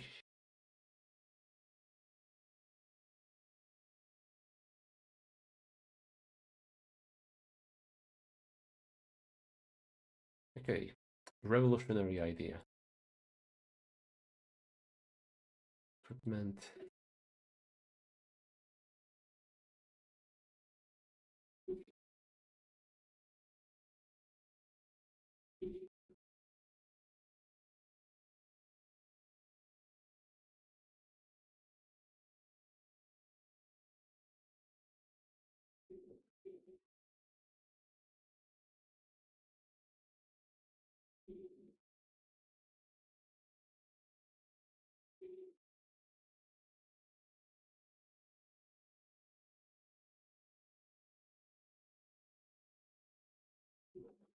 Margin top 10 pixels maybe.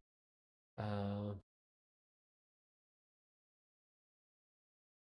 why is this? Oh, display inline. Maybe this is doing it. No, that's not it. What is the cause of this? Why are you off to the side like that?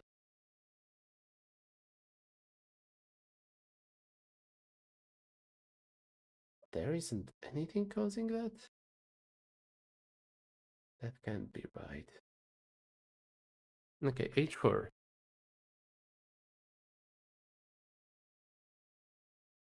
Text align center. Is this affecting? Holy crap, that is affecting it. Wait.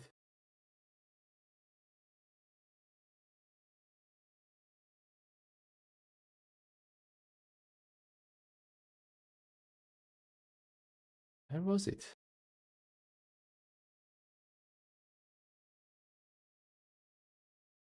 Ah, this thing. Okay, so this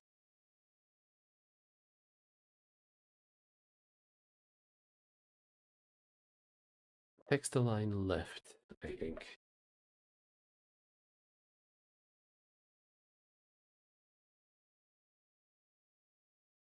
Boom. There we go.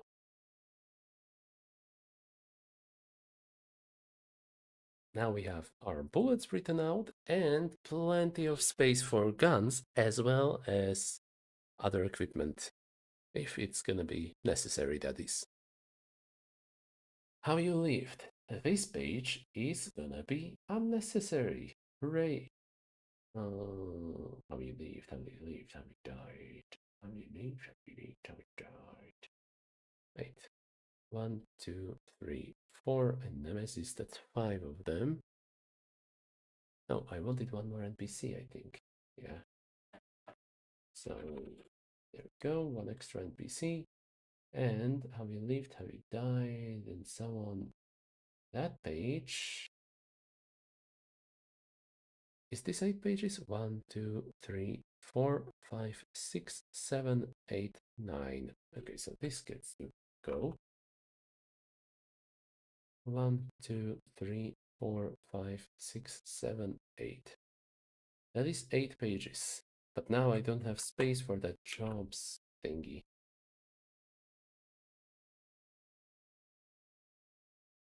Don't have space for these features. I could, in theory, squish it all to the equipment page, but yeah, not a fan.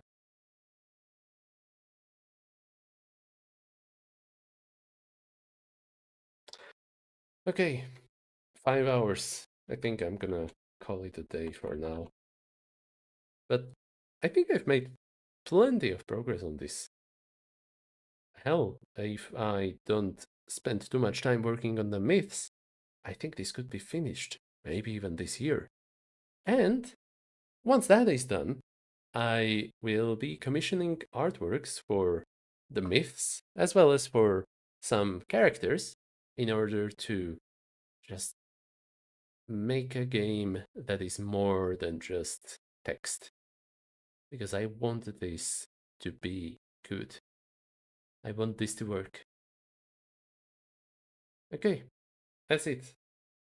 Thank you all for watching, and I hope you will have a great rest of the day as well as a great century.